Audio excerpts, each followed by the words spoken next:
Hello, chat.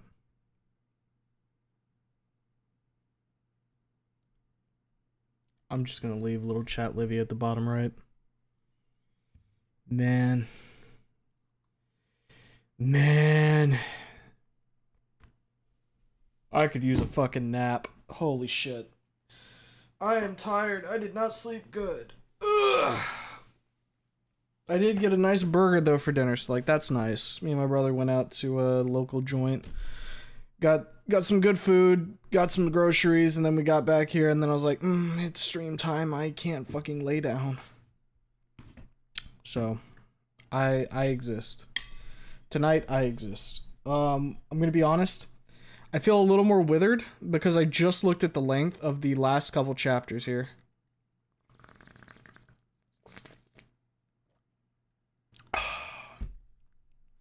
Mr. Streamer, started playing Quake Champions today and discovered they have a mentally ill lizard girl in it. We gotta go over and fix her for community night. Fuck. I'll have to jot that one down. We're taking a pit stop, fellas. We can't read tonight. We got a mentally ill lizard to fix. Come on, everybody hop in the car. Oh boy, my weekly dose of depression. Ugh. Mein Throtenheimer not good.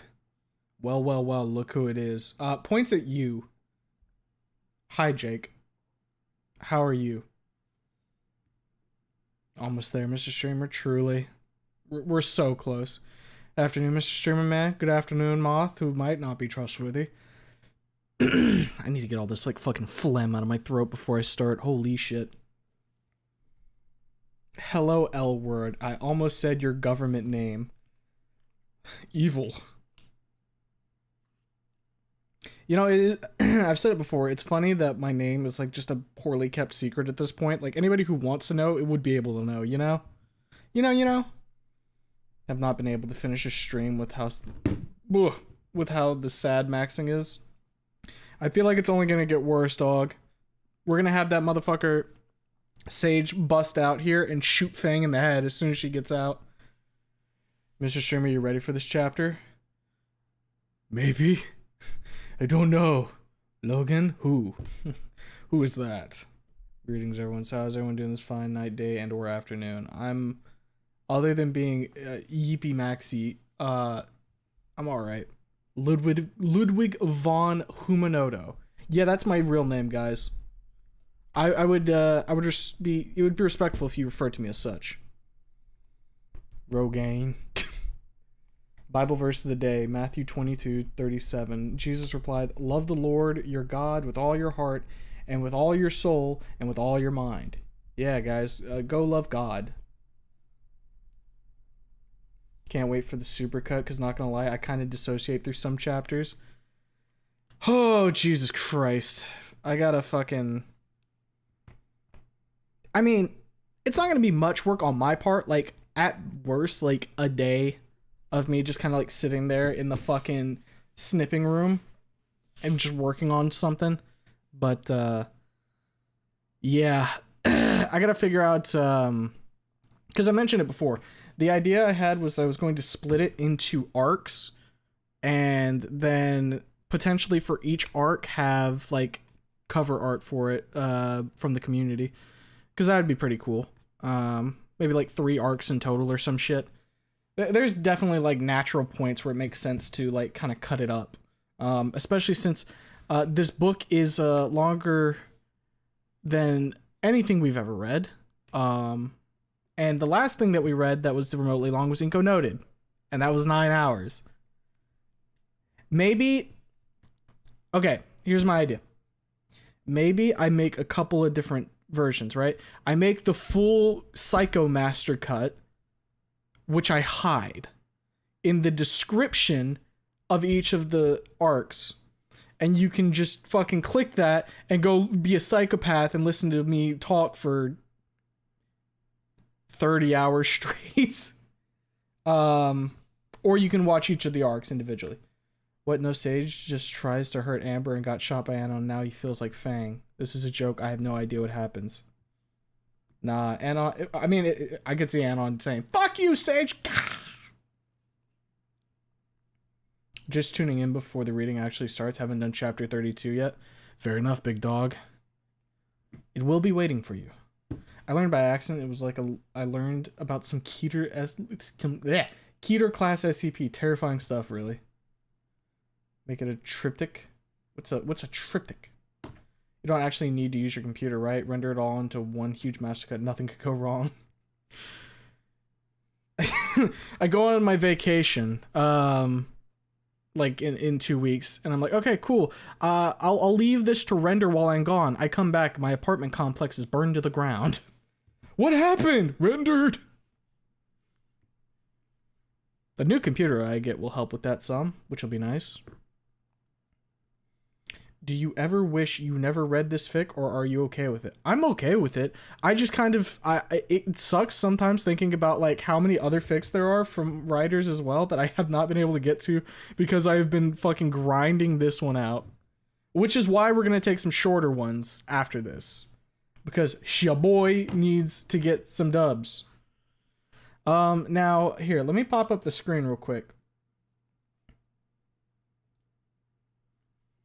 Because I need you guys to understand, okay? Last week's chapter, this is how long it was, you know? And like I always say, I measure it based off of how long the scroll thing here is, right? So it's this long. So this week's chapter, just about the same amount, right? Maybe just a teensy bit longer. Next chapter is visibly longer. Chapter after that is visibly longer.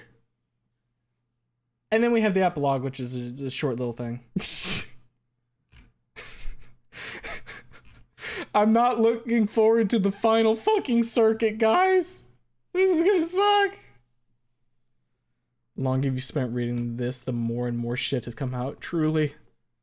Some one-shots would be nice. Yeah, like a little bit of a one-shot collection would be cool. It's too bad, really. One of the other ones just got deleted yesterday. Oh, yeah. A handful of them, right? Because the author's like, I don't want these up anymore. Now longer and longer. It really is just like, hey, you thought you were done? Grabs you by the collar? You ain't done, fucker. Keep reading. Another popular fic, I mean. Oh, yeah. The Fallen Angel arc, Broken Mind of Anon arc, Court of Snoots arc, so many arcs, many sads with sprinkles of happiness, and perhaps a good ending? Perhaps, if we're lucky. So, finale and epilogue are going to be all in one night, right, Smiles?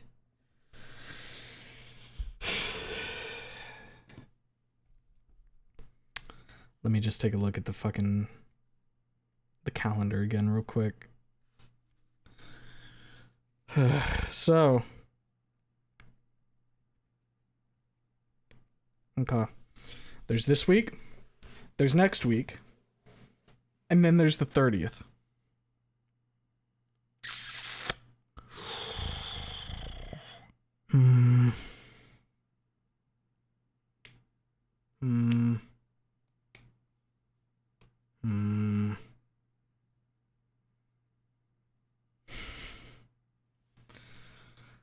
Oh, fuck me.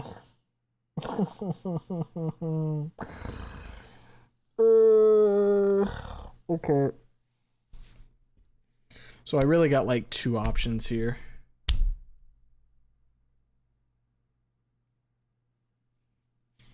Why read when play Vintage Story? Sorry, guys. Hey, Jake, hop in recording room. We're going to play Vintage Story now. And you can explain to everybody why they're not going to get their Nun in the Chamber tonight. Looking at the calendar, I either do tonight one chapter, the 16th, the 30th, next week we'll do the 34, and then the final day, the 30th of December, I would do the finale and the epilogue. Or I bite the fucking bullet tonight. I do 33, 34 tonight. I do the fucking finale and the epilogue next week. And then the final Monday of the year, I maybe do like a Christmas reading or something.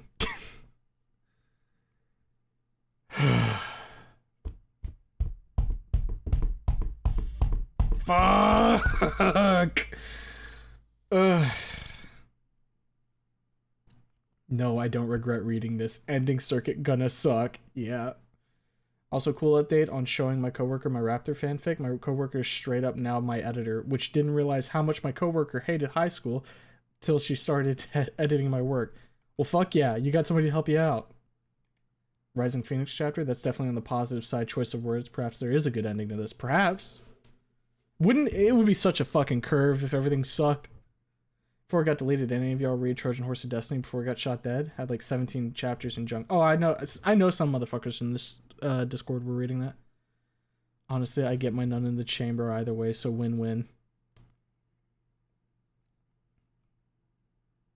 Snore.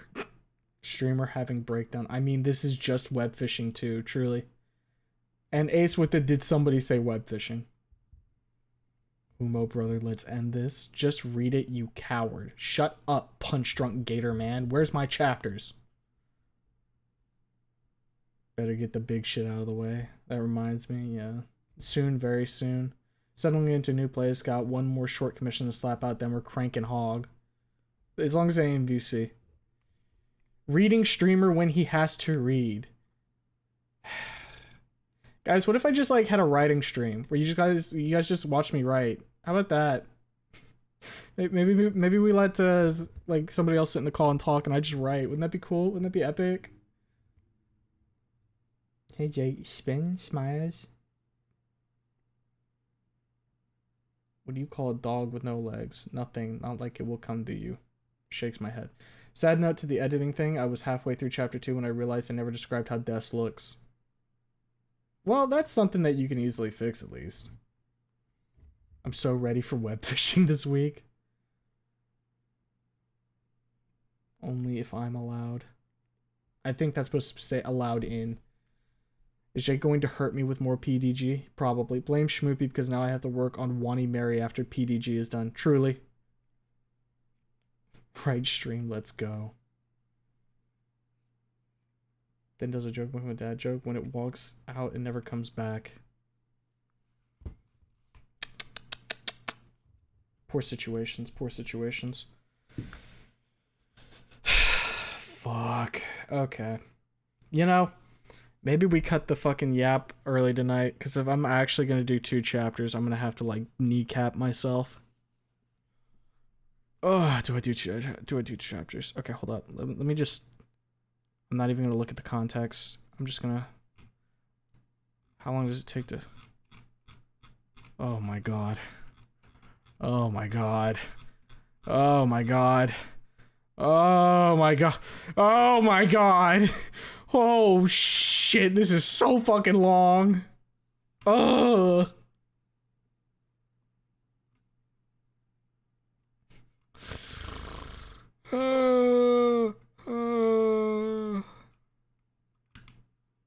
What's up? The other day I made my younger brother snap just by showing him a photo of Springs.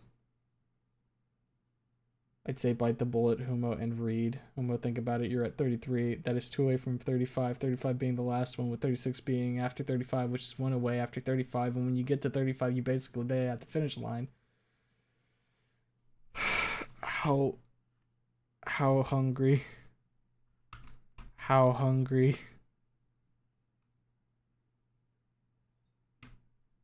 How hungry? Wait. Okay. Wait.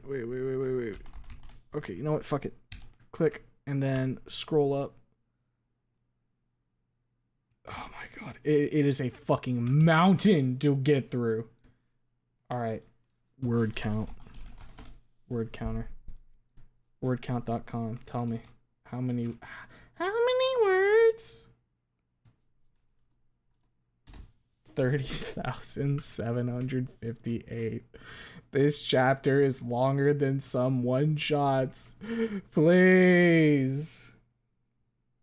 Reading time, 2 hours. Speaking time, 3 hours. Fuck. Fuck. How long does it say it'd take 33? I'm kind of curious. I just want a comparison. I just want a comparison.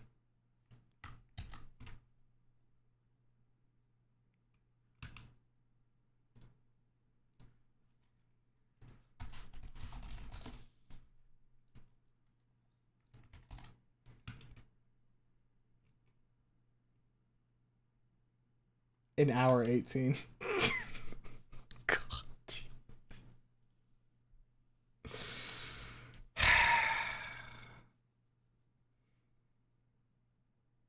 Good luck, pal. I'm waiting and daubing my shit. I got waddle and daub on my shit. I'm just waddling my shit.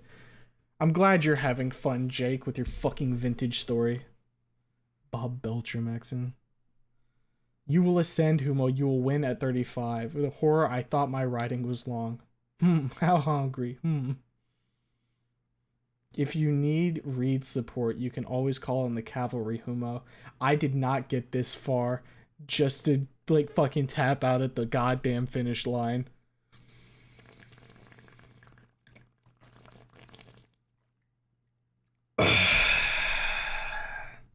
You're cooked, buddy boy. Behold the wall. Get your popcorn, boys. This one a feature presentation. Lean on me is shorter.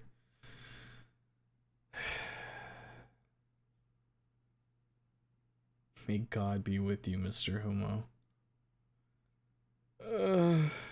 Fuck. Fuck. Okay.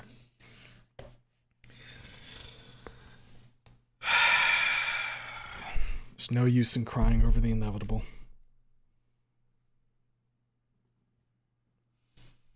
Once I beat this, I beat every fanfic in the goddamn Snoop community. I win. That's what I gotta tell myself. I win. It's like finishing the main quest, and once you finish this, so many other fic quests will be unlocked and ready. Team 4-star quote in the wild. Are we getting a 12-hour stream as I'm about to sleep? No, but it might be like a 4 or 5 if I double chapter tonight, which I might honestly fucking have to. Oh, okay. I'm gonna make my fic 3 times longer out of spite. No, the fuck you're not. Keep telling yourself that, bud. I gotta give myself whatever I fucking can, alright? It's rough out here, dog. 1.3 million word fanfic. Nice promise, Iron. Okay. Okay. Okay.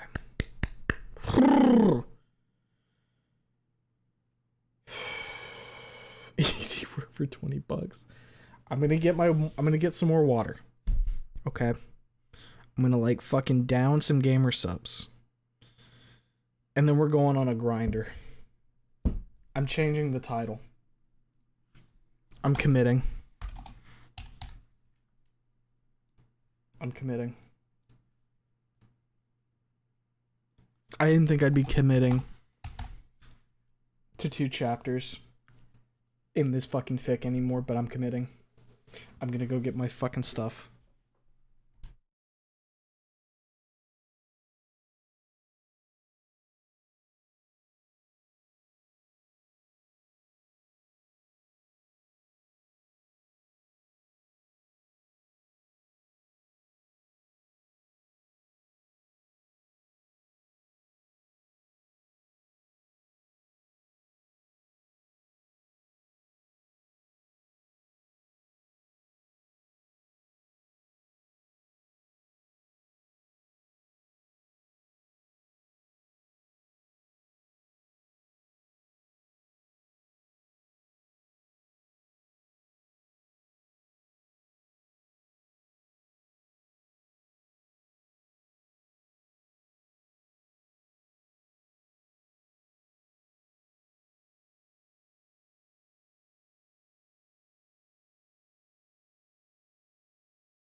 Okay. I'm back.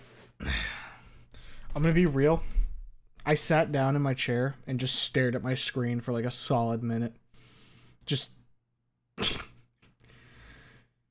trying to work up the courage. Alright.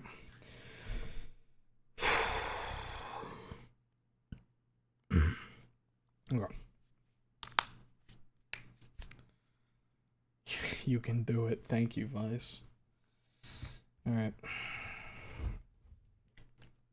trying to feel out if there's anything else I need to do. Is my tummy okay? Is the burger in my gut angry? Or am I fine?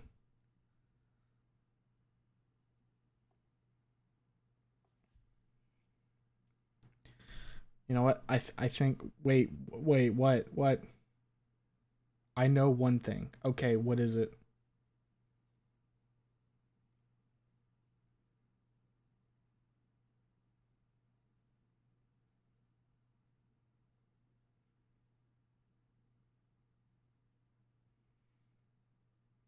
Hardy looking for excuses? What do you mean? Iron, I'm gonna kill you later. Was Drive a good movie, or is it just a meme? I might rent it. I don't know. I have never seen it. Homo, why don't you just use the wonderful thing that makes sure you can get anything done? Have you heard of Cromer? I've heard of cocaine. That might work. Anybody got a playlist for this fictional reading specifically? I need to catch up. No question mark? I don't think I do. I kind of got slacking on the playlists. Tell you what, if I'm reminded at the end of stream, I'll go ahead and put the playlist together for it. I kind of got to be reminded though. My brain is going to fucking be cooked, I'm sure. So mean. There you go. Good luck, Bubby. All right. Humo, in this trying time, might I offer you some condensed Deltarune TM determination? Man, I'll take anything I can get. I'll take anything I can get. All right.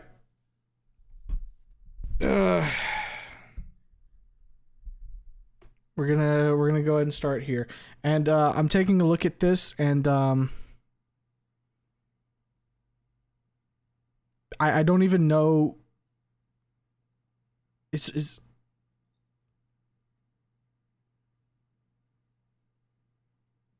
okay. I think this is between Anon and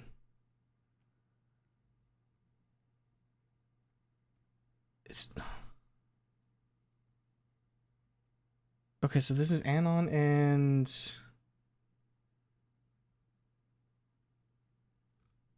fucking Simone. I'm having a little bit of trouble parsing Anon and Papa. Okay. All right. I just needed to make sure before we even start, because I don't see like names here, and it's kind of a little bit hard to tell is all. Yeah. Speaking of, is Deltarune abandoned? No. Chapters come out next year.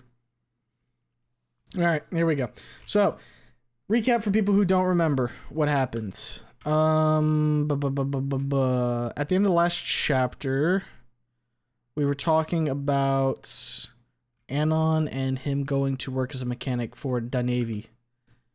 And I guess this is kind of the extension of that. Good night, Huma, and good luck. Peace. Later, Moth. Have a good one. All right. And that's basically where we're at. So Anon's just trying to get his fucking ducks in order here so that he can get a house for him, Amber, and Lucy when she gets out. I wanted to use Fang there, but I think she's going by Lucy right now. Ooh, okay. Enough fucking lollygagging around. Let's get this shit going. Chapter 33. Rapid fire. It ain't me. It ain't me. I ain't no senator's son. It ain't me. It ain't me. I ain't no fortunate one. Promise me. He stares into my face for a very long, silent moment. What do you want me to swear by then? I frown. God. You know I'm not a believer. Silence. He knows, and I know. I swear on Amber's life, I won't let them change my mind on this. His face hardens for a second, then softens. He nods and sits upright, resting his back against the armchair. We look at one another for a second, after which he makes a move to get up. I have to know. It's a weird fucking promise to make. We know each other for years. He knows how persistent and stubborn I can be. Hell, my loyalty to Lucy is a prime example of that. Why ask me for such a promise? I look up at him, as he had already risen up. Dad puts his left hand in his pocket and looks down at me with a crooked smile. Let's just say that I had a run-in with the military types, he says. I'll tell you one day. He heads towards the door and stops just short of the threshold. One more thing. He looks over his shoulder. Have you watched Jarhead? I frown, my brows shooting up. No? He smirks. It's a good flick. I highly recommend it. He leaves the porch and leaves me in a state of utter confusion. That was completely random. Whatever. I get up soon after he goes inside the house. I don't make it 3 steps into the hall when I overhear him talking to Mom. He's not going to the desert. He wants to be a sailor. He scoffs. You fucking sailor. I blink. Did he just swear? Scallywag, you're fucking hard, matey. I dodged bullets in Afghani valleys. He'll be sitting on his ass in an air-conditioned aircraft carrier, tinkering with jets and whatnot. He pauses, sighs, and says in calmer tones, I can't blame him. Can you imagine how Amber would react if something happened to him? Mom and Grandma start talking at the same time in Spanish, their combined voices drowning each other out, and at the same time, increasing their combined volume in a barrage of angry reproach at such a suggestion. I myself am not unaffected. I freeze, coldness washing over me, then move back outside, where I listen to the two women talk over each other. I don't wait for Mom to come calling. She barges onto the porch and shuts the door, then plants herself on the couch next to me. She grabs my hand and looks me deep in the eyes, her own eyes open wide and imploring, gleaming with worry and badly concealed fear.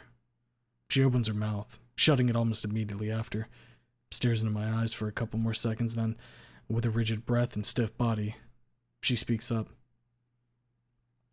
Are you sure about this, hijo? Her voice is low. Please think it over. She grips my hand tighter, tearing up slightly. What is up with these two? I already promised Simone I wouldn't be joining the court. What if they... Mama, I already told you how it'll look like. I smile calmingly at her. I'm almost sure that they won't ship me off to a desert or whatever. She narrows her eyes and pounces on that almost like a saber-tooth on the hunt. Almost? Almost? Her grip on my hand tightens again. Out of the corner of my eye, I notice her tail twitching erratically, albeit softly. You're not sure. Please think this over. I don't want you to get hurt, mijo. She presses my hand into hers. She presses my hand in hers to her face, shutting her eyes with a shudder. I'm sure, I tell her. Don't worry, Mama. I won't let them send me into a war zone, especially not with Amber in the picture. She opens her eyes and looks into mine, just as earnestly as moments before, her grip on my hand lessening not a bit. After a moment of us staring into each other's eyes, her face hardens, the flow of tears in her eyes intensifying. She lets go of my hand and throws her arms around me, the small woman shuddering as she presses her face against my chest. My awkwardness lasts only for a second. I return the gesture, my own eyes growing wet as love and dedication to this angel of a woman swells in my chest, a fuzzy, warm feeling which chokes me up like a steel cord of silk. Te prometo que estaré a salvo, mamá. She sniffles softly into my chest, mutters something too quietly for me to discern, then separates from me and sits upright, looking into my eyes, her own wet with tears. Será mejor que cumplas tu palabra. She wags her finger at me, laughing softly.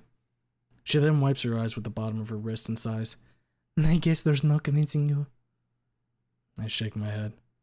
She pats my cheek, laughs, sighs, and gets up. You're an adult. You know what you're doing, she remarks and leaves the room. Something tells me it's not the end of our clashes on this subject. Fuck, I could really use a cig right now. I absent-mindedly fumble in my pockets. Then, once I realize what the hell I'm doing, I curse at myself and get up from the couch. Then leave the house and pass by my step-parents and Sophia sitting on the porch. None of them say anything, but I feel their looks burning into my back. None of them says anything when I get into my car. I'll be back soon, I call out to them, then leave the farm. Initially, I didn't know nor care where I'm going. Just wanted to get out of the house, away from them all. For fuck's sake, I'm not a child anymore. I'm 23 years old, and while I love them all dearly, they can be pretty overbearing sometimes. Marisa especially. That woman worries herself sick about everyone. Me especially, which, fair, I was pretty fucked up 4 years ago. But I'm much better now. Does she expect me to cling to her skirts all my life? I'm not an invalid. Put your foot down, then. Wow. Taking my side for once, huh, Conscience? How nice of you. But I already did that half an hour ago. You know that she won't let up. She's fucking worried about me. Of course she won't. You know what you have to do if you want to live a life of your own. Remember what Simone said? I don't think he meant his own wife. And he himself isn't too thrilled about this idea. His own feelings about this don't make his precautions any less valid. Yeah, you may be right. I know I am. Entering the highway, I at least realize where I'm headed. Moe's. Yeah, I'll talk about this with the old fart. He always had some nuggets of wisdom to share with me for those 4 years. Hope he can give me some advice on this too. If anything else, I'll just stuff my gullet with pizza. Mo was too damn busy to talk to me. Serves me right, arriving smack dab in the middle of rush hour. Oh well. I find Amber in the kitchen, standing on a tall stool, assisting one of Mo's helpers in kneading the dough. Seeing me, she gives a small cheer and a wave, then goes back to work. Mo asks if I wanted to take her home.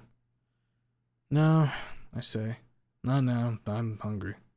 Well, I can help you with that. I go back to the dining area and sit by a table. About the same time, I notice Stella leaving the back room, in her usual clothes. Feeling my eyes on herself, she turns her head and, seeing me, she smiles and comes over. Already off the clock? Morning shift. Can I sit down for a moment? My legs are killing me. Sure. She sits down and gives me a long, thoughtful look. I return that look with a slightly raised eyebrow and a faint sense of slowly rising awkwardness, to which I give vent by drumming on the table with my fingers.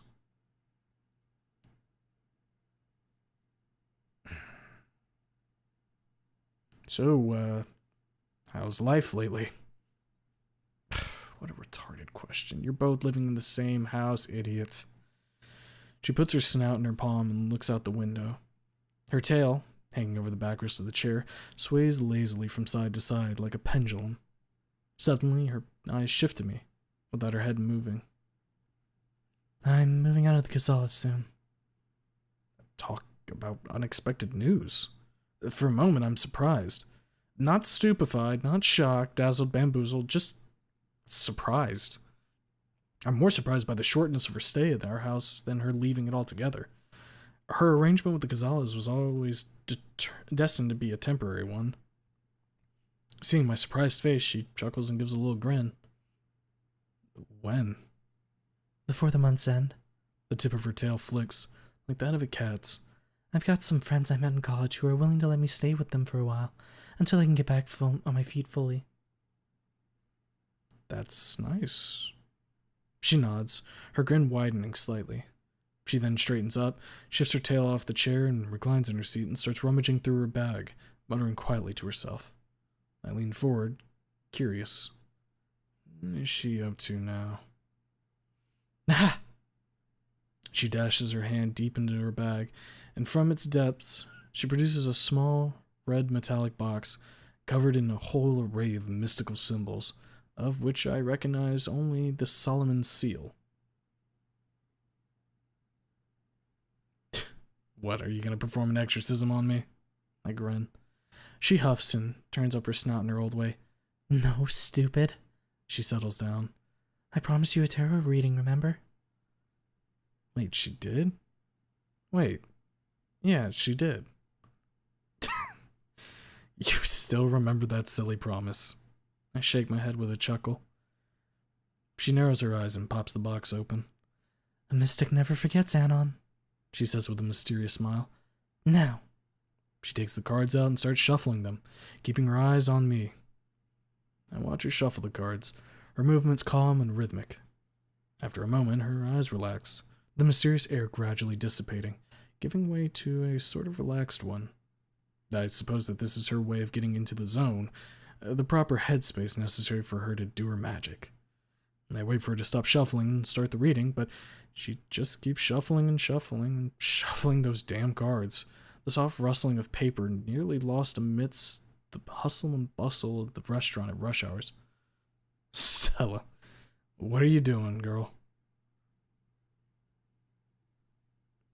Oh, that was Mo. I jump in my seat, but Stella is unperturbed. She lifts her eyes to Mo, who's standing right behind me, and pauses her motions just long enough for her to answer. I'm giving Anon a tarot reading, Mo. Ha! The exclamation booms across the dining hall like a cannon shot, cutting through the hubbub, stilling it for a couple moments, after which the noise and clatter resumes, as Mo has nothing else to add. After that moment of awkwardness, the T-Rex finally makes his way to the table and sets down a large pizza, with toppings of various kinds of meat, sauce, and a generous serving of cheese. The pizza pie is so large, in fact, that it takes up most of the table, with which Stella is not amused. She gives Mo a short glare, thrumps, and puts her cards away, then crosses her arms and reclines in her chair. I grab a slice of pizza and set to it with ravenous relish. Haven't eaten anything today, after all.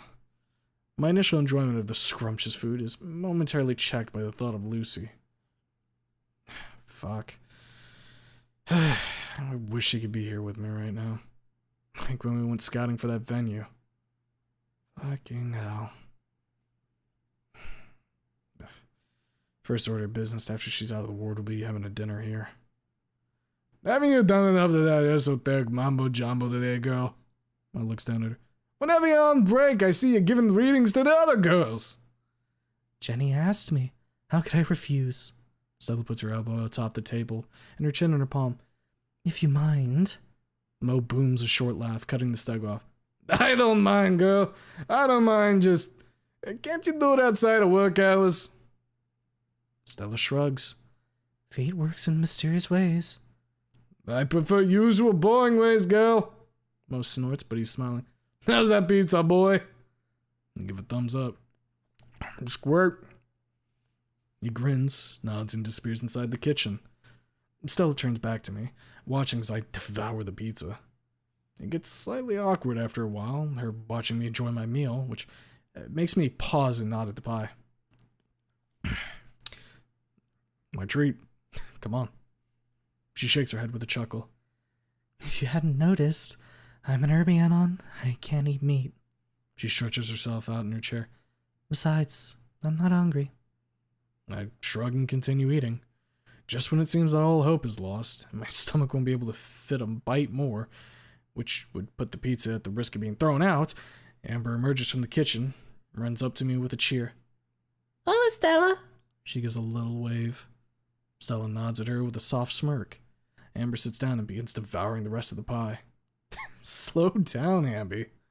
I chuckle, ruffling her hair. Tengo hambre. Chef's little helper exclaims, biting into a particularly meaty part of her slice. She truly is hungry. Ravenous even. Feral, absolutely. Destroying every last scrap of food with merciless abandon, which surely makes her ancestors proud. Not 5 minutes later, the plate is cleared and me and Amber sit, content and full of pizza. Soon enough, Mo comes over and takes the plate. You want seconds? No thanks, Mo, I'm full. I sigh contentedly, then lean into him. Is Moise still here? He shakes his head. He left as soon as you came in, he mutters. What, you don't want Amber to see you doing that occult nonsense? He smirks. I glance over my shoulder. Amber's too busy chatting with Stella to pay attention to our little conversation. Good. Something like that. Can you give her something to do in the kitchen for I don't know, an hour or so? He nods, then looks me straight in the eyes. Listen, Anna, I don't know what sort of nonsense they'll have been putting in your head, but you can't go believing in some thumped-up occult horse shit. He glances at Stella. Stella's a good young woman. Don't get me wrong, but this God business... He shakes his head. Don't let it steer you. I glance at Stella also. She gives me a glance back, then glances at Mo. She finds something familiar in his face, something which is not quite agreeable to her. She frowns for a very brief, fleeting moment, after which she turns her tired, melancholic, albeit happy face back to Amber. The old dino turns his head back to me. Look, we can talk about this later. I nodded Amber. I just want some answers. You won't find them in the cards. That's what I reckon. I love you, Mo, but I don't need your Brooklyn Italian nuggets of wisdom right now. At the very least, I'll find some hints. He doesn't look convinced, but doesn't comment on my decision. He turns to Amber. Hey, scamp! Wanna help Unc Mo with something? I turn to Amber. She's pouting at him. I'm talking to Stella. Mo chuckles. There's $50 in it for you. What do you say? Amber's eyes widen. Oh God, how many trilobites can you buy for $50? Sorry. She hops off the chair. Lo siento, Stella. Stella nods with a smirk. I watch Mo lead Amber away. After she's gone behind the kitchen door, I turn to the stego, who had already gotten her card tin out again. I'll do the 3-card spread. I frown and look down at the table. She shuffles the deck a couple more times, then stops, holding the cards firmly in her right hand. Didn't you already do that last time? She slowly shakes her head. That was different. The reading I gave you back then was way too big in scope for me to be able to determine anything concrete. Here I'll do a separate spread for each of them concerning your fate. I nod slowly. All right, let's do it. She nods in return. So, what would you like to know? Well...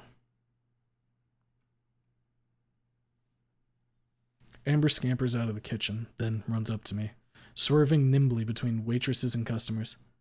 Papa, mira! She whizzes a $50 note at me, her eyes gleaming.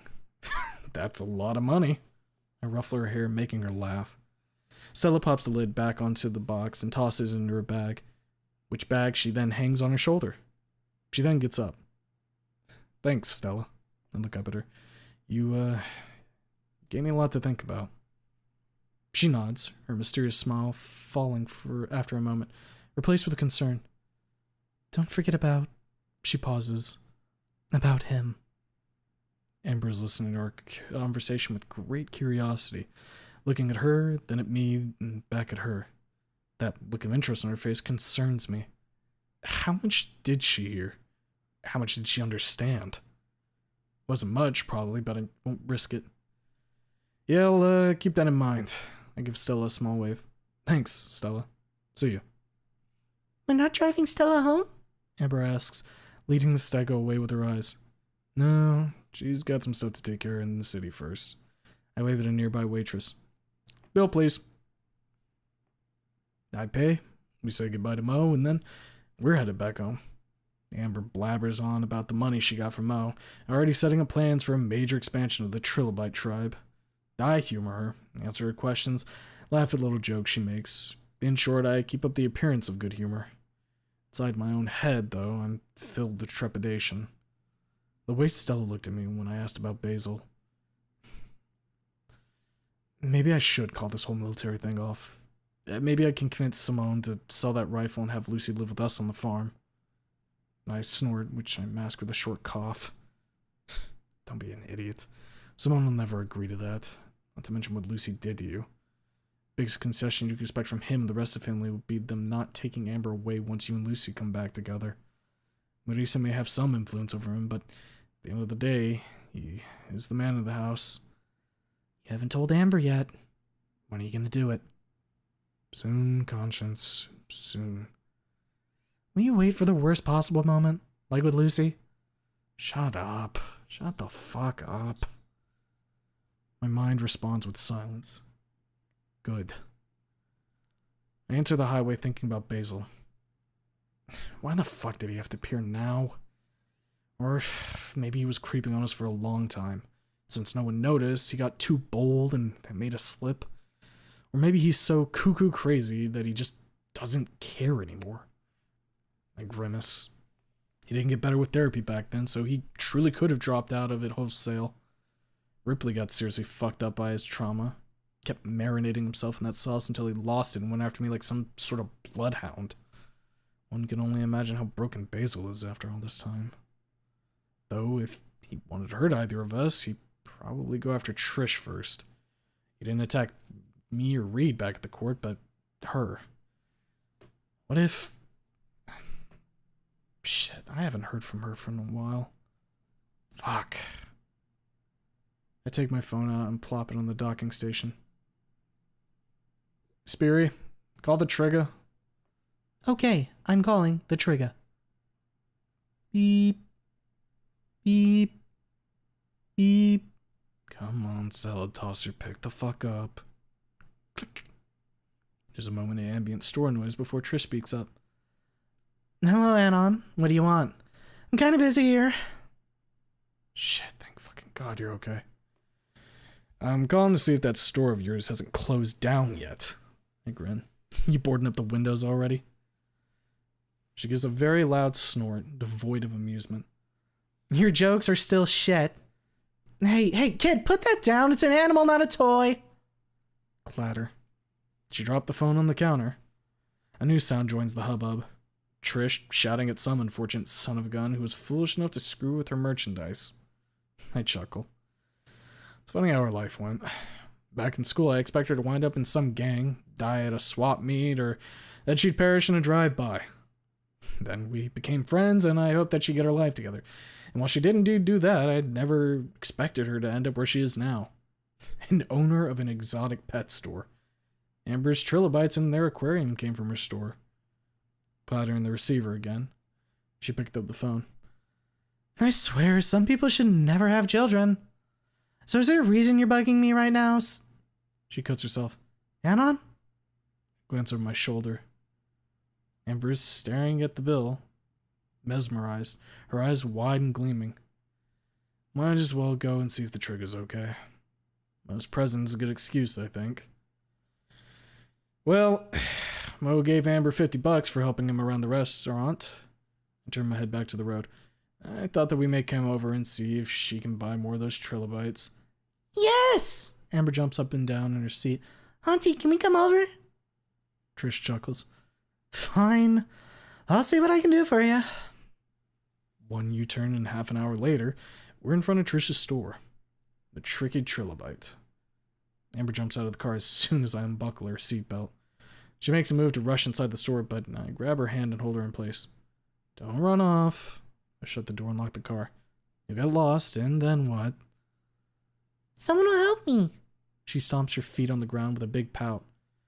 Unless you run into Basil. No, stop thinking that. You will not run into Basil. It's a huge city. Why would he be here? This is Trish's store, remember? Fuck, you're right. Just stay close to me and hold my hand, okay? She nods. We walk into the store, her eyes fixated on the aquariums in the display window, while I cast cautious looks around, anxious not to run into that purple-haired lunatic. Luckily, he's not around. Maybe it's the day of the week on which he's staring at the hospital. The store is packed, bustling with activity. They are ringing with voices, cries of all sorts of exotic pets, and what I always found especially funny about this place, some sort of tribal music. Bongos and flutes. Trish is busy at the register, taking money from a customer. She notices us entering and waves her arms at us. Hey, Amber, hang on. I turn my head. She hadn't gotten much taller than she was in high school, something she took after her mother, or at least that's what she told me, who was quite short herself. Luckily, the trick is tall enough to not need a stool to reach over the counter, over which she's waving at us. Nettie, man the post, I've got special customers. Red Ankylosaurus dude, tall, bulky, and broad-shouldered, with a mane of black hair down to his shoulders, nods and pauses in stocking a shelf. He slips in behind the register, leaving Trish free to focus on us. So, trilobites, huh? She crosses her arms and looks down at Amber. Yes, Amber grins. You said you got some special ones, Auntie. She gives Trish a scrutinizing look. Trish nods and looks at me. We have some from the Baltic Sea, but they're quite expensive. Oh, I'm sure we could work something out. She raises an eyebrow and inclines her head, smiling crookedly. We'll see. Come on. Soon, Amber is busy admiring a colony of arthropods chilling at the bottom of a large aquarium, with Trish explaining to her where they came from, what they eat, what conditions they need in their tank, and other such things, all of which Amber listens to with her attention divided between Trish's lecture and the inhabitants of the tank. How much are they? $90 for a pair. I scratch my chin. That's quite expensive, I remark. Do they know any tricks? Trish rolls her eyes. Very funny. She nudges me on the shoulder. If you can't afford them, I got some cheaper ones. Fished out just off the shore. She nods towards the sea, visible through the display window. Oh. Amber looks up at me pleadingly, her eyes big, her lips forming a sad pout. God damn it, Amber, don't look at me like that. No, god damn it, no, not the pout. Come on, princess. Don't you want to support the local economy? Oh, god damn it, don't tear up like that. My heart can't take it. Fuck. Fine. We'll take those ones.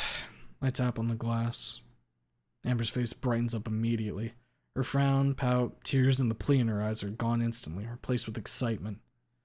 A couple minutes later, forking over a Benjamin while Amber stares at her new pet scuttling along the bottom of a small plastic container.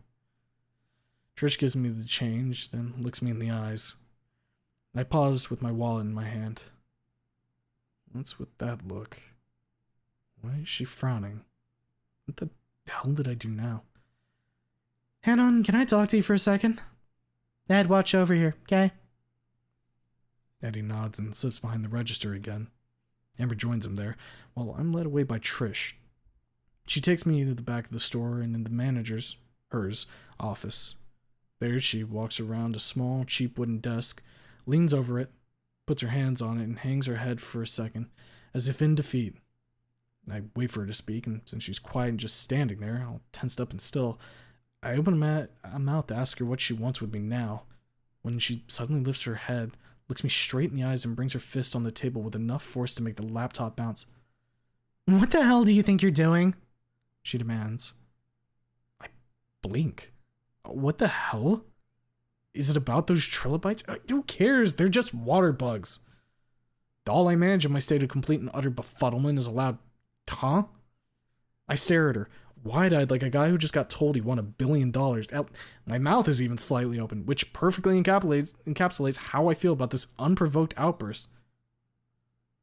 What the fuck is this that I hear from Rosa? How are you yapping about? She slams her fist on the table again, not letting her eyes off me for a second. Why are you joining the army?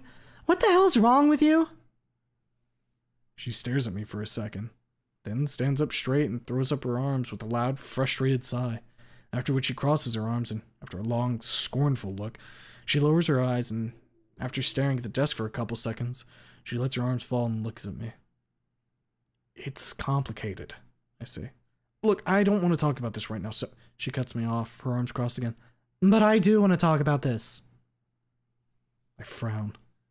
What's so bad about fixing planes and military trucks? It's a cushy job. You stay out of the war zone and you're home for dinner time. Rosa obviously shared the news with her, and she wouldn't obscure such crucial details, so why the hell is Trish being such a hard ass about this? Look, we'll talk about this later, okay? I turn around and go up to the door. After you calm down. I put my hand on the doorknob. You get violent when you're angry. She grumbles under her breath, but doesn't stop me from leaving. I go back to the store, still befuddled about her behavior.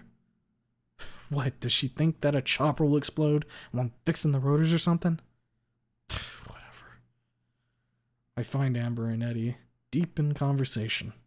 The store, bustling with activity not 15 minutes ago, is now mostly empty. There's only an elderly pterodactyl couple perusing the parrot-related merchandise.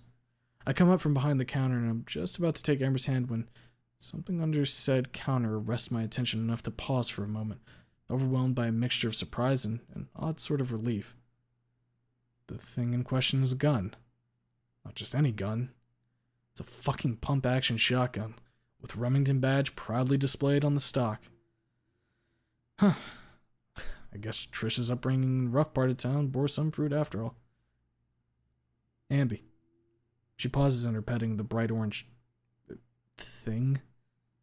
Is it a snail? It has feelers like one, but it also has legs and all, so it can't be that. Maybe it's some sort of caterpillar?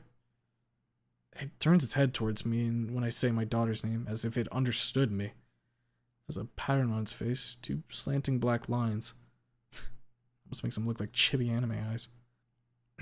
Come on, Amby. We gotta go. She scratches the critter between the feelers, the caterpillar folding them like a cat, pressing its hand against Amber's hand. Then against her cheek, rubbing its head against it with a soft chitter. Okay, bye, Mango. She gives the caterpillar a small wave. Mango responds with a soft chirp and turns its head, following me and Amber as we walk around the counter and towards the door.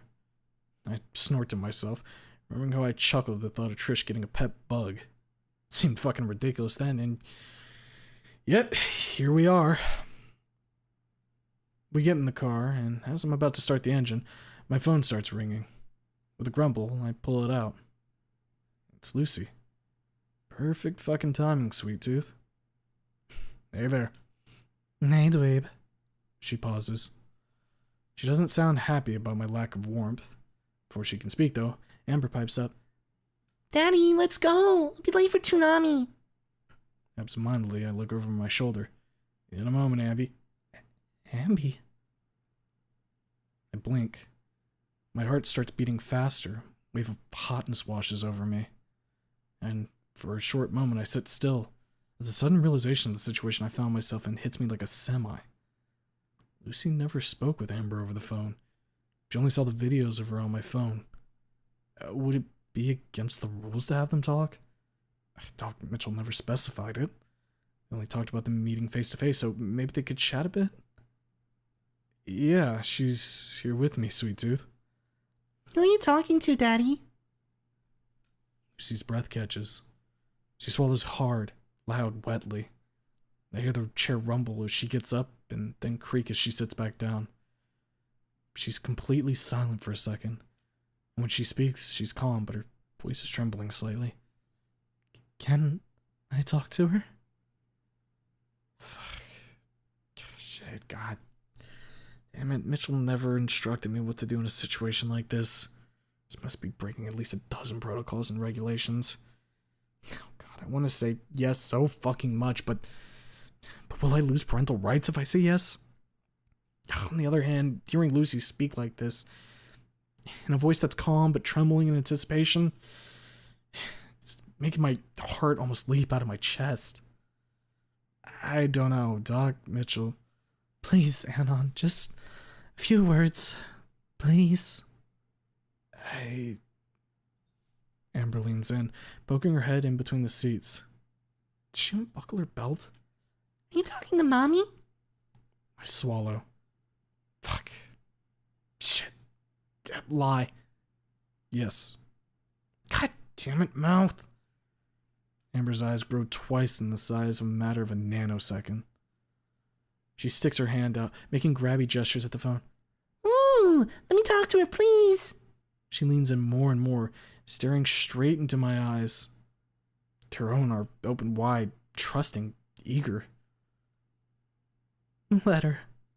Lucy speaks up, her voice cracking. Fuck, I can almost see her tearing up, shuddering from emotion. I'll cover for you. Fuck. Shit, do I want to risk it? Daddy, please, you promised that I'll meet Mommy. Fuck it, I'll talk it over with Miss Hildegard later. Okay. I give her the phone, and only when she sits down do I notice that my hand is shaking. I stare at Amber, listening to the voice of her mother for the first time in her life. She's sitting completely still, her eyes wide open, her face gleaming, mouth open slightly in a happy, excited smile. Hi, Mommy. I turn my head away, my vision having turned misty and cloudy, my eyes wet, my face hot and stiff, my hand over my mouth. As Amber babbles about small things and shares some minute details of her day with her mom, I find myself staring at my knees, trapping my sobs with the hand tightly clasped around my mouth. While I can contain the sound, I can't contain how they rack my body. I shudder and shake with each and every one of them, tears flowing down my cheeks while a storm of emotions well up in my chest. Happiness, sadness, excitement, fear, and euphoria swirl inside me, mix, mingle, creating a cocktail of emotions that's impossible to describe. Fuck. I love you too, Mommy. Bye. My phone pokes my shoulder. Daddy, Mommy still wants to talk to you. I sit still at first, taking a moment to compose myself before I'm calm enough to take the phone from her without dropping it. She's so fucking precious. Lucy's voice is trembling. She's on the verge of tears. She takes a short, soft breath, then another. That's why I want her to have a good future, I softly say. That's why I have to do this. That's what I called you about. Yeah. Fuck, voice crack. Yeah. I'm met by silence. A very long silence. Broken up only by her shuddering breath and creaking of the chair as she shifts in her seat. The aftermath of speaking to Amber is still gripping her, and something tells me it won't let go for a long time.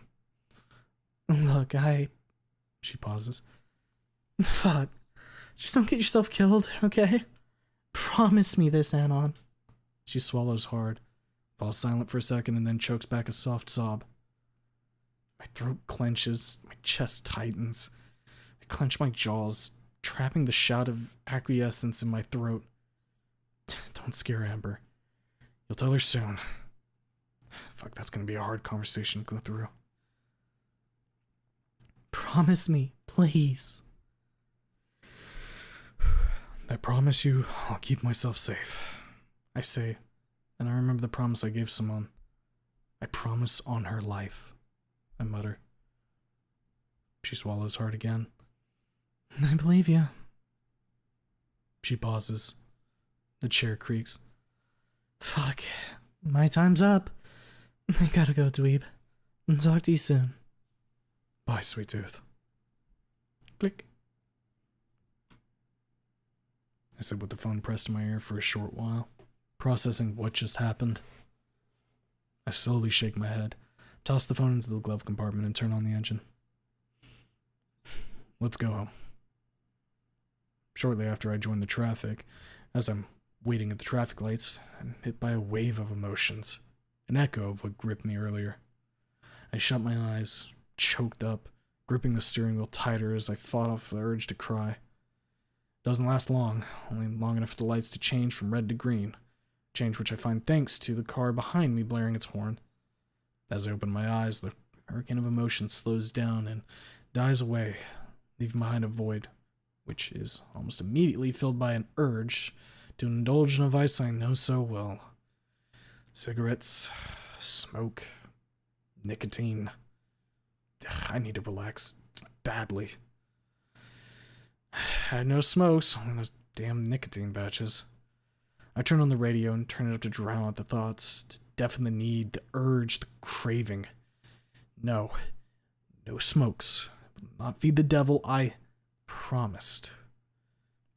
Think, Anna. Think. Don't think about cigs. Think about something else. What can you think about? Army, Navy, recruitment offices. There must be a recruitment office somewhere around here, right? There's a naval base near the city. I saw it on Snoogle Earth. Yeah, maybe there's a recruitment office somewhere along the bluffs. Yeah, I'll have to remember to look that up. I glance in the rearview mirror. Amber's staring out the window, serious and ponderous. At one moment, she looks at me and smiles. Thank you, Daddy. I swallow, suddenly feeling choked up again. For what? For letting me talk to Mommy. Next week was a blur, connected by a few constants. One of those constants was me researching and psyching myself up for starting the enlistment process. Another was Basil, finding his way into my thoughts. I kept imagining him stalking around Volkdera like the little creep he turned into, lurking in the shadows, watching me, Samantha and Trish from a distance, as if waiting for an occasion to strike. On a few occasions, those thoughts were almost enough for me to drop the whole military idea entirely, fueled by fear that he'd strike when I was away. I stamped such thoughts down, which wasn't always easy, especially when Amber happened to catch me in the midst of fighting them. Each time she looked at me wide-eyed and asked what's going on. Lying to her wasn't easy, but unfortunately necessary. After a couple such situations, she stopped asking, but kept giving me worried looks. Something tells me she figured out more than she let on, but just like I didn't want to worry her, she didn't want to worry me. She was a very bright kid. Or maybe I'm just overthinking it. The other constant which put me into the test was the constant nagging of my body, desiring one thing: nicotine. Cigarettes. The ritual of lighting one up. The flavor. Sure, the patches help, but sometimes, especially in the early hours of the morning, I was almost lightheaded from nicotine withdrawals. I dealt with the symptoms and the cravings the same way I dealt with them before, busying myself with work and other things. On Friday, I ate breakfast with the family, and then, after telling them that I have some things to take care of in the city, I got up from the table. I felt Amber's eyes on my back the whole way out of the dining room. I could almost see the same worried expression on her face as she watched me leave. Sorry, Princess, but I'm doing this for you. You'll know very soon. I went upstairs and grabbed the paperwork. Amber was downstairs, staring at me as I went down. As I arrived at the bottom, she grabbed my hand, making me pause and turn to her with a soft smile. She kept staring up at me, her bottom lip trembling, when suddenly she hugged my arm tightly, pressing her face against my forearm. She was crying. I immediately knelt down and pulled her close to my chest, upon which she let me go and threw her arms around me, sniffling. A chill ran through me when I felt her tears staining my shirt. I hugged her tighter. Amby, Princess, I muttered. What's wrong? Daddy, what's wrong? You look sad since we went to Mo last week. Suddenly, my heart started beating with unprecedented vigor. Is this it? The moment of truth? Do I have the guts to tell her? Where are you, Mom? Can you take her away? Dad? Grandma? Rosa? Anyone? Papa, ¿tienes miedo? Snapping back to reality, I looked down at Amber. She was looking up at me with her eyes full of tears, her lip trembling. Screw it. I can't keep lying to those close to me, especially to her. What the fuck was I thinking, trying to keep this a secret from her? She's my goddamn daughter. Out of all people in the world, she's the most deserving of knowing. Amby, I paused with my mouth wide open. How do I word this? The unrelenting eagerness in Amber's tear eyes urged me on. The words fell into place seemingly on their own. Daddy's gonna find a new job, Amby. She frowned and punched me lightly in the chest. You're lying, she shouted. You're scared. Not scared, Amber. I'm just nervous. She was right, though. I was scared. A bit. Daddy's gonna get a new job, Amby. And then we're gonna get a new house. She punched me in the chest again, grumbling angrily, stomping her feet on the floor. Why do we need a new house? This one's great. I sigh, pulling her in for a tight hug. Initially, she resists, tries to squirm away, pushes back against me, but after a moment, she settles down.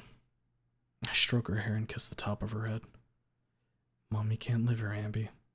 We'll need a new house if we want Mommy to live with us. She grumbles angrily into my chest and then looks up at me with a deep frown creasing her brow, which, when paired with an angry grimace of confusion, makes her look like a little critter, frustrated with something it struggles to comprehend. Why? Ask Grandpa, he'll explain it to you. The look of angry confusion grows. Her face hardens, her eyes narrowed, her brow creased. Dear God, she's the spitting image of her mother. Suddenly, she sighs, presses her face against my chest again, and gives me a tight hug, which I return immediately. We stay like this for a moment, after which we separate. She looks up at me again, still a bit angry. I wipe away her tears and pat her on the head. I stand up, and just as I'm about to turn and leave, she crosses her arms. What job will you get? Goddamn inquisitiveness of little children. I'm gonna be a mechanic. I'm gonna fix army trucks, Amby. And planes. Maybe. She scratches her head, then nods, her frown disappearing, her face relaxing. Oh, cool. She brightens up. Are you getting a gun? What? A gun? Mechanics don't get guns. Why does she look so disappointed? Mierda. Amber, cuidado con lo que dices. We both twitched, then turned left as one. There she is, Marisa, my mom and Amber's grandma, looking at her granddaughter with her hands on her hips, angry expression and frown so deep that her brows make a unibrow. Amber turns shy and meek in a moment. She hangs her head, puts her hands behind her back, shifting one foot back and forth on the floor. Mom shakes her head, then looks at me, on which her frown lessens, while the anger is supplanted by worry. Ve, hijo. She points toward the door. A small, tired smile brightens up her face. Y buena suerte. I smile back at her. Gracias, mama. I ruffle up Amber's hair, making her snort, laugh, and wriggle away. Don't give Grandma trouble while I'm out, okay? Dale, papa. I find myself in a much more relaxed mood when I get in the car and go down into the city, and thanks to traffic jams, I arrived at my destination an hour and a half later. I shield my eyes when getting out of the car. The light breeze brings with itself the smell of the sea and the muffled voices of the beachgoers, as well as the soft rustle of the palm trees lining the divide between the street lanes. I turn away from the beach and towards my destination. It's an indistinct building. White, simple facade emblazoned with Armed Forces Career Center, complete with the listing of each branch underneath in a small flag. Below the text runs a row of wide glass windows. I find myself in a small parking lot in front of the building, fiddling with the keychain, looking the building over. There aren't many cars besides mine. Guess there ain't any irresolvable conflicts going on right now. Good. I don't feel like reenacting Black Hawk Down in real life. You sure you want to do this? Bit too late to chime in, Conscience. Still not too late to back down. I'm not gonna back down, and we both know it. Met with silence from the voice of reason, I pocket the keychain and, trying to not look around too much, approach the front door. As I come closer, I notice to my relief that the inside is almost as empty as the outside. Great. Having few recruits means that they won't be as keen to toss me in with the grunts. I open the door and enter, then walk up to the front desk, occupied by a stern-looking Taro, at least a decade older than me, wearing a khaki uniform. He looks up from the computer he's been typing into a moment ago. I glance at the placard on the flap of his chest pocket. James Earl. Then back at him. He's looking at me with polite interest. Good morning. I lift my hand in greeting. He nods, his expression unchanged. Morning. How can I help you? I came to kick ass and chew bubble gum. I would like to enlist. He nods, a small, polite smile creasing his snout. Very well, very well. He clicks something with the mouse and types for a moment. Your name? Anon. I pause. Anon Y mouse. Click, click, clack. His fingers dance on the keyboard. He looks up at me. Date of birth, place of birth, names of your parents. I tell him this and more. I show him my ID and the driver's license. The interview lasts maybe 5 minutes, after which he looks up at me, the polite smile not leaving his face for a moment. You made a great choice, Anon. We need sailors, especially these days. His smile melts into a small smirk. You fancy yourself a Marine? I mask my grimace with a smirk. I haven't decided yet. I scratch the back of my head. So, when do I talk to the recruiter? He points towards a bench at the far end of the long lobby, occupied by a single stego guy. Go and sit over there. You'll be called in when it's your turn. Thanks. He nods with the same small, polite smile. No problem. I head over to where he pointed me, passing by a couple of doors, the accompanying benches of which are just deserted as the rest of the building and surroundings. Not a single human in sight. Weird, given that most of us skinnies live in the shittiest part of town, and the army may be the easiest way out of that dump. Who knows? Maybe they already shipped their whole contingent of spear chuckers off to bumfuck nowhere in the middle of the desert. I grimace. Fucking hell, brain. Can you stop with those retarded thoughts?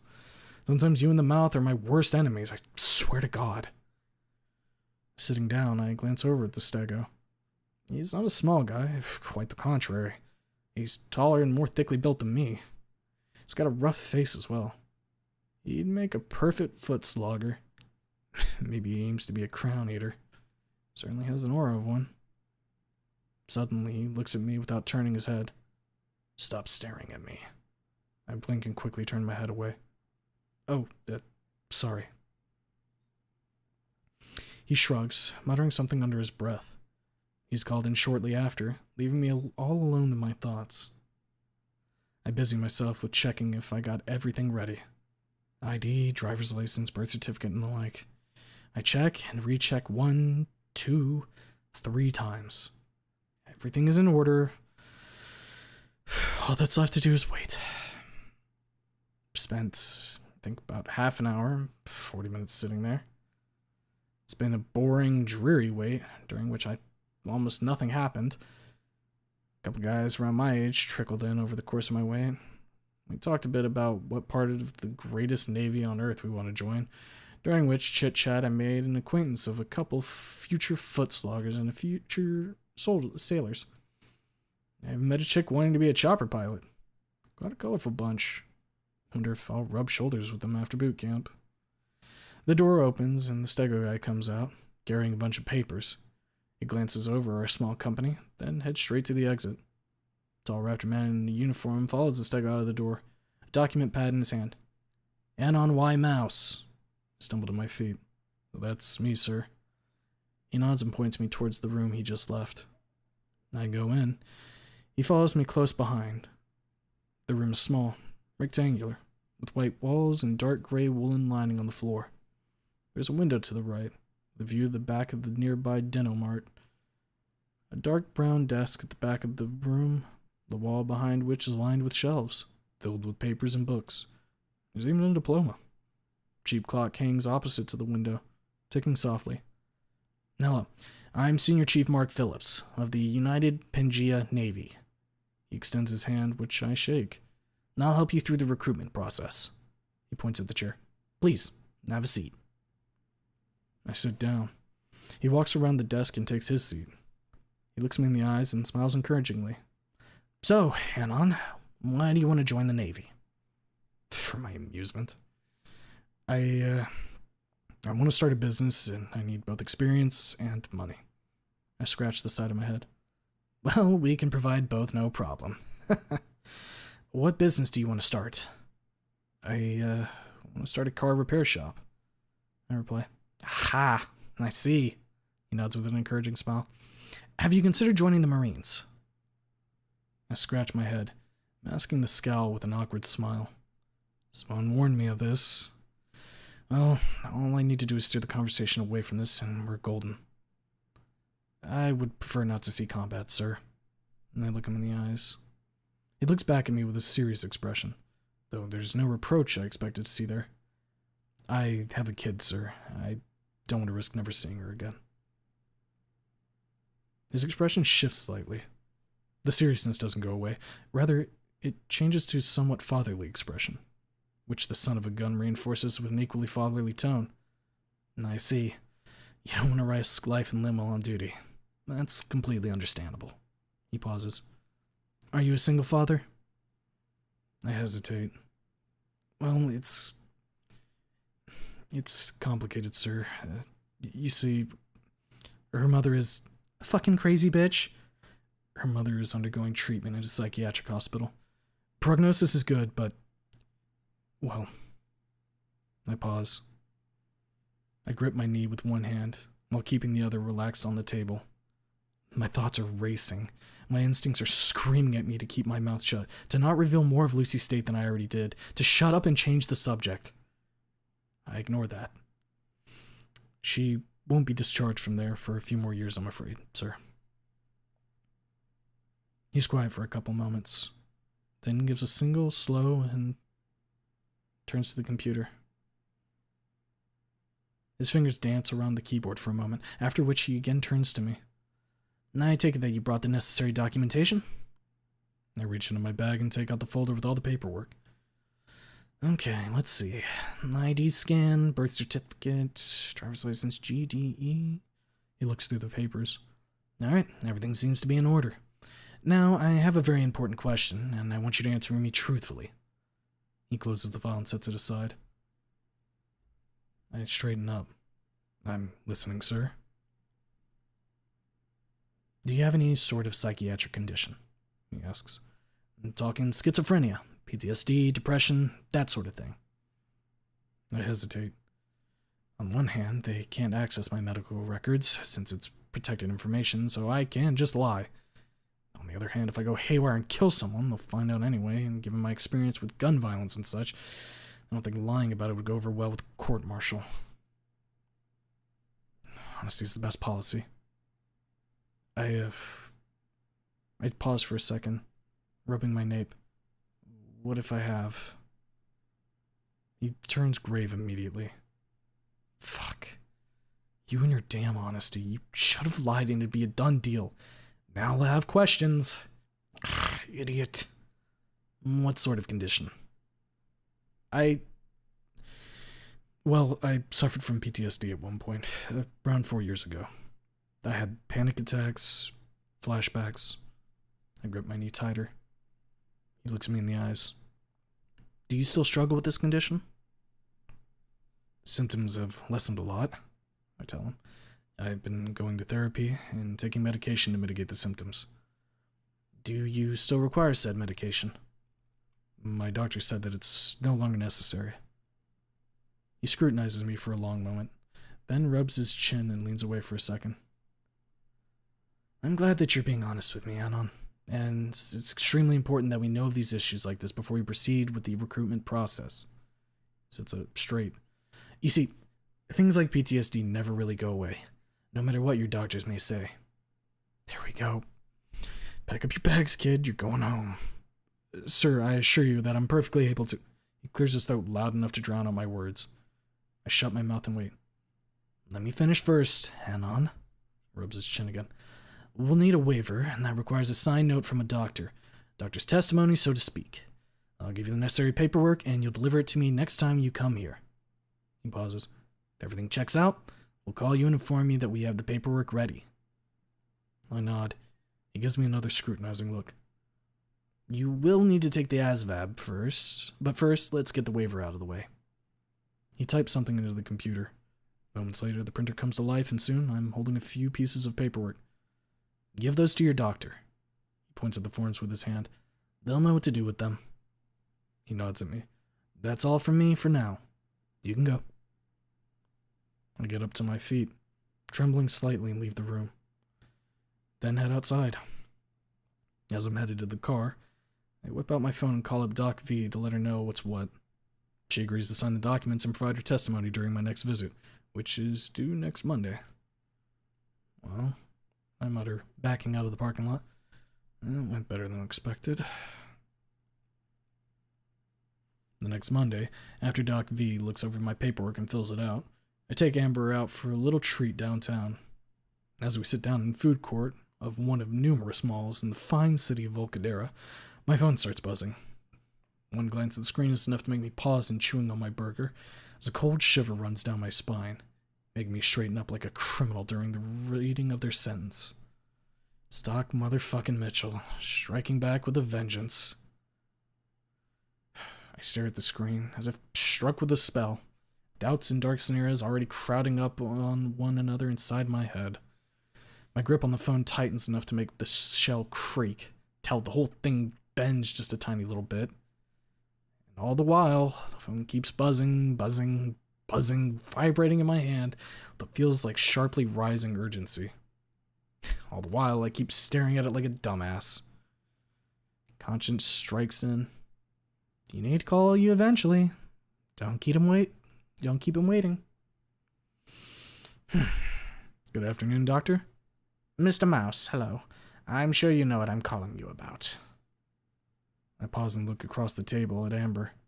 She's devouring her nuggets with a ravenous appetite, dunking them deep in the sauce before tossing them into her mouth.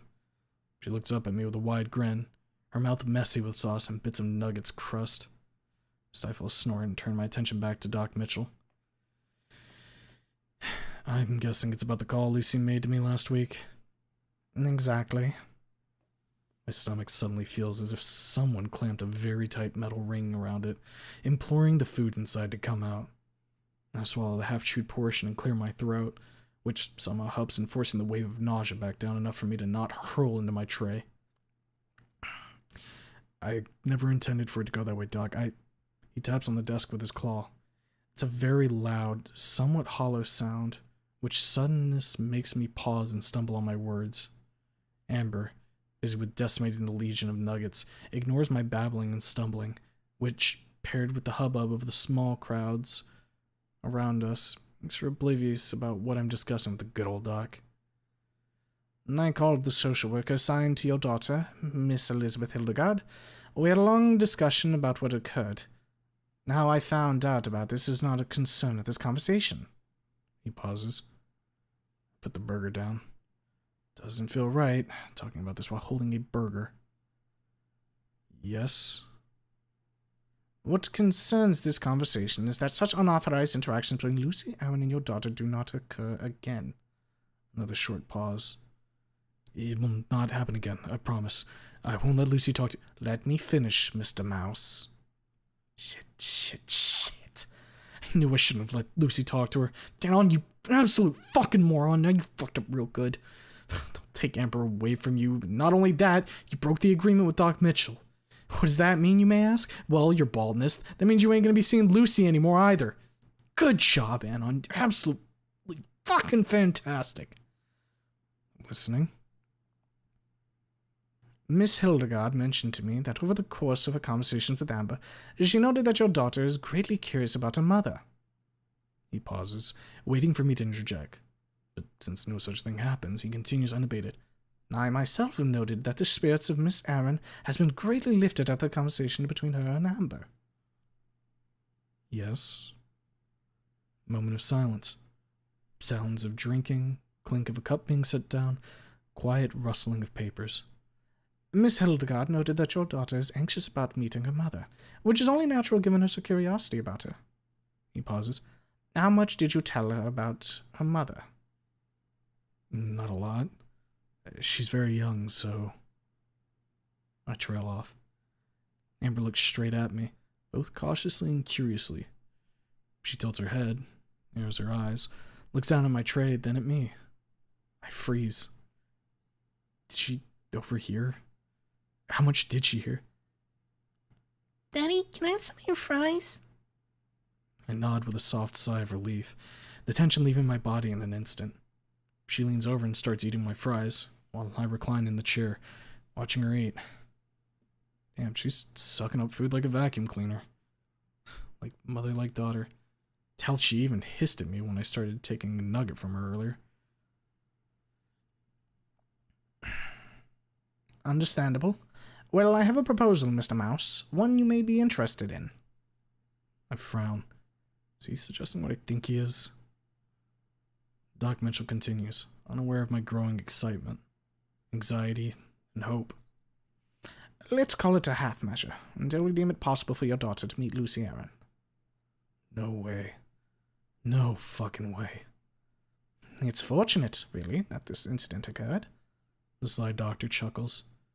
I had such a proposal in mind, which I intend to put forth to Miss Hildegard, but I had no grounds on which it would be found agreeable. That little slip you made gave me such grounds. I cover my mouth not to shout in joy, my cheeks flushed with emotion. Amber looks up at me, curious as to why I'm acting so weird, but she quickly loses interest and focuses on finishing my fries. Meanwhile, Mitchell continues in his dry, composed manner, seemingly completely unaware of happiness and surprise he's bestowed upon me. In short, I want to extend the communications between you and Lucy to include your daughter. I blink. Oh shit. No, this isn't happening. I'll wake up any moment with 10 angry voicemails from that trig of fossil, even more from that smug doctor son of a gun waiting for me. This isn't happening. Somebody please pinch me. What do you mean? It's simple. I want Amber to talk to her mom over the phone. It'll be beneficial for the both of them, and it'll prepare your daughter for eventual meeting Lucy. He pauses. Do you agree? Yeah. Yes, I agree. More rustling of papers. A drawer slamming shut. Splendid, Dr. Mitchell says. I'll inform Lucy. Expect a call from her soon. Will I have to talk to Miss Hildegard? No, unless she calls you first. Good day, Mr. Mouse. I should be shaking, crying, screaming, dancing around with joy, pronouncing my happiness to the world, but instead, I pick up my burger and start chewing, slowly and methodically. Amber glances up at me curiously, tilting her head slightly. She dunks another nugget in the sauce and takes a bite, then looks up at me and asks what's up. I look down at her, a smile creeping on my lips. She frowns, but after a moment of me looking at her, the frown lessens and then disappears, a small smile growing on her face in response. After a moment of such duel of stares, she nudges me. Why are you smiling, Daddy? I reach out and ruffle her hair. She snorts, laughs, and leans away. I'll tell you on the way home. She eats the nugget, wipes her mouth with her hand, and looks at her plate. Finding it empty, she sighs and looks up at me pleadingly. No, Amby, you ate enough. She pouts, then ostentatiously stretches out and gives a loud burp. She covers her mouth with a blush, and while she apologizes for lack of manners, that doesn't stop her from snickering all the while. I can't be mad at her. She's just a kid. Daddy, when are you going to the army? I swallow and down the burger with a sip of water. In a month? Maybe 2. I look down at her with a grin. Don't worry, scamp. I'll personally drive you to the nursery. She gives a grin of her own, sticking her tongue at me with a cheeky look in her eyes. I'd prefer Aunt Rosa to do it. You like riding with Aunt Rosa? I chuckle. Her eyes widen, a fire of excitement flaring up inside. Yeah! She throws her arms up, then puts them in front of her as if she's driving the car. Ella dice, ¿estás listo? Diego conduce como. She starts twisting her arms, imitating Rosa's driving, at the same time making engine and tire screeching noises with her mouth. Y es tan rápido y tan cabrón. I snort, cover my mouth, and snort again to mask laughter, which desperately fights to come out. A laugh mixed with snorting creates a sound befitting of a dying pig more than a grown man. The sound of which causes Amber to look at me, her arms still outstretched. Amber! I wag my finger at her. Language! She blushes. Perdón, Papa. I wag my finger at her again, snort one more time for good measure, then finish up my burger and get up, gesturing at her to follow. She does as I ask of her, holding tightly onto my hand as we walk through the mall. We make small talk as we make our way out to the underground parking lot, talking mainly about her going to nursery in September, which is just a week away. She sounds so excited about it, which makes me happy as all hell. Despite all the relaxation thanks to smoothness regarding all the legal stuff tied to my enlistment in the army and our little excursion here, there's a vague sense of foreboding lodged firmly in the back of my head. Basil, a little beige rat, hadn't reared his tiny head since I saw him snooping around Lucy's hospital. I asked Samantha about the incident Amber mentioned to me when I picked her up from her grandma's house last time she stayed there. Neither Sam nor Yadikin saw Basil again. Still, I can't shake the feeling that maybe he's biding his time, planning something. Or maybe I'm just getting paranoid and I should get myself checked. For fuck's sake, Basil had ample opportunity to do so over those 4 years. If he wanted to do something to either me, Samantha, Trish, or Amber, he would have done so already. Stop worrying, Anon. And besides, while you'll be getting your bald ass screamed at by Gunnery Sergeant Hartman wannabe, Amber will be safe in the care of the Gonzales. With Simone and the rest of the family keeping their eye on her, she'll be as safe as you can hope for her to be in the city, Basil or not. I strap her in and plop my ass behind the wheel. As soon as I start the engine, my phone rings again. It's Samantha. For a brief moment, I'm paralyzed, struck with worry. What if something happened? What if Basil... No, nothing happened. Calm down. Hello, Miss Murphy. Good morning, Anon. Her voice is trembling slightly, which catches me off guard somewhat, but almost instantaneously I get a grip on myself. Can't be because of my decision to join the army, since I told her last week. It was a rehash of the conversations I had with my friends and step-parents, but after hearing me out, she came to terms with it much quicker than either of the other two groups, which was refreshing. What's up, Miss Murphy? Is everything okay? She's quiet for a second. Well,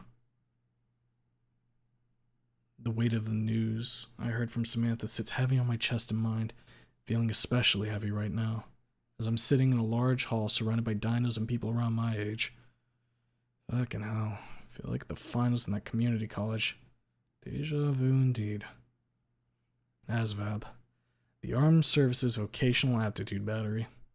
A test, administered by the United Pangea Military Entrance Processing Command, used to determine qualification for enlistment in the United Pangea Armed Forces. Or at least that's what I read on Rockpedia. When put like that, it sounds much more intimidating than it actually is. Hell, it's actually not that hard. Just gotta know a few things and actually use your brain. The recruiter recommended a bit of prep before I took it, and of course I took him up on his advice. Sat my ass down in my room and did nothing the past 3 weeks but solve math and physics problems, topped off with some light reading material. Dozen service manuals, as well as some online courses. I only took a break from cramming that sweet, sweet knowledge into my noggin to take Amber to her first day at nursery, and to pick her up from there later. She was so happy, so excited, so lively both going in and coming out of there. All the way home, she blabbed on and on about the new friends, her caretaker, apparently called a nanny, and all the new and exciting things she saw and did that day. She told me all that and much more, and when Lucy called, I found the drudgery of learning lessening somewhat as I listened to my princess tell it all again to her mother. During those 3 weeks, I did my best to concentrate as much as I could on learning as much as I was able to, which meant that for the most of that time, Amber was spending much more time with her grandma than with me. I, of course, drove her to the nursery and picked her up in the afternoon. But other than that, I was hella busy. I was so busy, in fact, I even forgot about Basil, about what Samantha told me, about the whole damn world.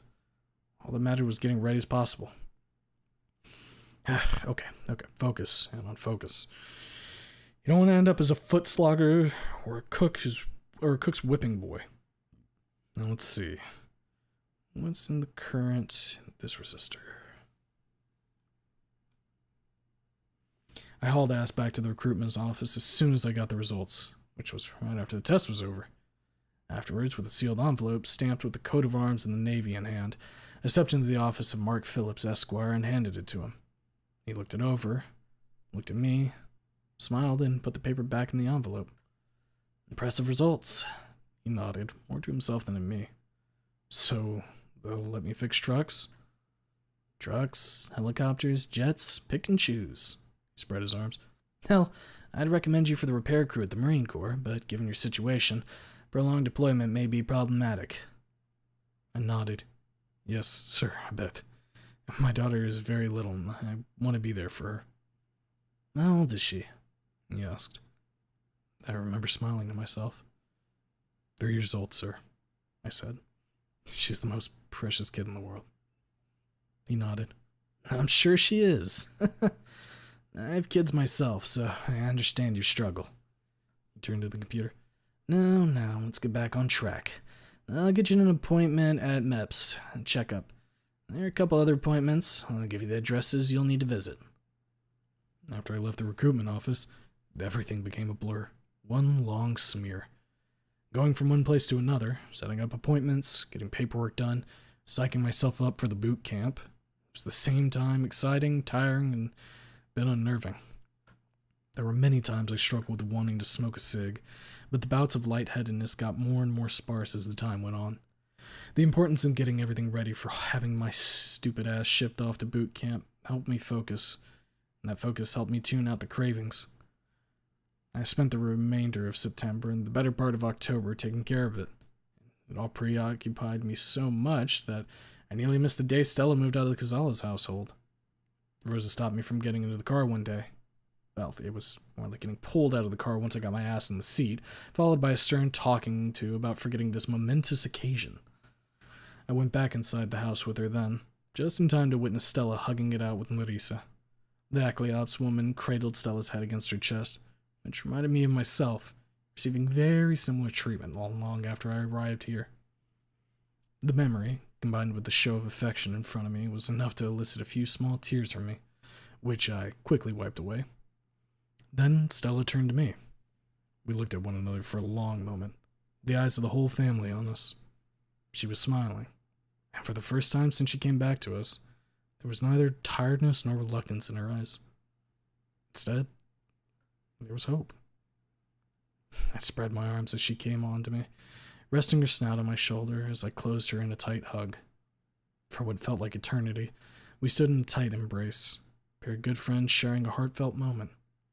Her heart beat hard and slow against her chest, a strong, steady, calm rhythm. You got this, Stella, I muttered. Hell yeah, I do, she replied with a smirk.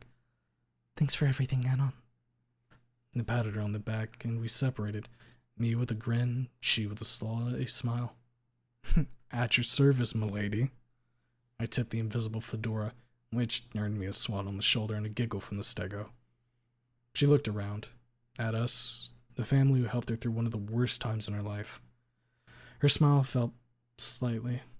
Clearly, someone was missing. A sound of someone running down the stairs announcing the arrival of said someone. Stella, espera! Stella turned, just in time to catch Amber, who, after spinning around the last pole of the handrail, came at the stego full speed. The force of the impact was so strong, in fact, that Stella took a step back. Grandma muttered reproachfully under her breath, but other than that, Amber's entry was warmly welcomed by all, Stella especially.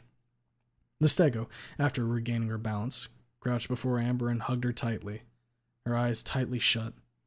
The two stayed like that for a moment, during which tears glimmered as they rolled down Stella's cheeks. Tienes que irte? Amber muttered. When no reply came, she said, You have to go. Stella pulled away from Amber and wiped tears from her eyes with her thumb. Her own eyes were dewy, but at the same time, a wide smile brightened up her face. I'll visit Rosa and you, I promise. She booped Amber's snout and got up. Amber hugged her again around their waist, then ran off to the living room, where she threw herself on the couch and started crying. I went there to console her, which took some time. After she calmed down, we went outside, onto the porch. We caught Stella putting her bags into Rosa's car. Amber let go of my hand and ran up to Stella to hug her again, only to pull away as Stego began ruffling her hair.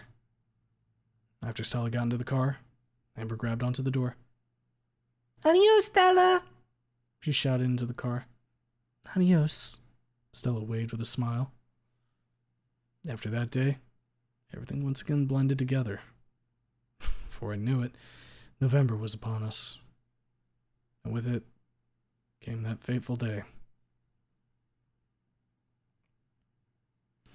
It's a hot, sunny day, which was quite unusual for the middle of November around these parts.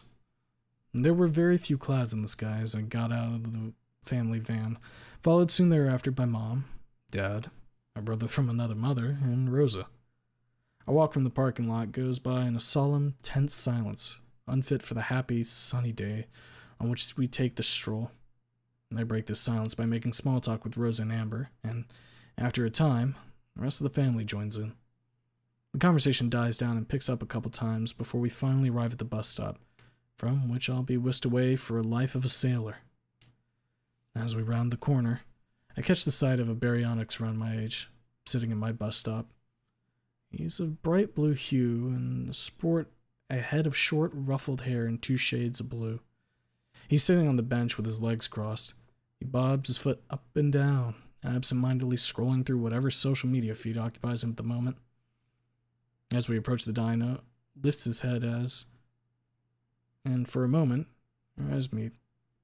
Motherfucker oozes cockiness. Look at that smirk. How he looks at me. Fuckers relax as if he's going on vacation, not to boot camp. He even eyeballs me as if I'm a piece of meat.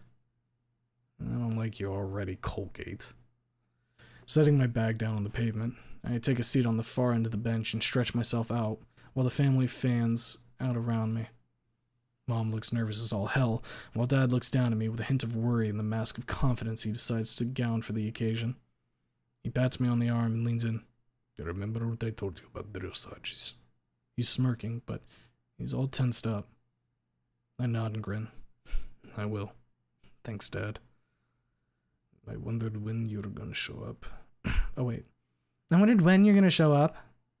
I sit up and lean forward to see Trish, waving at me as she crosses the street. Hey there, little T. She rolls her eyes and stops in front of me, then looks around. Where's Stella? Busy, Rosa chimes in. And she gave Anon her best wishes. I chuckle. And she's the executor of my last will. Ow! Marisa glares down at me, her hand lifted for another slap on the head. If her eyes could shoot lightning, I'd be really crispy lad right now. Don't say such things, Anon. She puts her hands on her hips. Mom, I'll be fine, don't worry. Amber clambers onto my lap. I put my arm around her. Marisa steps back, murmuring angrily in Spanish. Simone steps after her. I hear them talking in hushed voices, wholly in Spanish. Mom's talking quickly in a heated tone, her voice trembling slightly from withheld emotions. She pauses once or twice when the emotions get too strong, too overpowering. Dad is the complete opposite of her. He speaks softly, slowly, kindly. He's a wave breaker, a rock standing firm against the storm. In the end, he prevails. She quiets down and gives a soft sigh, after which her voice falls too quiet for me to hear. Amber, hiding her face in my chest, snaps my attention back to her. She's trembling. Her tears wet my shirt. I'll miss you, Daddy. Her heart is beating so fast. Fuck, I hate that I have to do this. I hate that I have to leave you like this, Amber, but in time, you'll understand that I'm doing it all for you. I'll call Grandma as soon as I get there, Princess. I hug her tightly. Don't worry, it's only 8 weeks. Plus, God knows how many months of military school, but maybe it won't be that bad. I feel the eyes of the toothpaste-colored stranger lingering on me. The aura of cocky confidence radiating from that son of a bitch makes it difficult to be in his presence, let alone endure him staring. Must have noticed that his nosiness is pissing me off. So out of the corner of my eye, I see him focusing back on his phone. God, I hope they don't put us in the same barrack. I'll end up like poor Private Pile if that's going to be the case. So, what are you going to be doing? Look up at Trish. With her hands stuffed in her pockets and her back slightly slouched, she reminds me of herself. On that day on the beach, she and Reed had that fateful conversation. I'll see. I got plenty of choices. And that piques her interest. She straightens up and looks at me with her brows drawn slightly. From my lips comes another quiet barrage of angry Spanish, spouted by my mom, aimed at my poor bald head. I ignore her unfound plights and focus on Trish. You haven't made a choice yet? She asks. I'll see what's available. She nods slowly a couple times, her frown deepening as her slouch returns. She turns her head away, muttering something. While Rosa, who has been trying to reach Reed on her phone for the past 10 minutes, gives a soft cry of joy. She turns to us, proudly showing us Reed, staring at us from the screen. Hey there, bro, he calls out. How do you feel? I give a small wave. Hey, Reed. I'm good. How's uni? Sweet as hell, swell as hell. Buenos tardes. He waves at the rest of the family, who reply in kind, in unison. The rumble of an engine wakes me up to the reality. Next minute, it's a blur. Moises grabs Amber and takes her off my lap. I get up and toss my bag over my shoulder, nearly knocking him down with it. I approach the bus with the whole family in tow, and as the door opens, I take one last look at them in a long time. Mom's crying into Dad's chest. Amber sitting on Moises' shoulder, waves at me enthusiastically. Rosa and Reed are shouting goodbyes and good wishes. Trish is standing on the sidelines, her face set, her brows drawn, her eyes laser focused on me. With a wide smile and one final wave, I enter the bus and find a vacant seat. I look through the window, watching my family and Trish shrink in the distance before the bus goes around the bend and I lose sight of them. I rest my back against the seat and sigh loudly, thinking about my future prospects and if this whole ordeal was a good idea after all. Is this seat free? I turn to the speaker. Wait, it's that guy from the stop. Wait, it's not a guy, it's a chick. Sure. She tosses her bag next to mine and plops down next to me. We sit in silence for a moment, after which she turns to me. So, those folks back there? Your family? I swallow down a particularly nasty remark and force myself to smile. Watch your tone, you walking toothpaste tube. Yeah. Affectionate bunch, huh? She puts her arms behind her head and rests her head against the seat. You have no idea. Quite. Suddenly, she shifts and extends her hand. I'm Nick. That's a guy's name. Hell, who am I to judge? Not the first time you meet a chick with an odd name, Anon. Be nice. Anon. I shake her hand. Nice to meet you, Anon. This is gonna be a long ride. Thanks to Drostepena, I don't know how to pronounce that, Discord and AO3 for his help on this chapter, especially with the military-related stuff. You're the real one, bro. Also, thanks to Warrior Dog, Discord, for beta reading this chapter.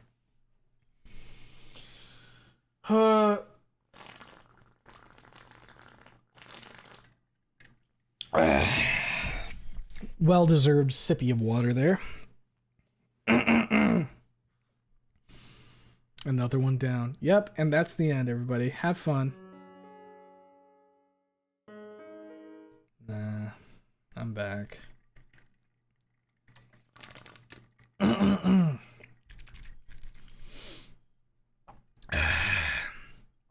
on, I have to have a little fun here. Clear a little bit of phlegm in the back of my throat. I don't know what voice I should do for fucking Nick. I think I'm just gonna keep going with whatever the fuck that is. Dance, Mr. Streamer, dance! I'm trying. Alright, give me just a second here.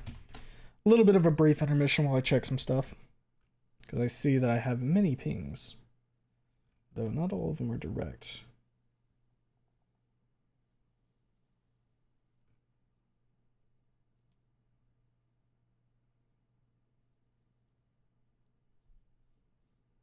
Okay. Looks like it's just all like notifications of people streaming, but I want to clear it real quick just so that way it's not sitting there staring at me.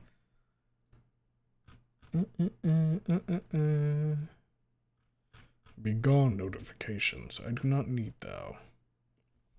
Hey, you know what's the worst part? You know what absolutely fucking sucks for your boy?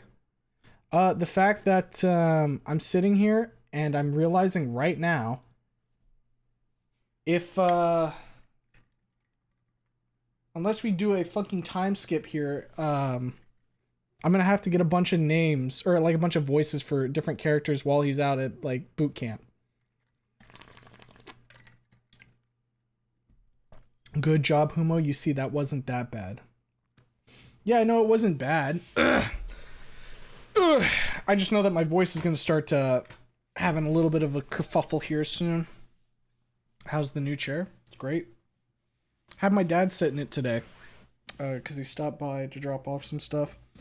And he was like, I was like, hey, take a seat in this real quick. And he's like, okay. He's like, this is pretty comfortable. How much was it? And I was like, here's how much it was. And he's like, okay. That's about how much I'd expect. Because he was looking at like an expensive ass chair too. So, yeah. Good chair. Very nice. I wheeled it into like the room where because I wheeled my other chair up because my room's pretty small. I can't like fit it in here. So it's just in like the living space. So I wheeled my current chair out and I like sat in the one I have right now and then sat in the old one. It is night and day on the fucking, like, at least for the ass.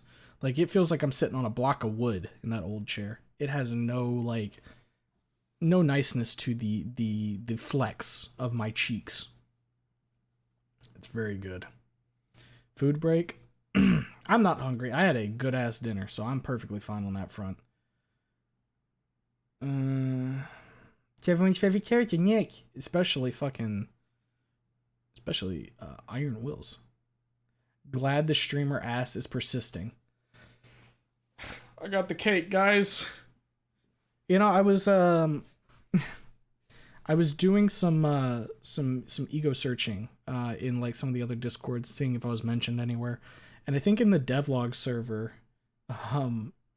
Receiver K was talking about maybe trying to get me to do like the Rebecca cosplay at some point.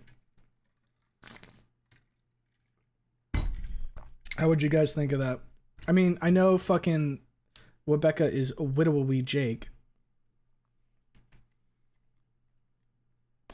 Also, I do see the author setting up an E1, 2, 3, 4, and 1, 2, 3, and 4 all at once. Yeah, kind of. We got the Navy, which is what he was in E2. Him joining armed forces and coming back or doing it and then going back to fucking Fang is E3. And we already have Amber, so we're on the E4 path in that sense.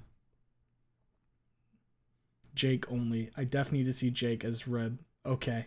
I'll see about getting Jake to do it. God damn it, missed it. Don't worry, we're doing chapter 34 tonight as well, so if you've read 32, you can listen to 34, but if you haven't, soggy, you're gonna have to wait till the fucking stream's done. Amber could exist in E3? Correct. But Amber is confirmed existing in E4. Oh. How quick can I scroll through this?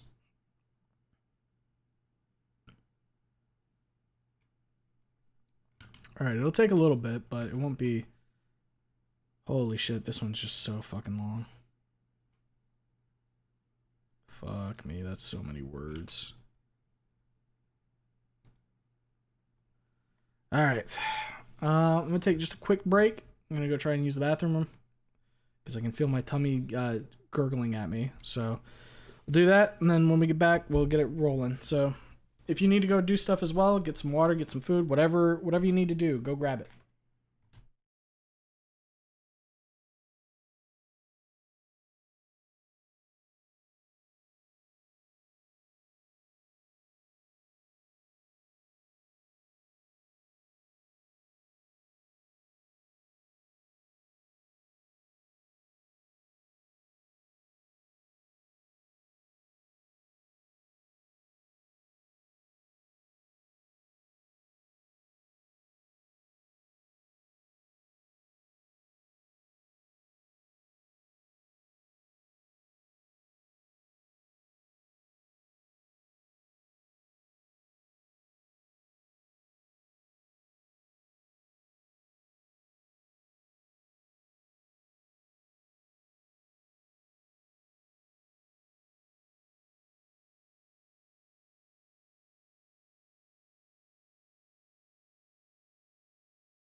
All right.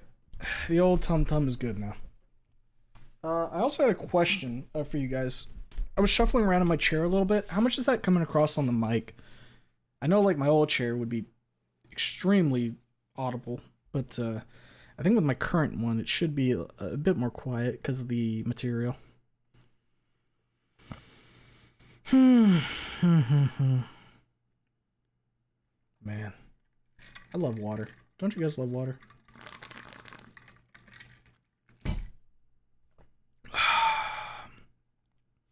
Oh, yeah. Let me think about the.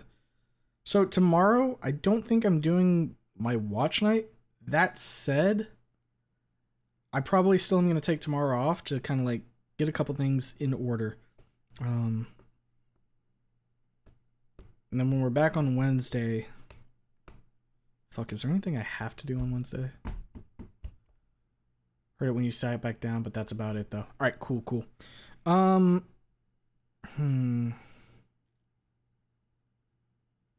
wonder if Ace is here right now.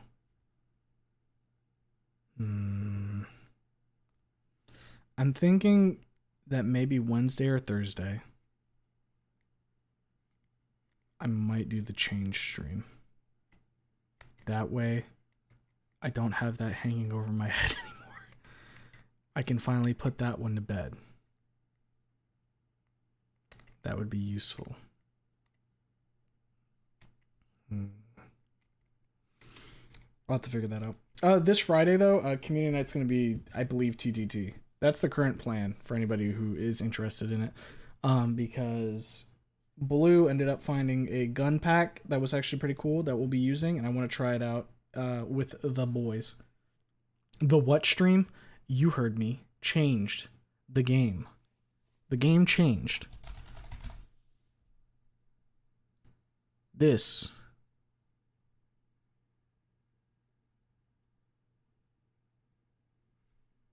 I have to play it. I have to play it. Ace burned his token on it. He burned his Humo coin. He bought it for me, and he burned the Humo coin, and he bought it for me. I have to do it. So there will be a change stream, and I want to go ahead and get it out of the way so that way it's not hanging over me for the rest of my life. Furry bullet hell, that would be way cooler, but it's not. I don't think. Yes, do it. Furry stream incoming. It's not a matter of if I'm gonna do it, it's a matter of when am I gonna do it. If I were to tell Ace, hey, you can't do that. That devalues the Humo coin. Can't do that. Hey, if you like I Wanna Be the Guy or Kaizo Mario, you'll love Changed. I raged pretty hard. Well, I did beat I Wanna Be the Guy. I did beat that, so I guess technically I have the wherewithal to weather that storm. Now, am I going to beat it on stream? Probably fucking not. How long is that game? He gets one stream of it. He doesn't get me beating the game, alright? That would give the Humo coin way too much fucking power. Humo, you were meant to destroy the furry, not become one. Yes, I know you're already one or some shit. I just want to quote Star Wars. You know, fair enough. 3 hours? Fuck, maybe I can't beat it on stream then. Fuck. Humo likes hard games, true. Hard games are fun. It makes you actually struggle to win. Epic wins wars. Okay.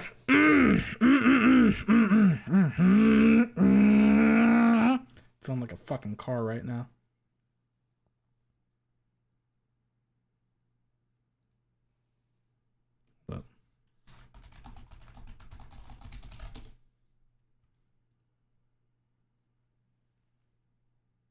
Don't worry, guys. I got a plan. This is going to be really funny.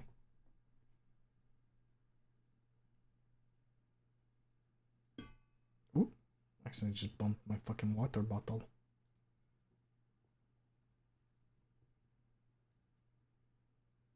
That's some foreboding energy. Well, I mean, technically I did play Changed on stream for like 10 minutes, but that was about it. I didn't go too in depth. I don't even remember does anybody remember what stream that even was? Hard game, play Dark Souls with the realism mod. Never wanted to kill myself and everyone in a 3-mile radius. I mean, speaking of Dark Souls, I do need to go through and play all the games on stream at some point, kind of like I did with the Resident. I'm still kind of surprised that I beat all of Resident Evil on stream, like all the mainline games. That's a lot of gameage. I still need to do like, oh man, fuck. I need to do a Resident Evil 5 playthrough before the fucking year's up. I'm due for one. When was the last? Hold up. When did I last play Resident Evil 5? Hold up. Resident. God, look at all that Resident Evil. Resident Evil 5. It's been over a year, easily. We're coming up on 2 years. I'm due for a playthrough. Shit. Fuck. Need to finish Black Souls and Undertale 2 also. Fuck, you're right. Shit. Okay. Okay. Maybe the plan for like the Guerrilla days are go through Black Souls and Undertale 2. You gotta do co-op? Of course I gotta do co-op. The question is just who would I do co-op with? Right? There's a handful of candidates that I could use. I could try to do it with Blue. I could go with Jake. I could go with my brother, because I know my brother likes this. I could try to see if Lanny would want to do it. I'd have to think.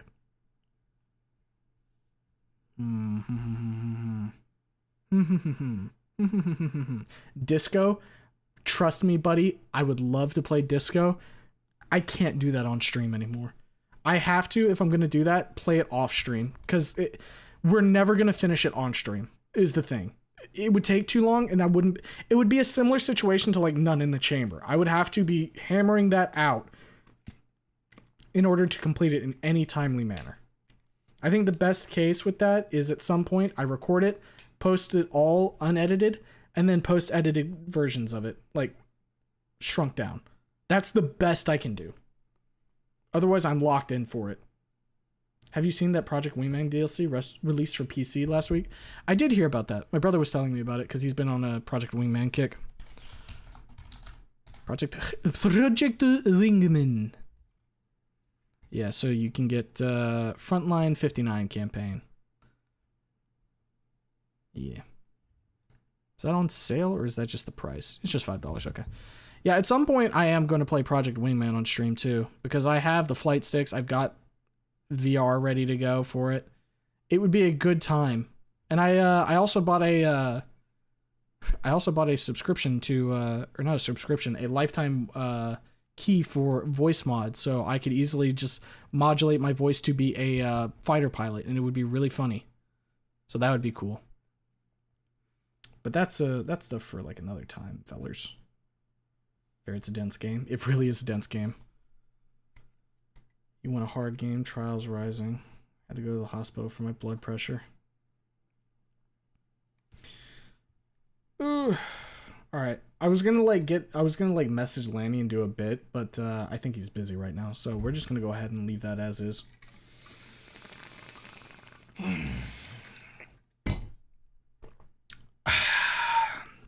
All right, fellas. You ready for chapter 34? 2 chapters in one night, and then next week we're going to do chapter 35 and the epilogue of chapter 36. And then we'll have put a nice little bow on None in the Chamber. We'll be done. Actually done. We won't the epilogue is out. We have accounted for it now. Holy shit. Yeah, let me check something real quick. So yeah, next week we'll finish up reading None in the Chamber with 35, 36. And then between then and I think Thursday is when I'm fucking departing. Actually, it might be Wednesday. I gotta fucking remember. I'll try to like work on the master cut on Tuesday. Maybe I'll go ahead and get like a lot of that put together between now and then. But that'll be the plan. And then you guys will have that as like a little fucking treat while I'm gone because I'm going to be gone from like the 19th to the 25th for like a whole week, essentially. I'm going on a ski trip the 19th to like the 23rd, I think it was. And then obviously 24th and 25th, probably going to be spending time with family. So that is my plan for that. I'll probably update the schedule at some point as well with it. Okay. Okay. Ooh, that felt like it actually cleared my throat. That's good. All right, everybody, get ready. You don't need a fucking reminder of what we just read, so we're going to go ahead and roll right into 34 here. Oh, crack my neck a little bit.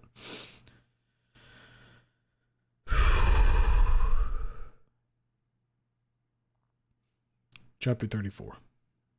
New Beginnings. You say you don't want to run and hide, face that no one knows. And everyone you meet, you're gonna show. You're nobody's slave. Nobody's chains are holding you. You hold your fist up high and rule the zoo.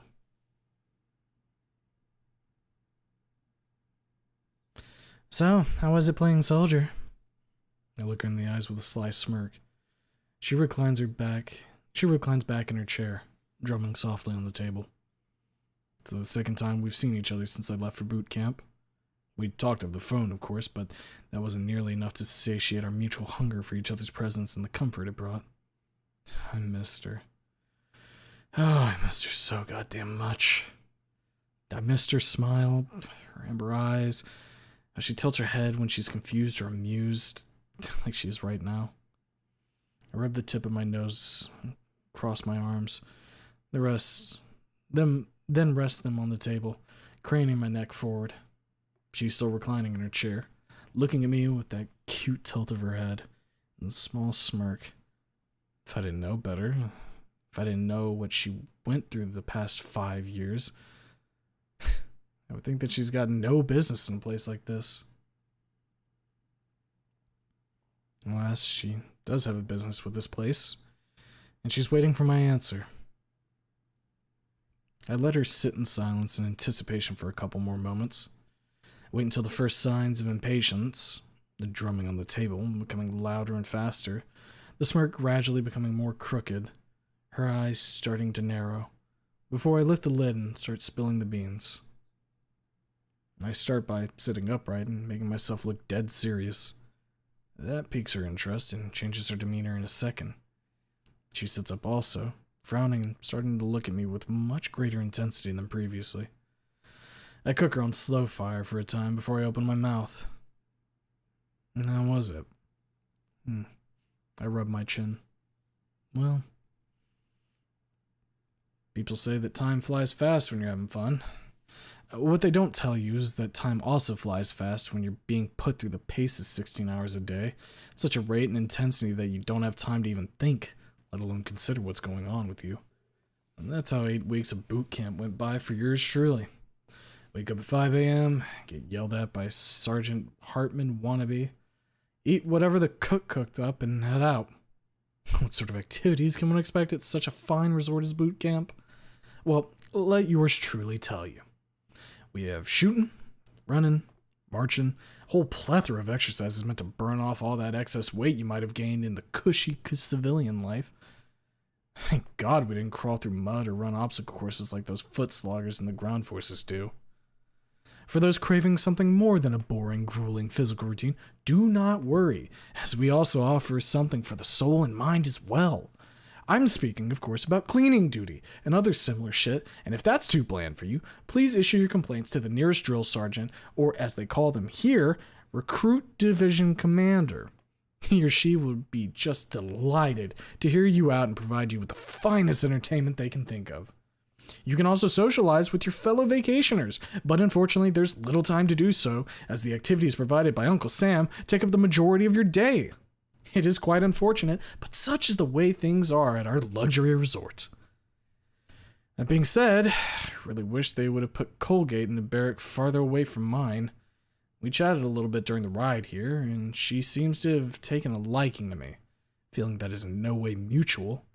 And during our time at the boot camp, she always found a way to be assigned to the same duties as me, which I suffered with quiet acceptance. Why, you may ask? Why did this fine, smart, handsome fellow not ask to have another person made their best mate? Well, it's due to reasons I mentioned previously. Didn't want to have to do extra push-ups on top of what they made us do already, or stand guard in torrents of rain. Luckily, there were other people there than Miss Toothpaste. People whose sight didn't want to commit a private bile. Fine guys and gals, whose company and camaraderie I enjoyed immensely, and if I'm to be perfectly honest, without which I would not have made it to the end of this period of my life. Speaking of the end of that period, it had a grand finale worthy of a goddamn movie.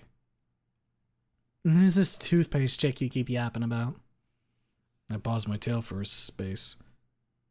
Is that jealousy I hear? Nick. She snorts. Yeah, I know. Yeah, I know. It's a guy's name. Hell, she looked like a dude.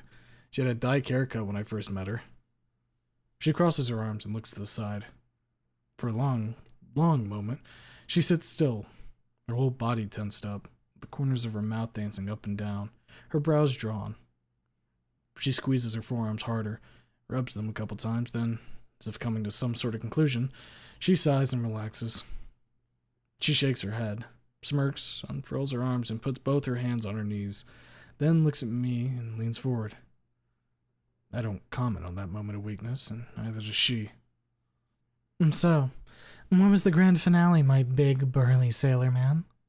She makes a kissy face at me, then laughs, seeing me blush. Well, it was called Battle Stations. Her eyebrows shoot upwards. She scratches her head, snorts, and leans further forward. Battle stations? What is Battle Stations? A training exercise, including your training as a sailor. Imagine a life-size battleship sitting in a dry dock in a huge warehouse. You're led to that warehouse with a couple hundred other schmucks, and you're made to play pretend on that sub. Sounds fun? Guess what? It isn't. First of all, it goes on for about 10 hours. Second of all, it involves a huge amount of hard physical labor. I'm talking carrying heavy shit around, running from one end of the ship to the other, suiting up for various emergency situations. Third of all, you're not allowed to sleep. Yep, this exercise happens at night. 4, everyone takes this play pretend extremely seriously. If you forget to put on your breathing mask in an area that's supposed to be filled with smoke after simulated missiles strike the ship, you're dead. And if you don't wear your fire retardant suit in an area that's on fire, you're dead. When you see an injured guy, you're expected to provide help with stretchers through a cramped corridor while being suited up like a goddamn firefighter beating back an oil refinery fire. You want to know something funny about these suits? You sweat a fuckload inside of them. I'm talking sauna levels. They get really hot. All the while, you're just recently soaked head to toe because of flooding in the ammo space. Let me tell you, when I had to haul my guy on the stretcher, we were hauling him through a space that was built to be completely destroyed by missile fire. I'm talking shredded metal and toppled furniture. It was like walking around the rubble of the Twin Towers, but inside a destroyer, and on top of that, the space was filled with smoke, and the fake bodies screamed for help as we moved it. The alarms were blaring, the bells were ringing, and amidst all that chaos, the comm system around the tub was rattling on and on about battle damage and missile strikes. Away the Viper team. Air contact bears 180 relative. Range 2 nautical miles. General quarters, all hands man your battle station.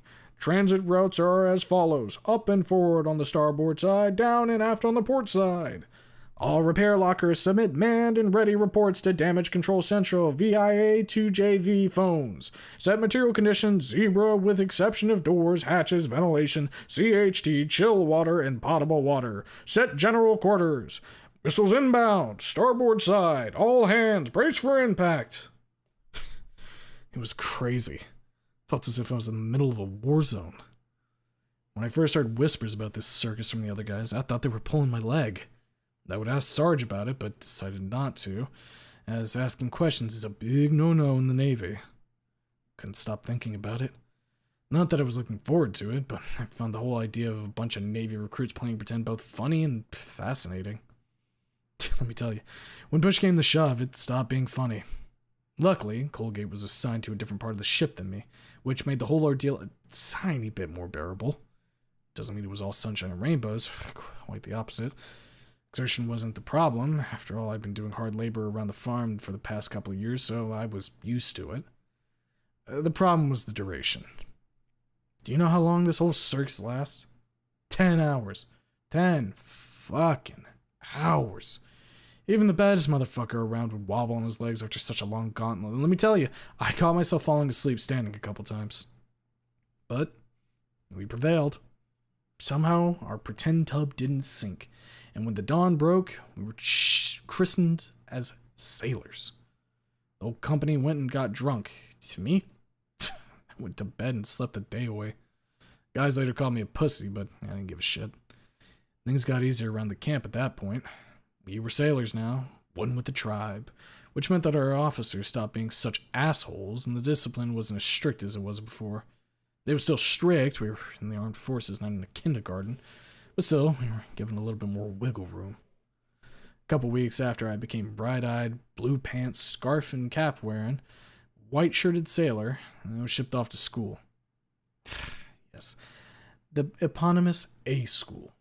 It was draining and tedious, but I learned a lot about maintenance of jets and other aircraft. After that came C School, which surprisingly wasn't as strict as A School. None of that marching from and to the classroom bullshit. Plenty of freedom in your off time, and they treat you like an adult in there. Don't fuck up and fulfill your due diligence. You'll be fine. So they sent you to school? Did you get free lunches at least? Very funny. How else would I have learned how to fix shit? I shrug. Yeah, yuck it up. I'd like to see you cramming from dusk till dawn until your head hurts, smartass. She chuckles, shrugs, and shakes her head. But did you get free lunches? I pat my belly, which elicits an amused snort from her. Hell yeah. All on Uncle Sam's dime. And I chose my job when they were processing me before I went to boot. She grimaces a little, tilting her head. You chose your job? I thought that ASV something's for that. ASVAB? I explain. It's determined if you're too stupid to join the Navy. I grin. Well, about choosing my job, some of the guys didn't, and from what I've heard from them later, they became bottom feeders. Lucy puts her elbow on the table and rests her snout in her palm, listening intently. After that school was over, I was a mechanic, bound for the naval base not 2 hours away from Volcadera. She nods and flicks her other hand, gesturing at me to hurry along, as I mentioned earlier. So, yeah, before they threw me into the service, they gave me like 2 days to get my shit sorted out. At that point, it's been nearly 2 years since I left for boot camp. Sure, they let me take leave of school for Christmas, but those couple of days across 20 plus months I've been away were nowhere near enough to make up for that. Video calls, while they helped alleviate a bit of how homesick I got at points, were a band-aid, not a solution. This all changed now. I had a post not far from Volcadera. Sure, they would chuck me onto a boat once or twice, but that's something I could live with. I'll take out that loan and pay it off with the housing allowance they give you at the Navy, and I'll be all set. My own house. For my daughter and for Lucy. When they finally let her out of the hospital. The bus came to a halt, and I adjusted the bag, watching the raindrops race down the windows while the commuters awaited their ride huddled together inside the bus shelter. I look around, scanning the area for familiar faces, whom I would know should be there, but alas, I find nobody. Odd. Maybe they forgot that I'm coming home today? Nah, that's impossible, they wouldn't. Oh, I'll catch a taxi home. The door opened. Wind and rain, latter of which whipped me across the face like a swarm of needles. It was balls shrinking cold that day. Good thing I brought a jacket. Stepped on the wet pavement and looked back. The bus driver, same guy who's been driving this line ever since I first came to these parts, saluted me. Can you imagine? Must be the uniform. I reciprocated, which made people stare. After a bit of pushing through the throng, I made it inside the bus shelter. Looked around again. Stop was empty. All commuters having gotten onto the bus. It felt weirdly odd, cold, and lonesome, you know? Did they really forget that I'll be here today? No, it's impossible. I took my phone out. wanting to call either mom or dad to come pick me up, but before I can even open my contacts, my golden ear catches the sound of someone running towards me. Papá, papá, has vuelto! I turned on my heel in a nanosecond, crouched and opened in my arms, just in time for her to vault into my embrace, laughing, crying, and clinging to me so tight that for half a second I struggled to breathe. Didn't matter to me in the slightest. I returned the hug, squeezing Amber close to my chest, my eyes closed, tears mixing with the rain dribbling down my cheeks. I felt light, as light as a feather. I felt so goddamn light that I wondered if the wind would snatch me up and carry me off somewhere. Happiness, contentment, and a fuzzy sort of warmth all welled up inside my chest and mixed and mingled together, each feeling feeding into one another, filling my body with such soft, fuzzy warmth, and my head with such a pleasant, soft hum that I couldn't help but let out a soft, shaky sigh. I'm back. I'm here. I'm with my daughter, and nothing and no one will ever separate us again. She stopped laughing and just held me, resting her snout on my shoulder, trembling slightly from both the emotions overpowering her, as well as the cold getting to her. She was wearing a jacket, but it's already soaking wet. No, don't worry, she didn't catch a cold. I pulled back, but I stopped after Amber clung to me tighter. Very well. How are you, princess? I rubbed her back. Where's Grandma and Grandpa? Estamos aquí, hijo. I lifted my head to see Mom and Dad. Mom was wiping her eyes with her hand, while Dad looked at me from head to foot, as best as my current position allowed for. I scooped Amber up off the ground and shook hands with Dad. He looked me up and down again, and when our eyes met for the second time, a grimace twisted his face, so briefly that I must have imagined it. What did it look like? I don't know. Fear? Maybe worry? Either way, it went away quickly. Glad to see you in that one piece, Mom. He nodded at me. Mom's been staring at me expectantly since I first looked at her, so, guided by instinct and common sense, I put Amber down and spread my arms for a hug. Almost immediately, she crushed into a tight, affectionate embrace, which, similar to the one given me by Amber before, squeezed the breath out of me. I returned the hug as tightly as I was able, the familiar feeling of safety, contentment, warmth, and thankfulness for the woman's care and love for me flooded me and warmed me from the inside like a lazy, cozy fire. She didn't say a word, the beating of her heart and her trembling as if in a fever, accompanied by an endless litany of Spanish and her rubbing my back as if checking I'm really there, said more than a million words could. Finally, she pulled away and scooped my face into her hand. Welcome back, hijo. She laughed, shakily, and pinched my cheek, then stepped back. As she turned away and wiped her eyes with her hand, I hugged it out with my old man. It's a tight, strong, manly hug, with many pats on each other's back. Finally, the welcome's over. Let me tell you, with this family, this is but one of many. We headed over to the car, and soon enough, we were zooming towards the highway. I was sitting in the back seat with Amber, who stared at me in silent awe and reverence for the couple of minutes of our drive. I just smirked at her in return. At one point, I reached out and ruffled her hair. She snorted like a horse and pushed my hand off. Yeah, she did. It was pretty damn funny. Daddy, how was it in the Navy? Oh, it's been busy, I said. I told you all about it when I called you and Grandma, remember? She nodded, then crossed her arms and put up her snout, with an extremely profound look on her face. Yeah, like she did in the pic I showed you. Yeah, she made the same face.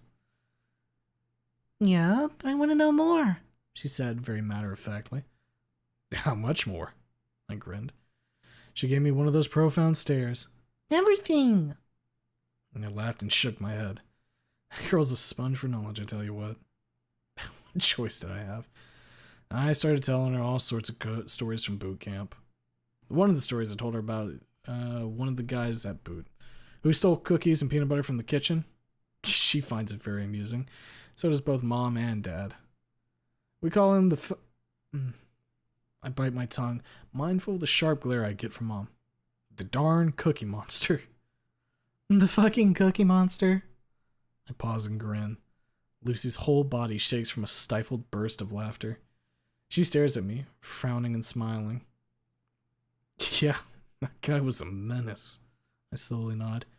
You know, we also had a cursed stall in the bathrooms. She chortles and leans forward. What, did you all jerk off in there? I tilt my head slightly forward and stare at her for a very, very long moment. Suddenly, when the meaning of my reaction to her remark hits her, her smile turns very crooked, her eyes widen slightly, and her brows both come together and go up, up, up. What the fuck? Ew! She sounds disgusted, but a chuckle betrays her true amusement. I shrug and put my hand on hers. She sighs, stops laughing, and looks me in the eyes with a warm smile. So, how was the welcome party? Lots of people, lots of food, lots of music. I pat her hand. Wish you could have been there. You'd love it. Her smile falls. With a deep sigh, she retracts her hand, which she then lifts to shield her eyes. In a moment, she becomes very still, her good mood gone like a flame put out by a gust of wind. I swallow and reach out to her.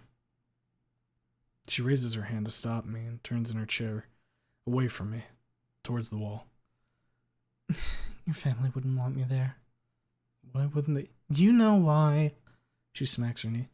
You know goddamn well why. She sniffles. A murderer, a loon, a rapist. She lets out a soft, shaky, wet chuckle. I sit there, unsure as what to say.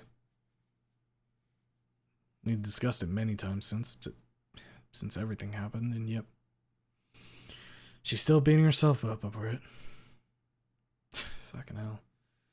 Truly is no rest for the wicked. Why would they want me amongst themselves? They're good people. Why the fuck would they want a nasty piece of shit like me to join them? She sniffles and then shudders. I stand up and go over to her. She looks up at me, her eyes filled with tears, filled with desperation, need for comfort, a silent plea. I open my arms, and she, with a stifled sob, jumps out of the chair and throws herself at me. I hear Mike stirring when she knocks the chair over, but I don't give a shit. Lucy starts sobbing. She's shuddering and hugging me tightly, both with her arms and her wings, squeezing me hard, gripping me with her fingers, as if afraid that I'll turn into mist the moment she lets go. I hold her tight, pressing her against my chest, resting my head atop hers and kissing her head again, again, and again. They destroy everything, she mumbles. They destroyed so many people. Her grip on me tightens, her claws digging into my skin. Hurts like a motherfucker, but I don't care. They destroyed you. You didn't destroy me. You didn't destroy anything. She growls into my chest, slowly beating on it with her fist. What about Millhouse? What about Rosemary's brother? What about all those people I killed? She looks up at me. What about you? You stuck by me all those years. Why? I move a strand of her hair off her face and sigh deeply, and plant a small kiss on her forehead. I love you, that's why. Kiss her forehead again. I love you, and I promise to help you. She sighs, wetly and shakily, and presses her face into my chest. We stay like this for a time, me unmoving and silent, her sobbing and trembling. Her feathers tickle the back of my head with each sob, which, in a weird sort of way, exacerbates her delicate state. I don't know how long we've been like this, with her crying and me just being there for her, a rock for her to hold on to. When we finally separate, her eyes are red and puffed up, but she has calmed down. She pecks me on the cheek and laughs shakily. Thanks, dweeb. She wipes her eyes with her sleeve. Fuck, She squeezes me in her arms again. I miss you so fucking much. I rub her back and get the chair for her, then sit down. There's a moment of silence between us, during which we just look into one another's eyes. She smiles and reaches out, pats my cheek and sighs, then sits upright and drums on the table with her hands. So, She pauses and clears her throat. So, how are things going for you now? I rub the back of my head and chuckle. Oh, things have been going great. I know this ain't true, but I managed not to show the sudden pang of anxiety, nor how my stomach clenched, as if a fist had closed around it. I go back to the day of me going home before heading off to my duty station. Trish. She warned me to be careful around town. The reason? Basil. Lucy's stare snaps me on my reverie. I cough, smile apologetically, and pat the cheap wood with both hands. Don't you fear, Anon. Smile and wave. Smile and wave. Sorry, I got lost in thought. I grin. So, I took out a loan for the house. Told you about it, remember? She nods slowly a couple times, lashed edges of misery disappearing from her face, making her much prettier, despite the red, puffed-up eyes. She even smiles a little and puts out her hand. I put mine on top of it immediately and squeeze it a little, which makes her blush slightly. Yeah. She covers her face to hide her blush. Yeah, you told me. So, yeah. I'm looking for a house now. Soon we'll all be living together, Lucy. I lean in and press my forehead against hers. You, me, Amber. Together. She laughs, but her laugh rings hollow. There's a sardonic undertone to it, which tugs on my heart like the claws of a saber-tooth. How soon will that be, huh? She mutters. Soon, I say, keeping my eyes locked with hers. Soon. She doesn't look convinced. Change the subject. You want her to cry again? Right. So, I lean away slowly. She stays hunched over for a moment or two before straightening out. Yeah? I talked to Doc Mitchell, and that CPS lady assigned to Amber. She blinks, squeezes my hand, goes completely still and rigid. She lifts her hand to her mouth, tears once again welling up in her eyes, but instead of a grimace, a soft, warm, heart-melting smile accompanies them. She squeezes my hand tighter and tighter, the dull stubs of her claws pressing hard against my skin. Not a move, not a word. She doesn't even make a sound. But the look of ecstatic disbelief and joy in her eyes, paired with a soft tremble gripping her at this very moment, tells me everything. No. She swallows suddenly, choked back by the sudden rush of emotions. No. She works her beak, trying to break the hold of happiness on her tongue. They? Yes, Lucy. I squeeze her hand. They agreed. She shuts her eyes and again starts sobbing. I wrap my arms around her and hold her as close to my chest as I'm able to across the table. She pushes her face into my shoulder. Very soon, my shirt is soaked with her tears, my torso vibrating from the power of her sobs. There's a happy note to her crying, which, coupled with its severity, makes it extremely touching. I pat her on the back, rub her shoulders, and murmur reassurance to her.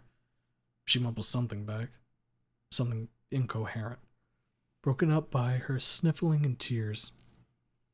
Over the next couple minutes, she gradually calms down. Her sobs soften and then die down, and so does her shuddering. She slowly pulls away from me. I take my hands off her back and sit up straight, looking into her red, puffed-up eyes.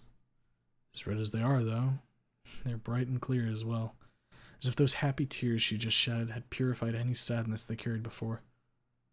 When? She wipes her nostril with her sleeve. This month. We're still ironing out the exact date.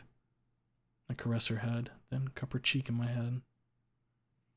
She rubs against my palm, a wide, calm smile spreading across her snout. She looks up at me, calm and happy, the happiest I've seen her in a very long time. Okay. She sniffles, wipes her eyes with her other sleeve. So? She clears her throat, wipes her eyes again, and chuckles softly. Did anything else happen? Did anyone get married or something? I chuckle, which widens her smile. She leans forward and repeats the second question with an air of inquiry. Oh, yeah. Reed proposed to Rosa. Her eyes widen. She stares at me in quiet surprise for a short while, then clears her throat. coughs, looks away with a soft blush, and chuckles. Well, I always expected him to end up with... Her face droops for a moment, a grimace of fury flashing across it for a split second. She curls her hand up into a fist, then unfurls it and clears her throat once more. With Trish. I vehemently shake my head. He renounced his friendship with her after... I trail off for a second, then quickly finish. After that day.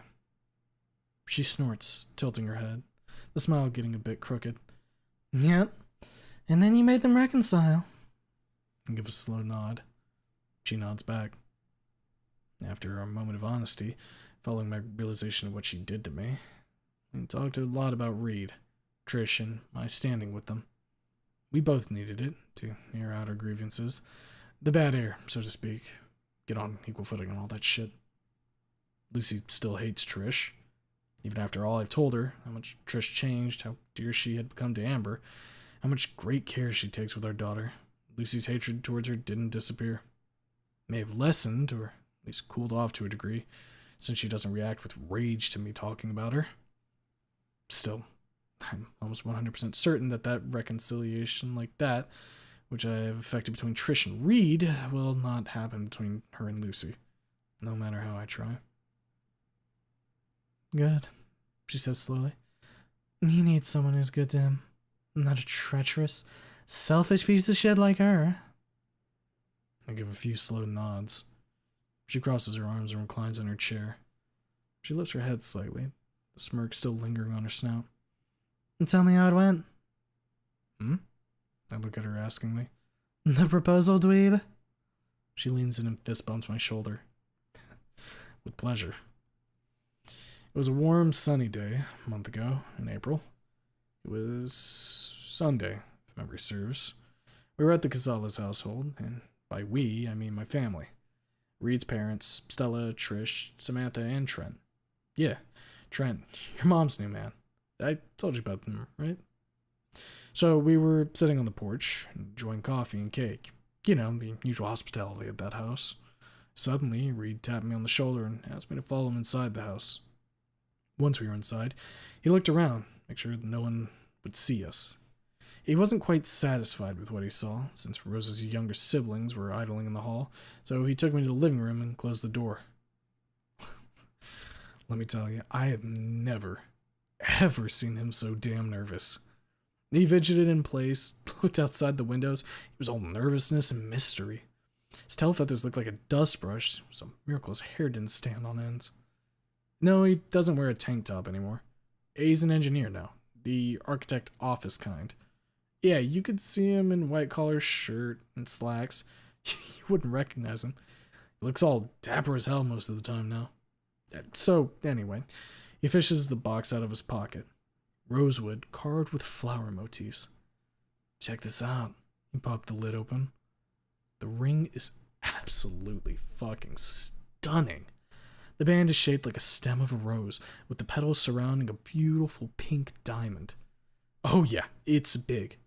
No, it's not carved into the head of a rose, sadly. The band is carved. There's something written on it. I don't know what, I only saw the ring for a moment.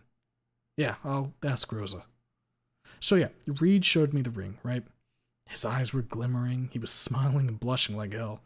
His hands were trembling, you know, that he was about to take a very monumental step in his life. What do you think? Beautiful. Very fitting for her. You think? He chuckled nervously, then put the box back into his pocket. Oh yeah, certainly. I patted him on the back. You gonna propose now? He nodded. Let's go, Tiger. He took a deep breath, chuckled again, and quickly went across the hall in a slightly stiff step, almost not lifting his feet. He almost tripped on the threshold, but he salvaged it with a long, hard step forward, which made everyone around the table turn their eyes to him. He froze. I couldn't see his face, as he had his back to me, but from his pose alone, I could easily assume what the look on his face was. Anxiety, stiffness, a bit of impatience and happiness. He stays still like that until his mother asks what's wrong. He then springs into action, so suddenly and quickly, as if he was afraid he'd lose the courage to do it if he didn't go through with it at that moment. He goes to where Rose has been sitting, at the left side of the table next to him, and fell on one knee before her. He took out the box. She blinked, goggled at him, then scrambled to her feet. She almost knocked the chair over. Rosa stood still, and I mean completely still, hands at her sides, crimson red blush flooding her cheeks, hell, her whole face. She stared at Reed with a sort of reproach, but also happiness and joy. I don't know, it's kind of hard to describe it. On top of that, she seemed not to hear what Reed was saying. Rosa, you've been there for me since my darkest days. He was looking up at her, his blush turning his snout beet red. You raised me up from the darkness with your love, care, and feeling. You showed me how it feels to be happy, to enjoy life, know how it feels to have someone who truly and wholly cares about me. He lifts the damn box higher and popped the lid open, and the sun reflected in that ring as if he had a miniature star in his hand. It was quite something, I tell you what. There was complete silence and stillness for a moment. Everyone, me included, were staring at Rosa. Her blush deepened as Reed progressed in his oration, and when he finally showed the ring, she was as red as a stop sign. Will you marry me? She opened her mouth, shut it, worked it a couple times, lifted her hand to her mouth, blinked and swallowed, all in the space of a couple seconds. Their eyes were glued to Reed, her face pure crimson. She swallowed again, loud, cleared her throat and lifted both her hands, took a deep breath, and finally smiled. Oh, Reed, you stupid boy, of course I will, she said in Spanish. She could barely speak, she was so choked back by her feelings. Reed took her hand and slipped the ring into her finger. Then, it was as if a spell was broken. Everyone got up from their seats at the exact same moment, crowded around Reed and Rosa. They started congratulating them. Some of them were crying. It was all very beautiful. I myself stayed back until the last round of congratulations was over. And only then I stepped out and hugged Rosa and shook hands with Reed. After that, Reed asked me to be his best man. I agreed, of course. Then Rosa asked if Amber would like to be one of her bridesmaids, and she couldn't be happier to agree. Lucy wipes the corner of her eye with her finger, a melancholic yet happy smile dancing on her lips. She spends a few seconds staring at the table, smiling and wiping her eyes, then slowly lifts her head and looks me in the eyes with a sort of amused expression. Amber's a bridesmaid. She shakes her head with a chuckle. She'll make for a pretty little thing. I grab her hand and bring it to my lips for a kiss. She blushes, putting the other hand on her chest. The prettiest. I peck her hand. Just like her mother. She jerks her hand away, her blush growing brighter. Shut the hell up, dweeb. She covers her face to hide her blush. I grin. Never. She flips me off, still covering her face. You're such a fucking dork sometimes. She sighs, glances over her shoulder at Mike.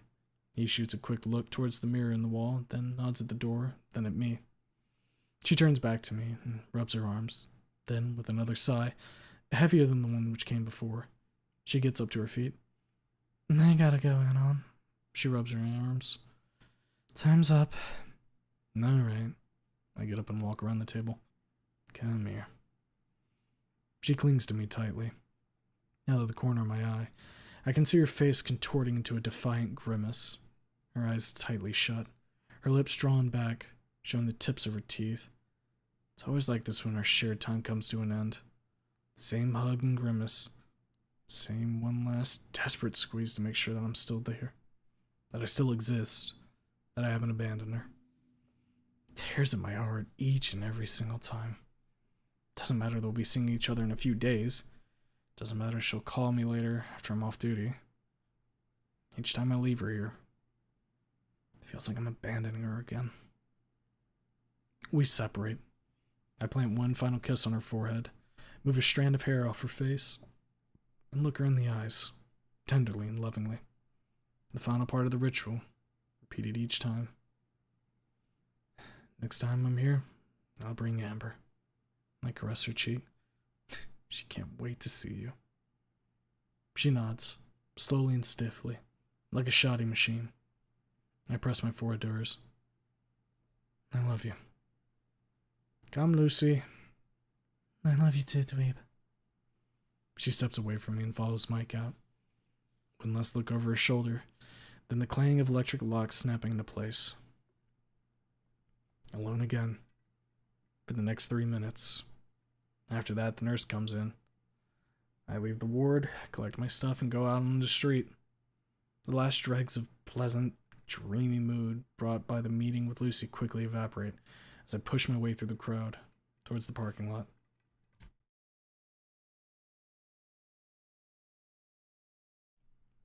A dash of purple flashes in the crowd. I stop and spin around. The guy walking behind me swerves to the side, giving me the meanest side eye I've ever seen. Watch it, dick! I ignore him. My eyes are scanning the surroundings, an attempt at picking out that purple blip I just saw moments ago. Where is it? Where the hell is it? It's not there, or anywhere. He may be gone, or my mind's so preoccupied with Basil since I came back, it's making me see shit that's not real. With a sigh, I rub my eye and shake my head. You're getting jumpy, Anon. Best keep it together or you'll fall apart before the wedding. I enter the parking lot, and a couple minutes later, I'm inching my way forward in a traffic jam. I drum to the rhythm of a rock song playing on the radio, trying my best to keep my hand off the horn, when I happen to look left. I always thought the expression blood-curdling is only a figure of speech, meant to exacerbate the spooky or tense situation a hero finds himself in. Today, I find that it's not only a figure of speech, but that it is very, very real. Sage is standing on the edge of the curb with his arms folded. He's waiting on the street crossing, it seems, but even though he's got a green light, he's not moving. At all. He's as still as a slab of rock. His head is turned towards me, his eyes narrowed, his brows furrowed. Trish's assessment of his looks wasn't wholly accurate. He doesn't look like a crackhead hobo, more like a librarian who's extremely down on his luck. He's wearing a brown jacket, tattered at the cuffs, with a washed-out dark red shirt underneath. His jeans are very washed out, as if he only had one pair and washed it every single day for the past 5 years. His hair is shaggy, clump of hair. His hair is shaggy, a clump of hair in front sticking up like a rooster's crest. There's a scraggly beard running all along his snout, which is straddled by a pair of glasses and cheap plastic rims. He's staring at me without hatred, or even anger. Instead, there's curiosity and satisfaction. He's even smiling a little and giving small nods as I drive by, turning his head as I pass along. Suddenly, he unfurls his arms and reaches into his jacket, which I just now notice is bulged out by something large.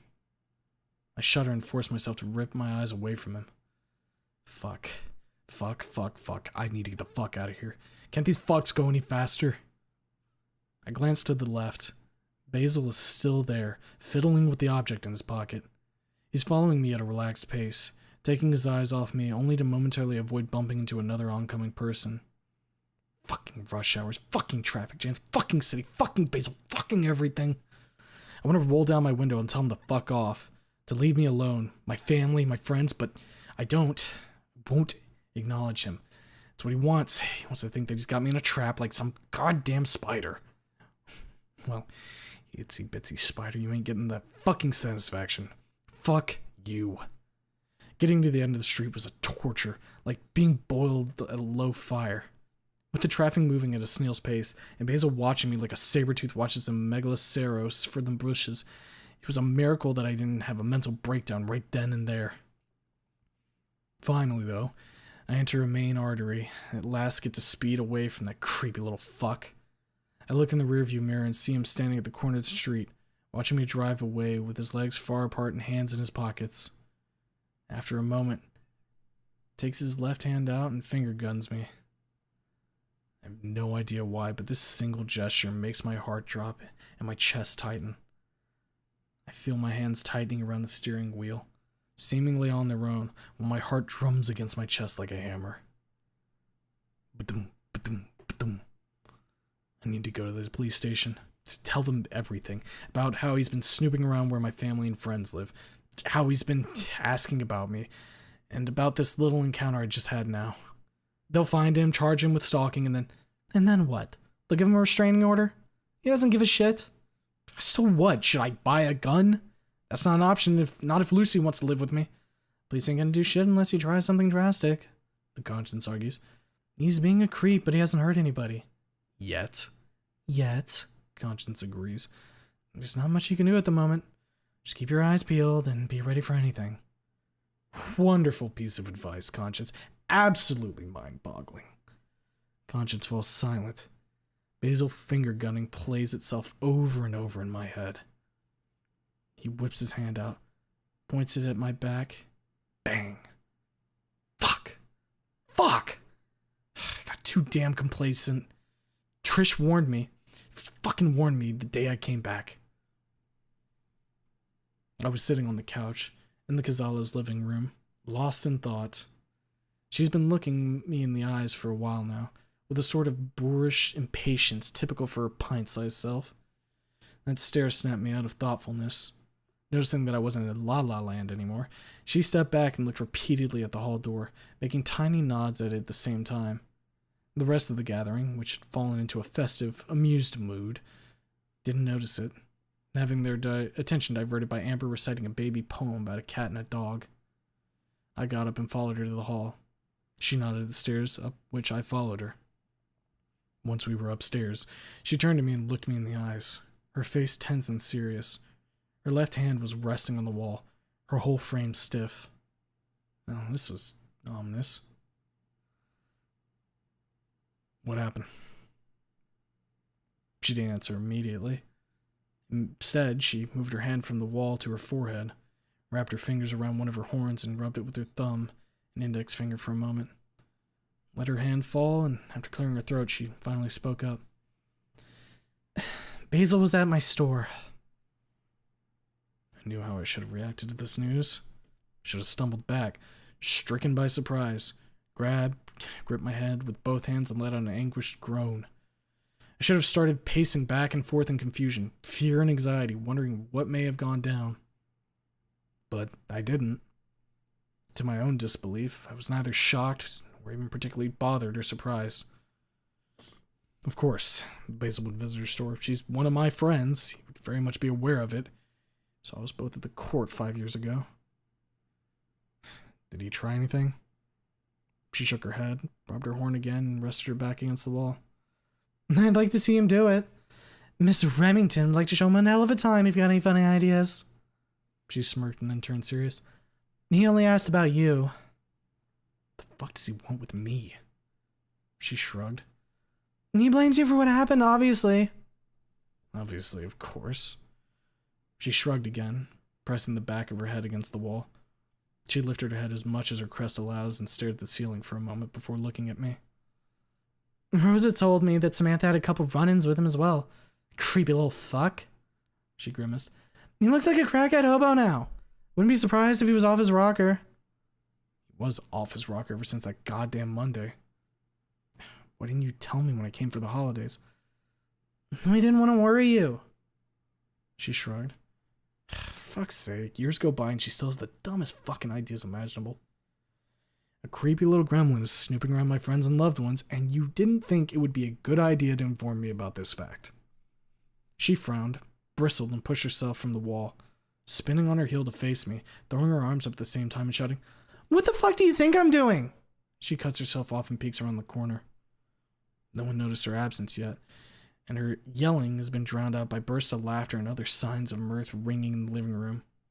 She sighed, nodded, and turned back to me. What the fuck do you think I'm doing right now, you stupid ape? She said in a heated whisper. I wanted to tell you, but Rosa told me not to so you could focus on boot camp and shit. She jabs me in the chest with her finger. Ouch. I'm in the sore spot. I muttered an apology. She acknowledged it with a curt nod and continued. Besides, you never tried anything funny with me, Samantha, or even Amber, though I'd keep my eyes open if I were you. She pointed at me to emphasize her words. He has his sights on you, and I don't think that he wants to hold hands and sing Kumbaya. Zilla said the same thing 2 years ago. Wants to herd Lucian on, and that involves you, heavily. Be very, very careful if you come across him again. Mouse, come help me. On it. I quickly discovered that working on planes didn't differ all that much from working around the farm. Yeah, some people may argue that being an aircraft technician is a tiny bit more complicated than being a farmhand, and I agree. What I mean by it not differing much from farm work is the fact that it allows me a lot of time for thinking. Those bursts of steam of consciousness are not full-on brooding sessions like I indulged in back in the good old, simpler days. I need to focus on my work so some poor sons of bitches don't end up in a flaming wreck, but still, my thoughts slip by in the idle gear in the back of my head. May has come. 5th anniversary of the shooting is near at hand. Just thinking about visiting Nazar's grave again makes me a bit uneasy. God, it's never easy to look at that headstone. No matter how many times I've laid my eyes upon it. He'd be 22 this year. Poor bastard.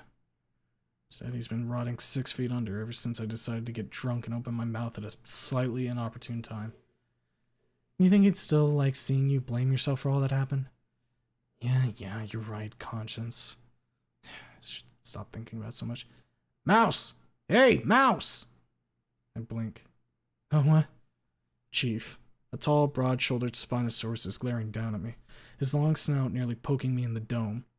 He's holding out his hand, stiffly clenching and relaxing his fingers at regular intervals. You falling asleep or something? Wake the fuck up! We need to get this bird in shape before the shift ends. Now give me that wrench! I blink and look down at my hand. I've been holding a wrench, standard rotor blade screw issue. I hand it to him. He swipes it from my hand with an annoyed snort. For fuck's sake, you've been daydreaming the whole goddamn day. He starts tightening the screws on the tail rotor. You can think about random bullshit when you're off the clock, got it? Yeah, Chief. Sorry, Chief. Fucking splendid. Now check the oil level. When I first came here, I expected to work on jets, state-of-the-art shit.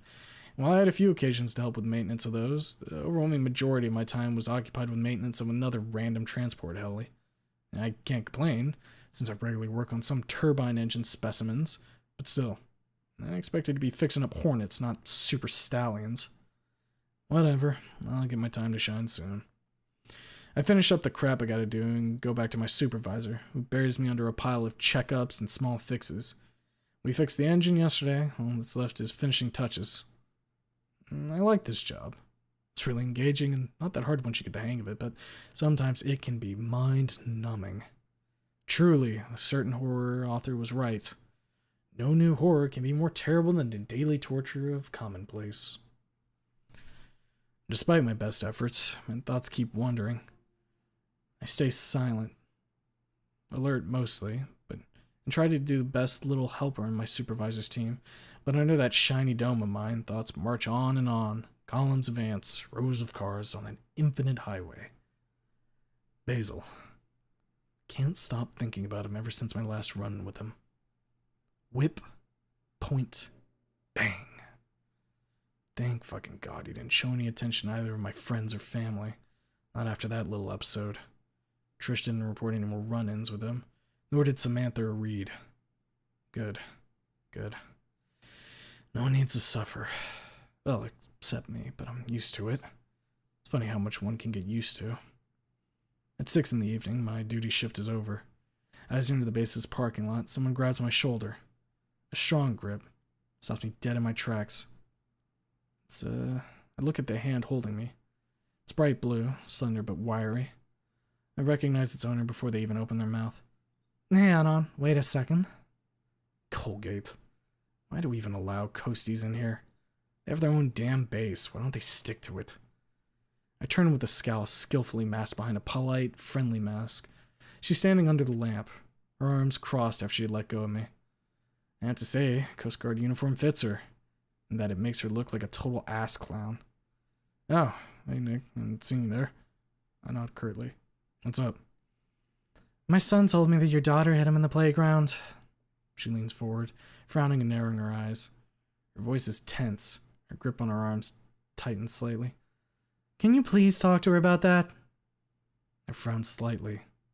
Remember hitting someone? That's new. She wouldn't do it without a reason, I calmly reply.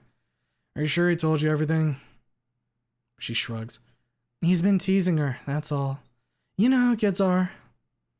I nod just to get her off my back. Something tells me that little Jack isn't telling the whole story to cover his own ass. Just like his dear mom did one time at boot camp, which landed the whole unit in hot water. Save her, of course. I'll talk to her. Short pause for added effect. I've got to get going. Gonna be late for dinner. I point at the parking lot with my thumb. So, if you don't mind. She lifts her hands. Sure. Just remember to talk to your girl about it, okay? Jack's not a bad boy. Maybe he is, maybe he isn't. I'll find out once Amber tells me her half of the story. I get in my car, start the engine, and show my ID to the guard at the gate. And after that, it's a long road home. I look to my left, taking in the sunset. The orange light of the setting sun glimmers in the sea waves, making it look like an ocean of gold and fire.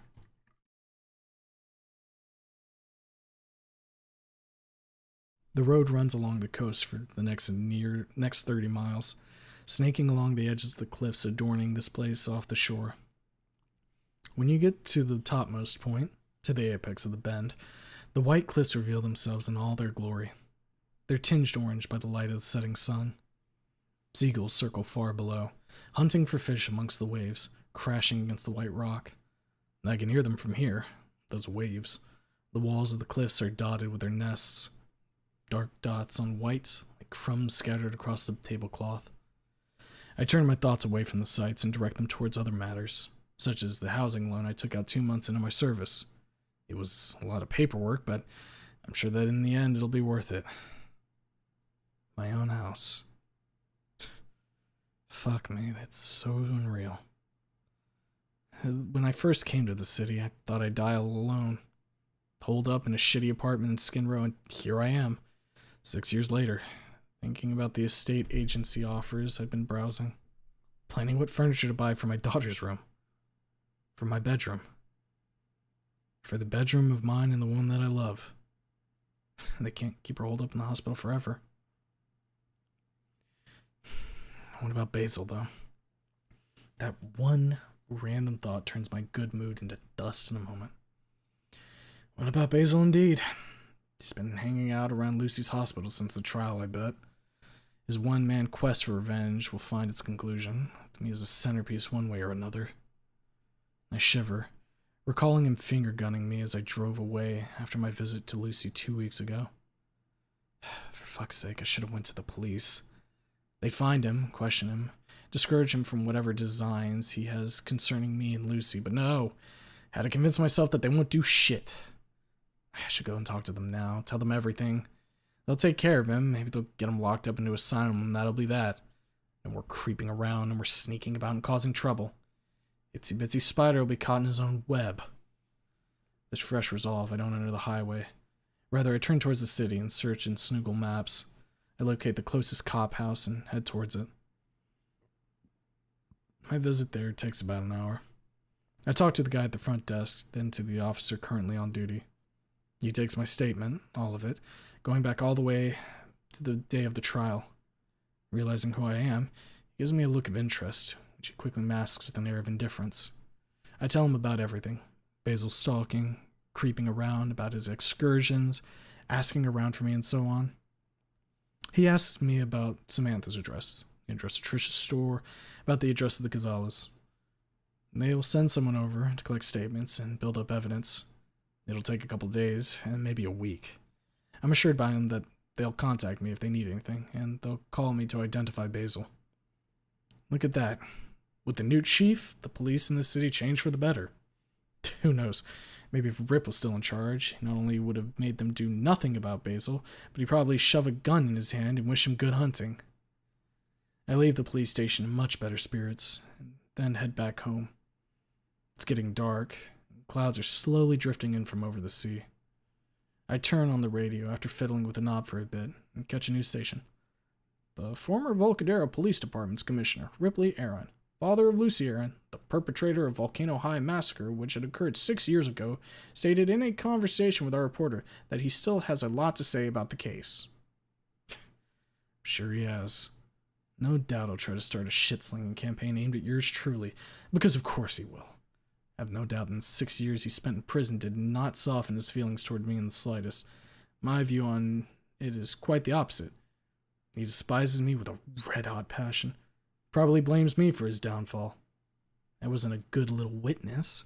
Didn't let him trample me into the dirt. I lashed out. That cost him not only his post, but also his marriage and his freedom. His old life lay in ruins because I stood up to him. Actually, that wouldn't be the word I'd use. I snapped under the pressure. He doesn't care. He's a cold, ruthless son of a bitch who made his son a nervous wreck. What about Lucy? She hate him? Maybe. Maybe not. Maybe the relationship between them is much more complicated than I give him credit for. They did go to the shooting range together every weekend, the bond. What the hell do I know? Ripley Aaron, who had been convicted of tampering with witnesses in the case we just mentioned and embezzlement of police funds, is due for discharge from prison in 6 months' time. Stay tuned for an interview with the monster in uniform, exclusively on DNN. I snort. Great. In half a year, I'll be dealing with both of the creeps out for revenge, as well as a vengeful father seeking retribution. I wonder if any of his cop house buddies will be willing to help him out in this. Probably not. The stink of the whole case hangs around him like a cloud of mist. He's unclean, contaminated. No one wants to deal with a crook and a felon. It's almost 8 when I finally arrive at the farm. Amber goes out to meet me. You're late. She puts her hands on her hips, looking up at me with a hearty expression. I had important things to take care of, Princess. I scoop her up from the ground and peck her head. Say, I start walking slowly towards the house. One of my colleagues at the base told me that you hit her son on the playground. I stop and look her in the eyes. Is that true? She crosses her arms and turns her snout up and away from me, with the same hearty, half-angry look she gave me when I got out of the car. She snorts and scoffs, then suddenly turns her head back to me and stares me in the eyes, her own eyes glimmering like twin rings of fire in the last rays of the setting sun. I had to! I chuckle. God, she's just as feisty as her mother. What do you mean, I had to? She grimaces, showing the tips of her fangs, then turns her snout up again, not facing away from me this time. She looks down at me from behind her snout for a couple seconds before bringing it back down. I wait patiently. You asked me if it's true that my dad's a human. She narrows her eyes, her lips shooting upward, revealing her fangs again. God, she just looks just like Lucy when she's angry. I said yes, and you know what he called you? Her eyes glimmer with the sparks of anger in the dying light of the sun. What? A monkey! She hisses softly. I kicked him in the butt, not once but twice. The anger on her face gains a significant tinge of self-satisfaction, and she crosses her arms again. He went crying to Mommy. Ha! She tosses her head up again. I laugh. My attempts at containing my laughter are met with a complete and utter failure, and I don't regret it for a moment. The mental image of Amber, incredulous about her father being called an ape, grabbing a boy, turning him around, and giving him 2 kicks on the ass, is extremely funny. Hysterical, even. Well-deserved ass-kicking, I should say. Maybe we'll teach him not to say shit like that to others. I knew you'd like it. She grins and puts her arm around my neck. Grandma Sam was angry when she saw me do it, but when I told her that Jack had said, she calmed down, nodded, and said that I'd done well. Her grin widens. I cough once, twice, silence my laughter with a loud snort and look at Amber seriously, then start walking towards the house. Mom's already standing on the porch waiting, watching us approach. Amby, you can't fix problems with violence, I say slowly. Her face hardens. Why? She demands. Because solving things with violence... Blood. Bullet holes. Body bags. The stench of blood and bodily fluids sticking to my skin and clothes like thick mist. Naomi crumpled up in a bloody heap. Nazar, stretching his hand out to me, desperately trying to say something. Naomi's mom screaming. Ripley cradling his son's body in his arms, whispering apologies. Basil screaming and lashing out at Trish in court. Because solving things with violence never ends well. You will apologize to Jack next time you see him. She smacks me on the chest. But I was defending you! I know, but you went about it the wrong way, Abby. I pat her back. Fight with words, not with your fists. She harumphs, crosses her arms, and turns her head away. We arrive at the porch with her defiantly avoiding both my eyes and Marissa's. She jumps from my arms and darts inside the house, grumbling. Marissa watches her run up the stairs, then turns to me. Did you know she... Yep, we just talked about it. I shake my head. My God, she's as belligerent as her mother. I raise a hand to my face, ready to kick ass at a moment's notice. Mom doesn't say anything. I let my hand fall and head inside the house, then up the stairs. I quietly open the door and stand on the threshold for a space. She's sitting with her snout pressed into one of her trilobite tanks. Trish switched out the big tank for two smaller ones, as apparently those expensive trilobites I bought require a different environment. Free of charge, of course. Another present for the little scamp from her loving auntie. Apologize. She watched the trilobite scuttle across the bottom of the tank. You called Daddy a monkey, Healy. It's not fair. He's gonna call him a spear chucker next time. Wonder if Ripley had to deal with similar situations when Lucy was little. Did he yell at her, scold her, which made her rebel against him, become even more entrenched in her violent behavior until it was too late? Or did he view her feistiness as a sign of strength, a positive trait inherited from him? Did he encourage, enable her behavior with Samantha's quiet approval? Sam's behavior after learning what Amber did was strange. Me and Samantha, I know we weren't the best of parents. I pause, Ripley's words ringing in my mind, jutting out from the mist of my subconscious like a ghost. Samantha and I focused on Nazar more, since he needed attention after his incident. I gripped the door frame tighter and tighter, the knot in my stomach working in tandem with the tightness in my chest to create a mix of self-reproach, which is as potent as nitroglycerin. I bite my tongue, stifle a curse forming on my lips, and look away from Amber.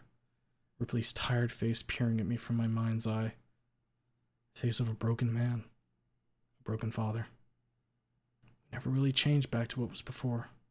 Just drove Lucy away from us. Away from me. I won't make the same mistake. Nothing will drive me away from Amber. Nothing. Amby, can I come in? She shrugs, her snout still pressed against the glass. I close the door and join her in her observation of her beloved water bugs. I notice a clump of small oval objects stuck to one of the rocks lining the bottom of the tank. What are those? I point at the clump. Eggs, Amber explains. Betty and Healy's babies will hatch from them. I raise an eyebrow. That's a lot of babies, I mutter. She nods, then finally looks up at me.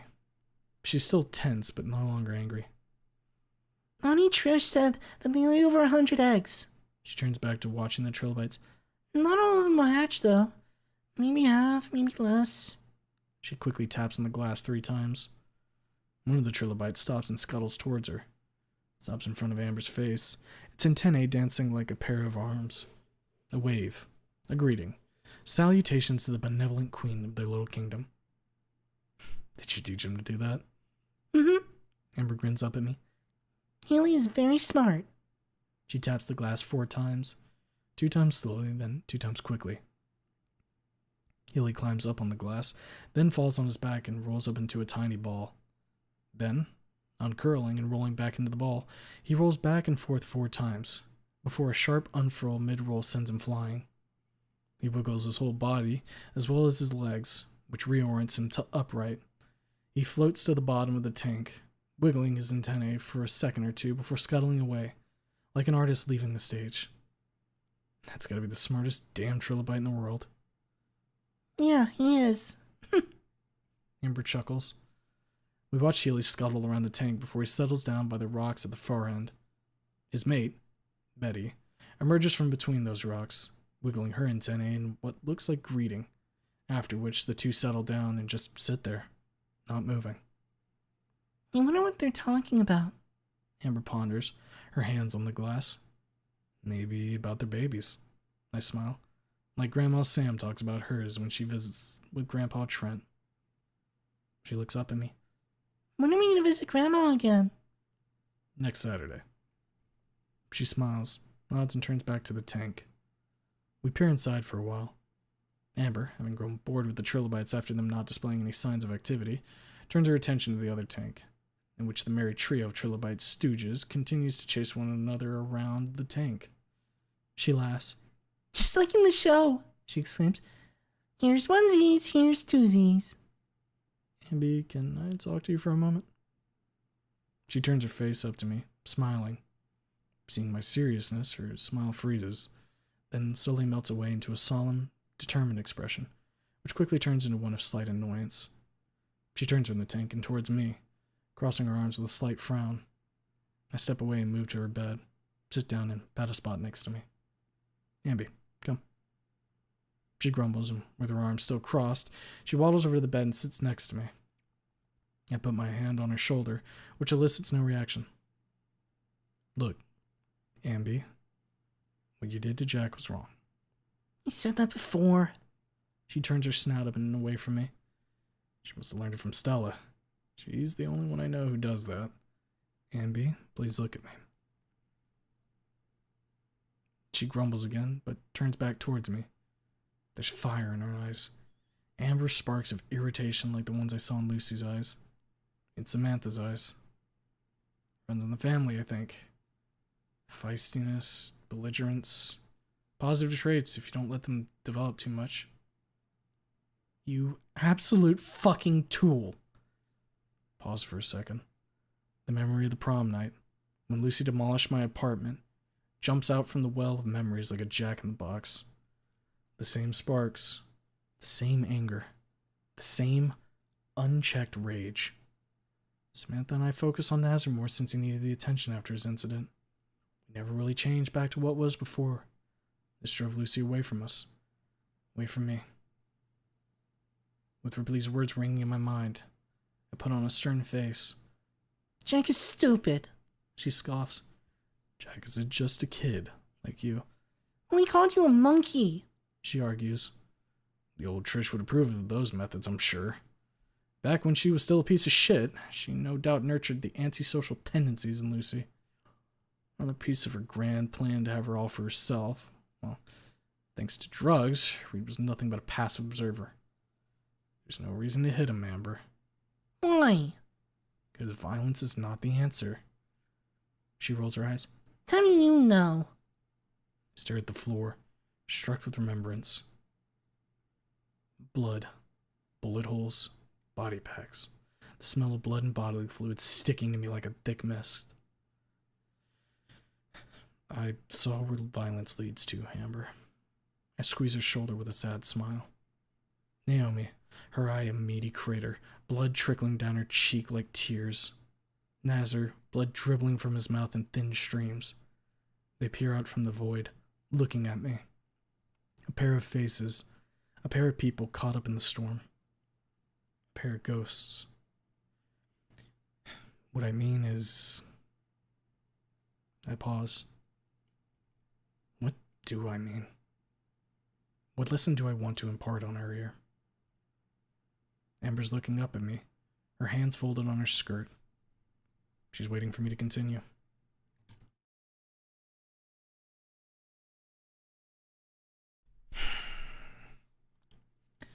What I mean is that you shouldn't treat people violently. Try to understand why they're doing something. Try to understand them. I squeeze her against my side. It worked out well for me, Amby. Very well. Did you know that me and Aunt Trish used to hate each other's guts? I smirk. Her eyes widen. She opens her mouth, then pauses and looks down. I can see her furrowing or relaxing her brow, a look of deep contemplation on her face. After almost a minute, she lifts her head. You hit it on you, Trish?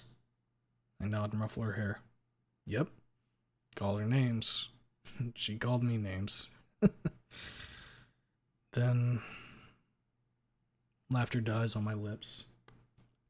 For a second, I sit still, choked up by a memory. It's so distant, and yet so vivid, as if the event it's tied to had occurred just moments ago. I was right about you. Trish's phone clatters at my feet. Her shouts turn into wild screaming. She's led away by paramedics. She struggles against them, pointing at me and screaming incomprehensibly, wildly, desperately. Tears trickle down her cheeks in thick streams, twin waterfalls of sorrow. Then, I went and tried to understand why she was the way she was. It helped me get along with her. I moved my hand from Amber's head to her shoulder. Ask Auntie. She'll tell you how it went. She looks down again, thinks for a moment, then looks up at me and nods. Okay. She sounds serious, as if she just made up her mind on something important. I'll apologize to Jack. She puts her arms around me. Thanks, Dad. I rub her back, pressing her against my side with a small smile. Well, time to brighten up the mood with the news I came with. Amby, remember when I told you that you're going to meet Mommy one day? She looks up at me, then nods, her arms still around me. Well, that day is coming soon. I hug her tightly. Very soon, Amby. She freezes for a moment, then sits upright and stares into my face, wide-eyed. Her snout is ajar, a wide smile curling up to the corners of her mouth. Her eyes twinkle with sudden excitement and eager anticipation. Bright dusk kicked up by the news. How soon? She demands. How soon? Next Thursday. Her eyes widen even more, her pupils dilating and dilating, growing bigger and brighter. She closes her mouth, opens it with a single syllable, pauses, shuts her mouth again, then attempts to speak once more, but again, only a single syllable comes out. This repeats itself a couple of times, until finally, overcome with happiness, she hugs me tightly, her face pressed against my side. I turn to her and put my arms around her, pressing her against my chest. Neither of us says a word. Neither of us needs to. The wait until next week's Thursday has been both extremely short and excruciatingly long. Every morning, Amber would ask me how long before she would finally meet her mother. This question was often asked at the breakfast table, and while it elicited no comment from the rest of the family, it did earn me some looks. Whether those looks were scornful, curious, or kind, I didn't know, nor did I care. Amber would finally meet her mother again, and it was all that mattered.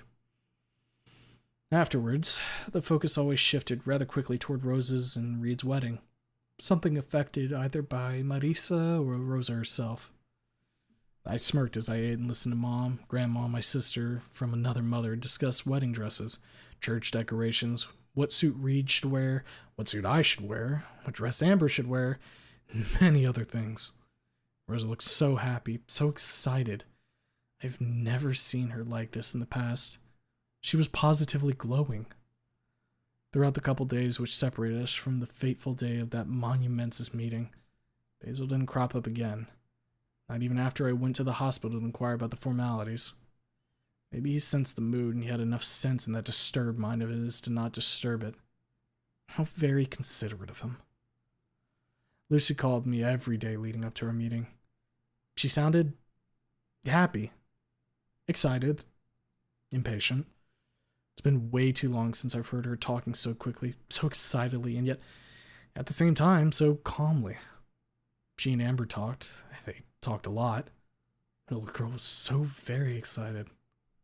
I think that of the two, she was more excited for that meeting. I could see why. While Lucy had vivid memories of holding Amber as a baby, Amber herself had no real memories of her mom, outside of pictures and videos that I showed her. I was so preoccupied with psyching Amber and myself up for the meeting that I didn't even notice when Saturday crept up on me.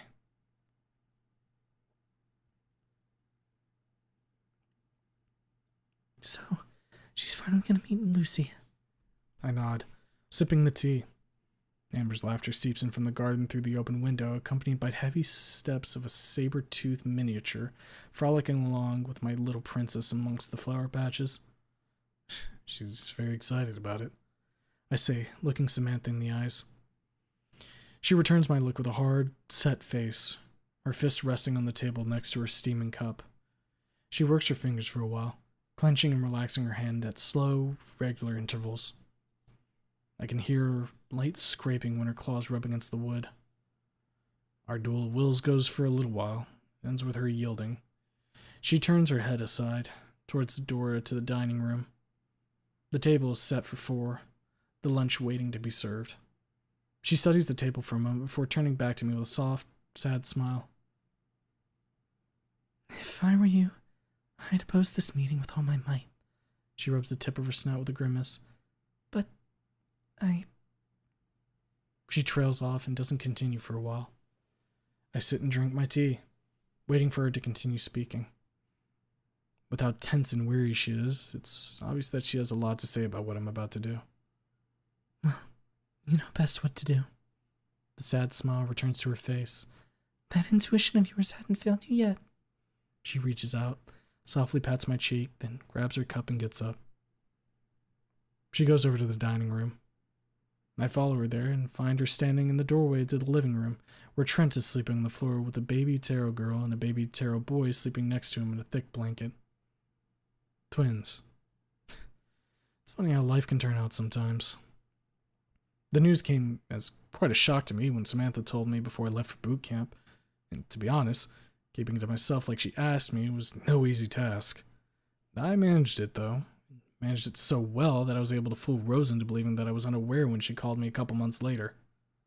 What the hell am I thinking about right now? Let's take in the scene for a moment, Anon. It's peaceful. Feels right. Like how things should be around here. Serene, calm, warm, fuzzy, and all that. A home, not just a house. Samantha sips her tea, watching the 3 sleep for a while. Then she suddenly turns her head away and lifts her hand to her eyes. A deep sigh escapes her while her whole frame trembles, gripped by a sudden shudder. Are you okay, Miss Murphy? She nods, her eyes still hidden behind her hand. A few tears glimmer on her cheeks. Yes, it's just... She looks back at Trent again. Looking at him reminds me of when they were little. Nasser and her. Another deep sigh. Nasser used to sleep on my belly when he was a baby, you know? She lowers her hand and looks at me. She's smiling, but that smile is contrasted with pain and melancholy in her eyes. A contrast which is so sharp and jarring that I can't help but blink. Tears glimmer in her eyes, making the look she gives me nearly impossible to bear. She doesn't seem to notice and turns away, then walks over to Trent and sits on her knees next to his head. She gently strokes his hair, then leans over the twins and strokes each of their heads in turn. I walk over to the couch and, leaning over the backrest, watch the whole scene. Samantha's smiling. I've never seen her so happy, so serene, not since I saw her for the first time. She's looking down at the children with such warmth, such love, such tenderness and affection. I can't help but shed a manly tear or two. One of the children, a pale green girl, with golden blonde hair like Yadikin, stirs and opens her eyes. They're amber, like that of her mother, with a twinge of red like her father's. She looks at Samantha's for a moment, then reaches out and grabs her finger. I smirk, then turn my head away, craning my neck to hide the tears. It's incredibly funny how life can turn out sometimes. The garden door clicks open. There's scraping on the kitchen's wooden floor as the saber-toothed miniature scrambles inside after Amber. She gasps. Then there's the sound of a struggle, with the saber-tooth growling and mewling, followed by more scraping. No, brute, stay! Amber commands. No! Bad Sabertooth! Your paws are dirty, too! I look towards the kitchen. The epic struggle goes on for a little while, with neither side emerging victorious. Then the saber-tooth trots out of there, with Amber straddling his back, commanding him to stop. The big cat makes nothing out of Amber's protestations and casually trots over to the couch. I follow the two with my eyes, turning my head as they round the couch, and in turn I see Samantha, cradling the baby Taro in her arms, humming a calming tune to her. Amber, seeing her attempts are fruitless, hops off Brute's back and crouches next to Samantha, bopping the little one's snout with her finger. Hi, Julia. She snickers when the tiny Taro blinks in response to her boop. Grow fast so we can play. Brute lies down next to Trent like a dog, his large head resting on his paws. He snorts, his nostrils flaring. Yetikin, who had turned his head on its side in the meantime, grimaces, stirs, and slowly opens his eyes. Seeing the saber-tooth staring at him, he stretches out and in turn touches Samantha with his hand. Oh, looks around and smirks. You all here, huh? He sits up, his hand landing on Brute's huge head. He starts scratching the big cat between the ears, to which the beast responds by stretching out and starting to purr like an engine of a Mustang on idle gear. I think Brute's been chewing on your flowers again. Picks a piece of sharply purple petal from between the saber-tooth's whiskers. Brute snorts, tossing his head. Sounds like steam rushing out of a pipe. Noise reverberates in the room, loud enough to make Amber cover her ear holes and me to cringe, my own ears ringing faintly. The other child, the Taro boy, identical to his sister, stirs, tosses some looks around, and after a pause, tears up and starts crying.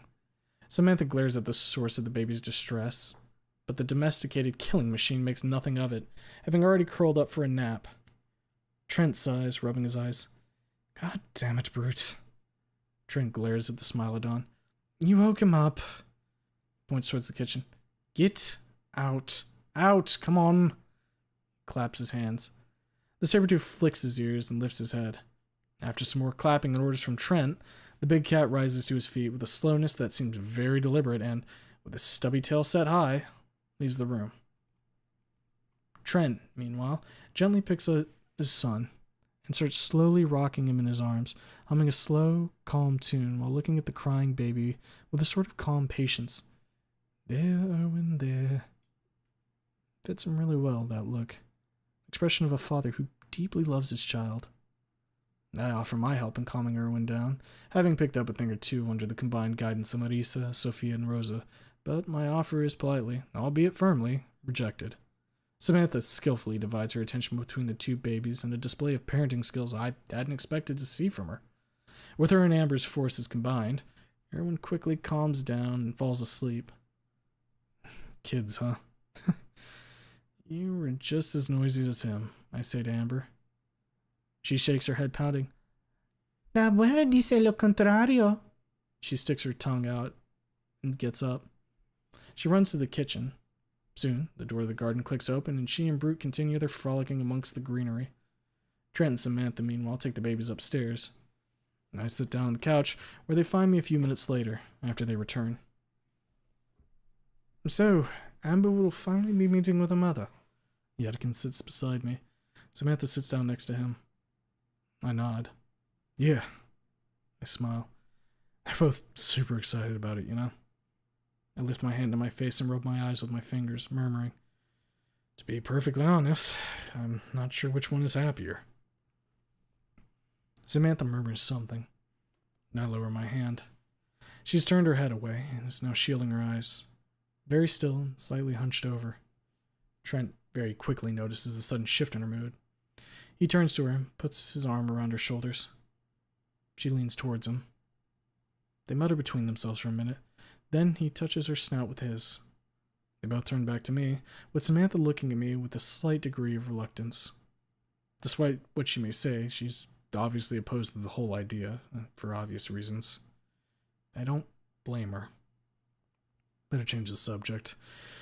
Don't know we're in the good mood we have here with pointless bickering. So, did Reed and Rosa invite you to their wedding yet? I ask, forcing my voice to sound casual. Samantha's face loses the reluctant look and her eyes light up. A small smile appears on her snout and she nods, then presses her head against Trent's arm.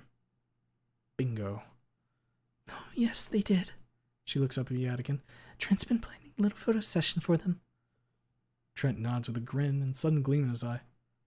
Hell yeah, he chuckles. Well, they're getting more than a photo op. He leans in, shields the side of his mouth with his hand and lowers his voice. Olivia's going to paint them a portrait. I snicker. Oh, really? When? On their wedding day? He shakes his head. No, after. After their honeymoon, I mean. Oh, I see. I pause. It's crazy to think that their wedding will be in just 2 months. I rub my chin. Where did all that time go? Samantha saddens for a second and turns her head away. She quickly returns back to me, though, looks up at Trent, nuzzles his arm, and hugs him tighter. He smiles, kisses her head, and rubs her back. All that time was well spent, yes, sir. Where did it go, indeed? He sighs and smiles.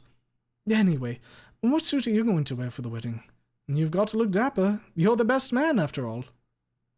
Well, I saw this one green suit at the tailor's last time I was at the mall with Amber.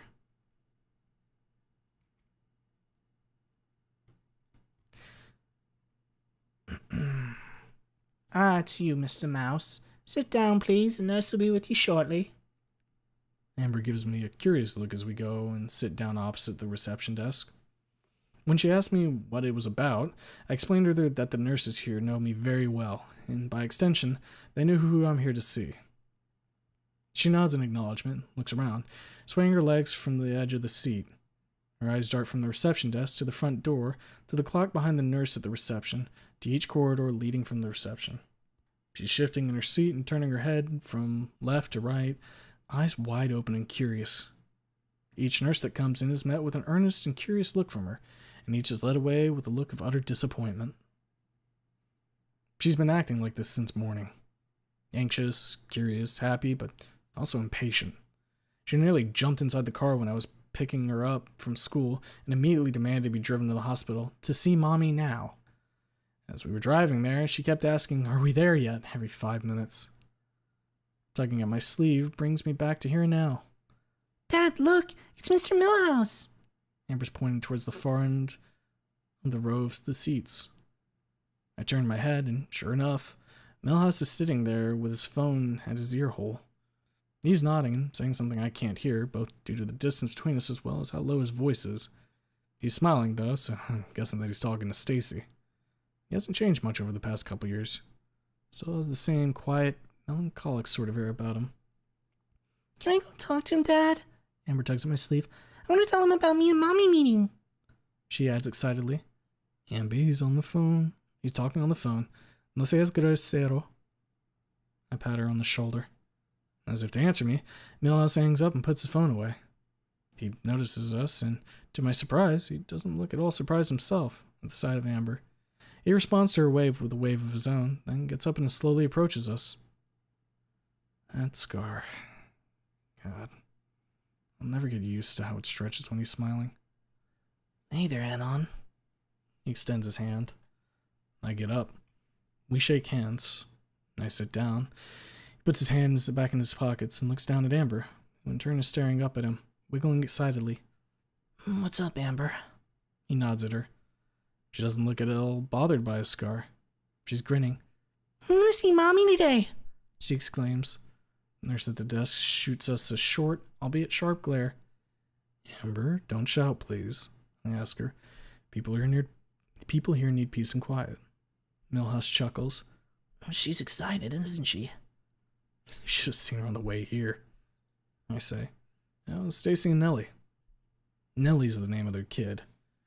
A cute little scamp, from what I've seen on Cave Book. Well, not so little. Definitely took after her mother in terms of height. She's almost as tall as Amber, despite being 3 years younger than her. No, they're doing fine. He rubs his scar. You know.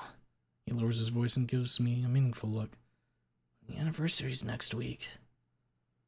I stifle a sigh. 6 years. I haven't visited Naomi's grave yet. Her mother gives me the meanest side-eye whenever we pass each other at the graveyard. But other than this look, she doesn't acknowledge it. I don't know why, but I simply can't force myself to go visit her daughter's final resting place. Not even after all this time.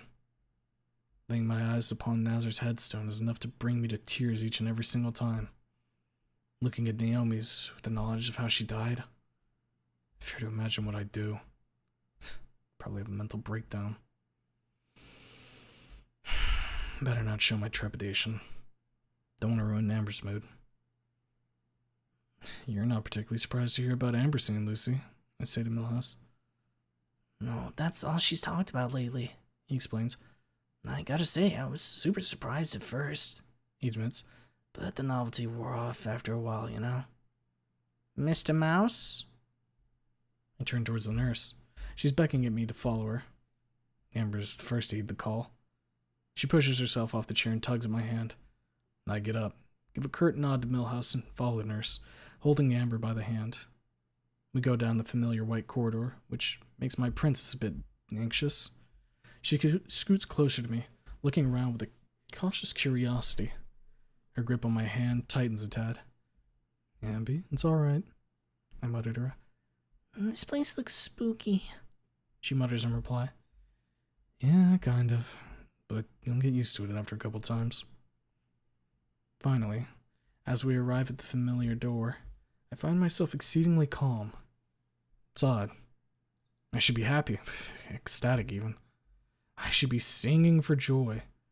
I should take my little princess up in my arms and dance around, laugh, shout about my happiness, show it bare to the world, and yet I don't. My heart is beating hard and I'm blushing like mad, but that's all. Amber, on the other hand, finds it hard to contain her excitement. She fidgets in place, looks at the door, at me, and then at the nurse fumbling with her key card, then back at me. She taps her foot on the floor, sighs, looks up at me again, and then at the nurse. All this time, her eyes are gleaming, while a wide smile spreads across her snout. God, wonder if Lucy looks the same on the other side. Is she chatting Mike up, telling him how excited she is? Maybe he's smirking, listening to her babble so excitedly. Who knows? Maybe he asks her about Amber at this exact moment. After almost a minute of waiting, the nurse lets us in. The door clangs shut behind us, locks clicking into place with an electric buzz which makes Amber twitch. She looks over her shoulder at the door, then at me. It's all right, Amber. I smile down at her. Let's sit down. 3 chairs at the table today. 2 on our side, 1 on Lucy's side. Amber sits on the left, I sit on the right. She folds her hands on the table, looking around with great curiosity, typical for a child her age. She shows particular interest in the Venice mirror on her left, having heard from me about Doc Mitchell. She waves at it with a small smile. Her inspection of the room comes to an abrupt halt the moment the door before us opens. She turns her head, opening her eyes wider as if wanting to see as much as she possibly can. Seeing only old Mike, she frowns and turns her head to ask what's that about. But then, the orderly steps inside and moves aside to let Lucy in. Amber sees her out of the corner of her eye. Her head swivels, snapping towards Lucy. Her eyes are wide open, question frozen upon her lips. She stares at her mother, silent and as still as a statue.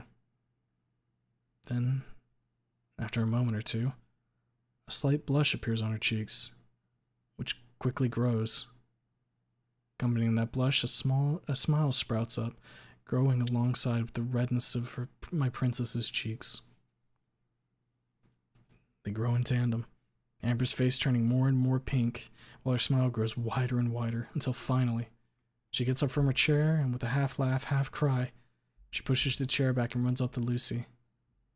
Mama! Mama!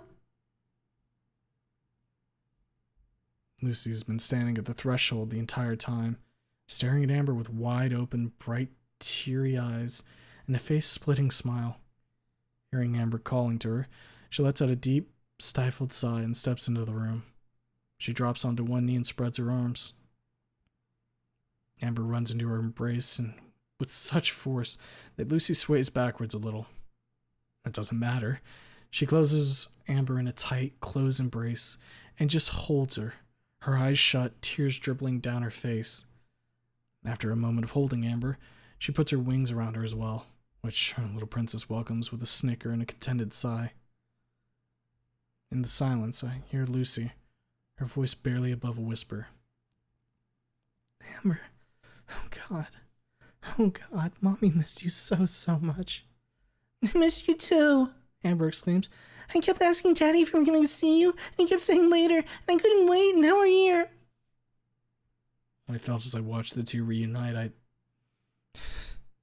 I couldn't find the proper words to describe it. It was as if a nuke went off inside my head, wiping out every single thought, leaving only warm fuzziness. Tenderness, affection, love, warmth, every good feeling I felt towards those two filled me to the brim, making me so happy that at its peak my head was light as if I was drunk or high. Maybe I am drunk and high. On happiness, that is. Hey, Dweeb, come over here. I blink. Lucy's picked up Amber and is now holding her close. She beckons at me with the now vacant hand. An invitation I can't refuse. I stumble to my feet and, walking heavily like a drunkard, I close the distance between me and the two most important women in my life. She puts her wings around me, squeezing us both tight. Amber's pressing her face against Lucy's chest. She's clinging to her tightly, like a scared little animal, but her face is all but fear. Wide smile, closed eyes, slight blush of happiness. She's slowly nuzzling Lucy, murmuring and softly sighing. I've waited for this for so fucking long, Lucy whispers in my ear. She kisses Amber's head. Oh God. Oh my fucking God. She sniffles once, twice. Then she clears her throat and ruffles up Amber's hair. Alright, let's sit down, As we separate, I notice that Mike is looking to the side. His eyes are reddish. The moment we sit down, Amber turns to Lucy and looks her over. Your hair is shorter than in the pictures, Mommy. She frowns. Why? Lucy hesitates. I can't have long hair here. Why? Amber presses on. It's not allowed. Lucy smiles crookedly. Daddy told me you're in school now. She smiles at her. You like it? Amber nods. Yeah. She jumps in Lucy's lap. I have a lot of friends, and we have a pet lizard in our class, and my teacher's very nice, and... She starts babbling away about the wonders of primary school life, most of which I know very well since I'm subject to her babbling almost every day. For Lucy, though, most of this stuff is new and interesting. She listens to Amber closely, nodding along to what she says, dropping a question or two from time to time. And I just sit there and watch them talk, with this warm, fuzzy feeling filling me up like a balloon. I'm happy. I'm so goddamn happy. And on Sunday we went to Grandma Sam and Grandpa Eddie, and I played with Brood. It's their saber-tooth, and I helped Grandma Sam with the babies. Oh. Lucy freezes. Her eyes widen slightly, and she shoots me a glance. For a very brief moment, her eyebrows are perched up high, her mouth forming a little O of surprise. Oh, shit. Then, just as suddenly as it comes over her, this look is gone and she's back to being relaxed and smiling, looking down at Amber and nodding as she lists off all the things she helped Samantha during our last visit. When Amber pauses for breath, Lucy gives me a side eye. There's no anger in that look, just surprising curiosity. Babies, Amber? Amber nods enthusiastically.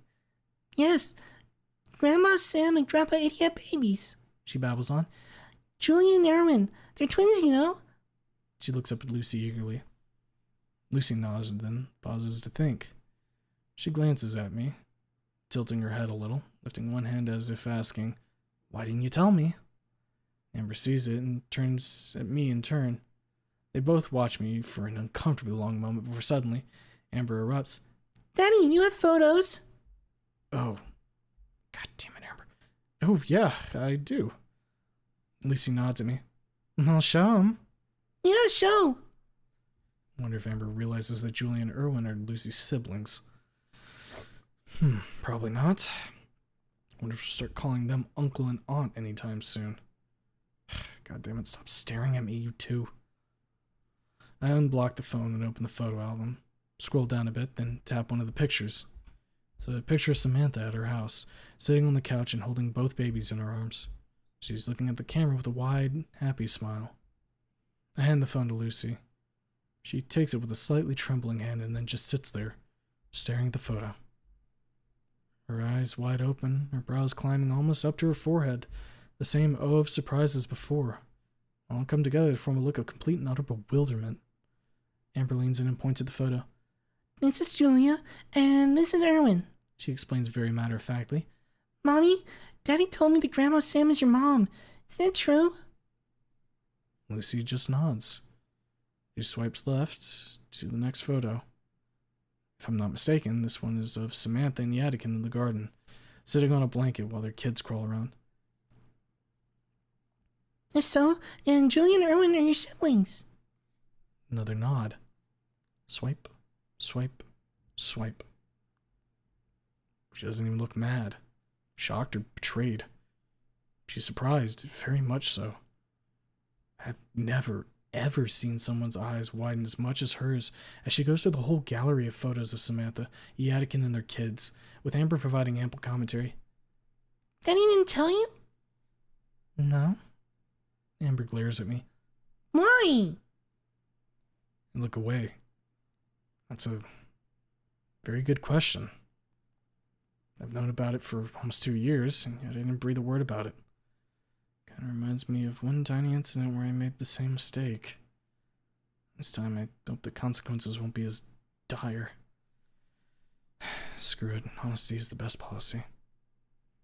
I didn't know how your mom would react, Amber. Lucy snorts and hands me my phone back. She stopped at a picture of Amber, holding Julia on her laps, while Samantha leaning over her, saying something. It's fine, dweeb. She shakes her head. I'm happy for her. Guilt flashes across her face, turning into a twisted mask of pain and regret. She clenches her teeth, narrows her eyes, stares at the floor, bares her fangs in momentary snarl. It's gone, but I've seen it. I don't like this expression. Not one bit. Are you sure? She leans in. I'm quite fucking sure, she whispers in my ear. She deserves to be happy after what I've done. Before I can respond, she leans away from me and turns her attention to Amber. She's all smiles and serenity again. Our princess's presence is doing wonders for her. Mommy? Yes, Amby? Will you come and live with us? Lucy looks down at Amber for a second, a smile frozen on her lips. She then leans in and hugs her really tight, which our girl immediately reciprocates. I will. Not now, not very soon, but I will. I promise. She glances at me. I lean in and hug them both. Lucy wraps her wings around the two of us with a soft, shaky sigh. Amber murmurs. Lucy kisses her head. I rub Lucy's back.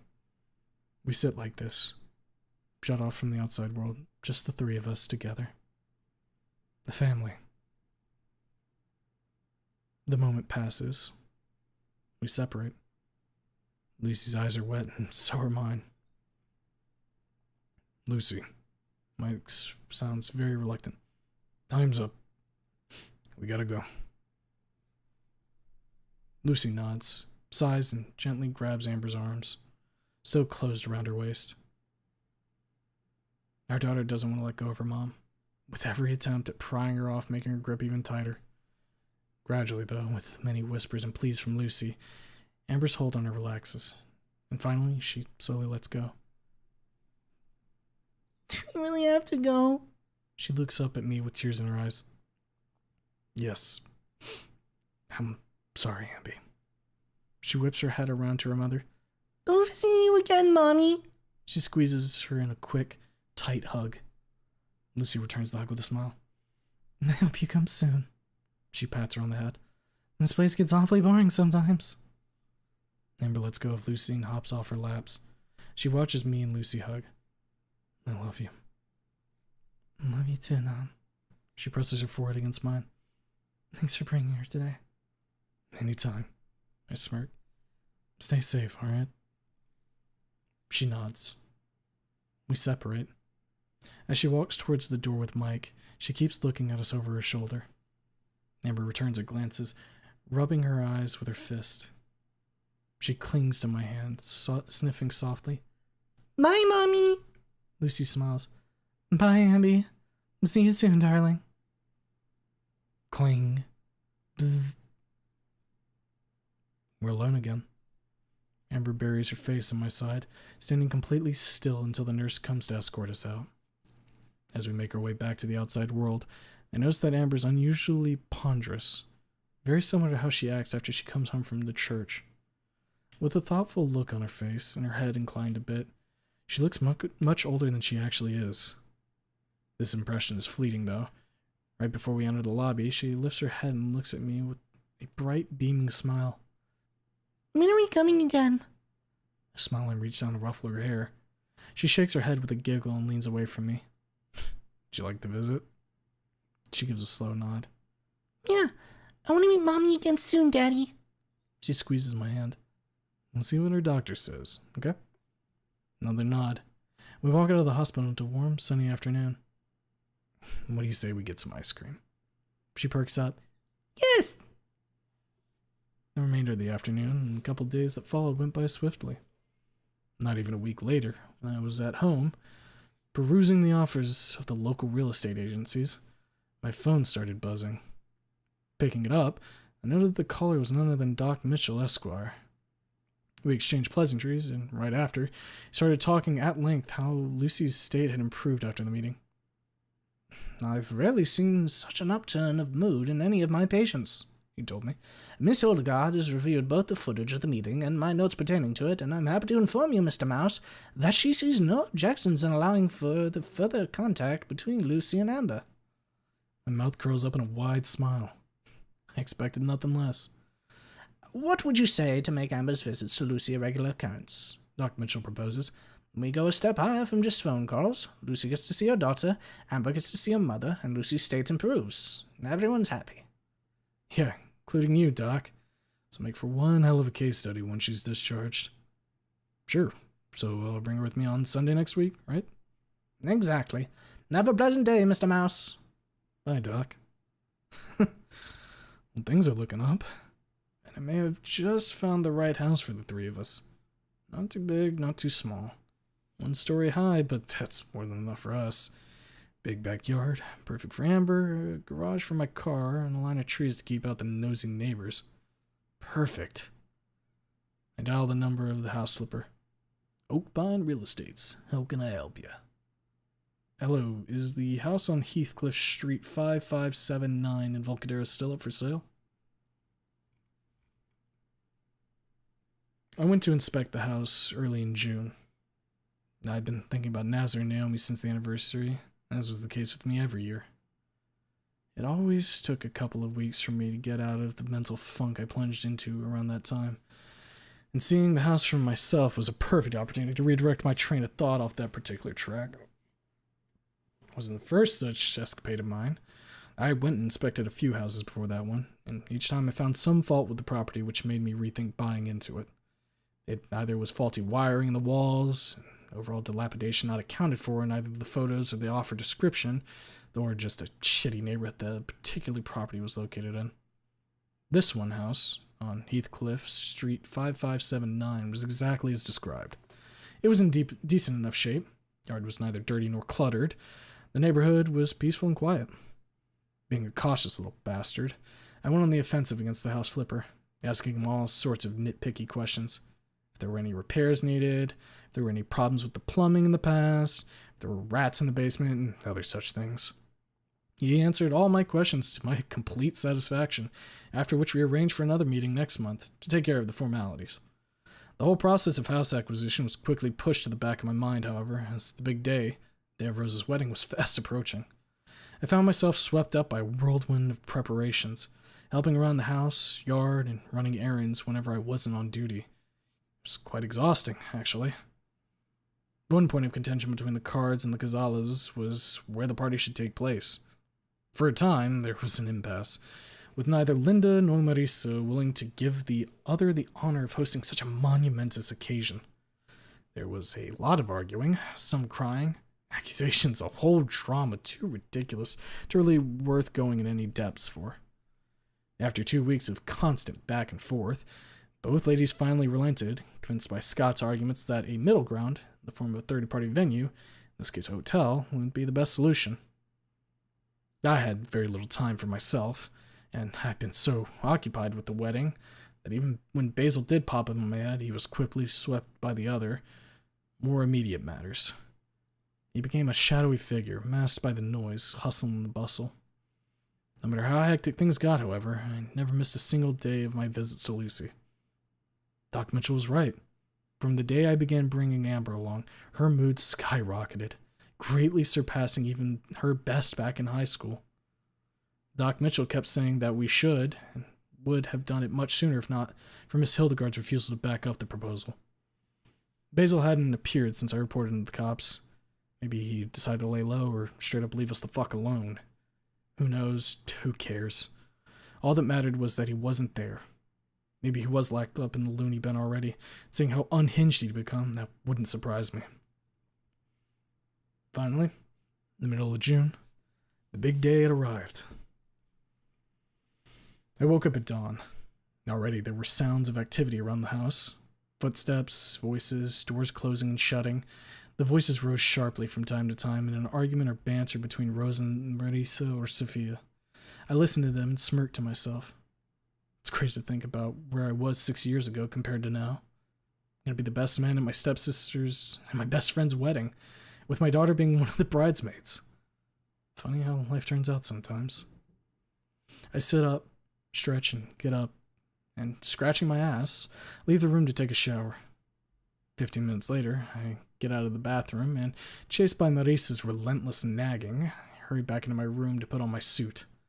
It's not pine green, like the one I told Samantha about, but plain old black, with matching pants and shoes. I look pretty fucking weird in a green suit, I think, like a Christmas tree or a car air freshener. Rose is in the living room. She's wearing a long white dress, with lacy embroidery around neck and shoulders. Marisa's tying up the veil, yapping about something in Spanish to Sophia, who's tightening the straps on the back of the dress. Neither of the three notices me, way too busy with preparations. The house is far from empty. The whole El Clan Cazales came to celebrate the occasion, from the closest cousins to the most distant aunts and uncles. When I came back from the base last Thursday, there were so many cars in the yard that I found it quite difficult to drive them. As for the owners of said cars, I know most of them, having met them at one family gathering or another, but over the next 2 days I saw faces which I did not recognize. Mostly older people, nearly all of them dinos. And nearly all because I did meet a human lady, around Marisa's age, married to some distant cousin of Simone's. I don't stick around for long. I grab Amber from the midst of the particularly intensive game of tag. Initially, she opposed both verbally as well as physically, trying with all her might to break out of my hold, but after I tell her that we're going to church to see how Reed's doing, she settles down, smooths down her dress, and follows me to the car like a proper young lady. The drive to the church goes by in ponderous silence. Ponderous on behalf of Amber, that is. She always gets into a sort of solemn, thoughtful state of mind whenever it's time for her to go to church, which makes her look much older than she actually is. Sophie has been nothing but pleased with my princess's behavior in the church, behavior which, as she told me many times, she didn't need any scolding to fall into. I tell you, Anon, I had more trouble with Simone when it came to behaving at the mass, she told me one Sunday after church. Who knows? Maybe Amber is on her way to becoming a stout Catholic. I don't mind. Not one bit. I'm not a raging atheist, unlike my old man. We met with Reed in front of the church. His other best man is one of his college friends, some dino dude I never met. We shake hands while Amber taxes Reed up from head to foot, looking very impressed indeed. Why his silver suit? I asked, shaking hands with Reed. Nice flower, by the way. I pointed at the chest pocket. No, looked good on me at the tailor, so I thought, why not? He chuckles and runs his hand through his hair. And how's Rosa? She doing okay? I put my hand on his shoulder and look him in the eyes. He looks at my hand, then at me, An awkward, nervous smile stilled on his snout like a snapshot. Chill out, Reed. You've been a bundle of stress since we started doing the rehearsals. I pat him on the shoulder. Everything's gonna be just fine. Relax. Reed nods, sighs, nods again, looks around. Yeah, you're right. I follow his gaze and take in my surroundings. The church is relatively new. Can't be more than 100 years old. It's tall, grand, and with twin soaring towers, one sitting at each nave. I wonder which one of those is the bell tower. Above the richly carved portal, housing twin-winged dark oak doors and thick metal fittings, sits a ginormous rose window fitted with stained glass. The triangular roof juts out of the main wing, and the cross sitting at the top sticking out like a finger pointed to the heavens. The churchyard is cobbled, with the fence of thick, black metal rods cutting it off from the outside world, a world which consists entirely of greenery, as this particular church sits in the middle of an artificial forest, owned, I'm sure, by the same people who own the church itself. Hard to believe that we're in the middle of Volcadera, Reed's friend mutters. right? Reed looks around with a laugh. You'd think we're in the Grand Forest or something. And where are your folks? I asked Reed. Mom's inside. She's talking to the priest. Dad'll come with the others. He pauses, looking to the side. Amber really likes the church. I follow his glance. Amber's standing at the foot of one of two towers, looking straight up, even bending her back a little to see the top better.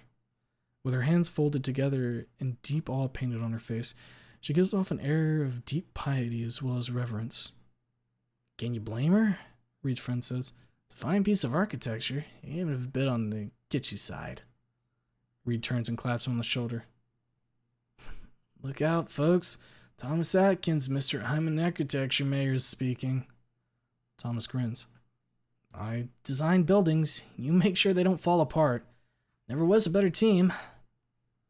Boy, I can say that I've seen quite a few better teams in the esports streams I've seen. Linda comes out of the church and beckons us inside. Red and Thomas go in right away, while I go to fetch Amber. She's still standing looking up at the church. A small smile had appeared on her snout, which added a tinge of warmth to the air of solemn awe she's giving off. I put my hand on her shoulder. She turns her head to look at me, and then, seeing Linda beckoning at the door, she takes my hand and follows me inside. The inside of the church is cool, but not dark, mainly thanks to the windows lining up the walls. The naves on this are separated by rows of columns as ornately carved as the portal leading inside. The altar sits in a large, half-circular niche. Above the altar, in the wall right below the roof, is set a grand rose window depicting scenes from the life of Raptor Jesus. Under this window, there are 3 other glass-stained ones, tall and arched, depicting Raptor Jesus, the Holy Spirit, the big man himself. The whole church is swimming in flowers and ribbons, both in colors of orange and bright pink. I love heavy-handed symbolism. Amber's slowly turning her head from side to side to look around the church. The pious look on her face intensified with each step we take inside. Our footsteps echo around the empty temple like inside a cavern. Reed's at the altar, chatting with the priest, a short middle-aged, balding parasaur in spectacles. Stop being so nervous, Mr. God. Good morning, Reverend. I nod my head as we arrive at the altar. Godspeed, my son. The parent nods with a gentle smile. I feel Amber letting go of my hand. I look at her, just in time to see her curtsying with her head bent down. Buenos dias, Señor Reverendo. Good morning to you as well. The priest laughs softly. And Godspeed. Turns back to Reed. As I said, everything is in top order. Miss Card and Miss Cazala made sure of that. He chuckles and leans in towards us. I just hope we can fit everyone in here. I look around. It's a large church. And 2 large families, from what I've heard. Reed rubs his nape with a soft chuckle. Yeah. But, let's not get ahead of ourselves. The priest claps his hands together. Mr. Mouse, do you have the groom's band? I fish out a small box out of my pocket. Wonderful. Where's Miss Delamotte? She was supposed to be here half an hour ago. And as if to answer him, Stella bursts in through the front door. Her initial run to the altar is quickly checked by both the grandeur of the place as well as the disapproving look of the priest. She's wearing a modest wine-red dress, with her hair done up in a thick braid, tied up with a thick silver band. Sorry. She apologizes when she finally gets to us. There were traffic jams up the wazoo. Amber gasps. Stella, que vergüenza. She looks up at her with a frown. The priest coughs to mask his amusement and clears his throat. Right. Miss Delamotte, do you have the bride's band? She presents a small black box of her own. Splendid. The rest of the bridesmaids will arrive shortly, I hope.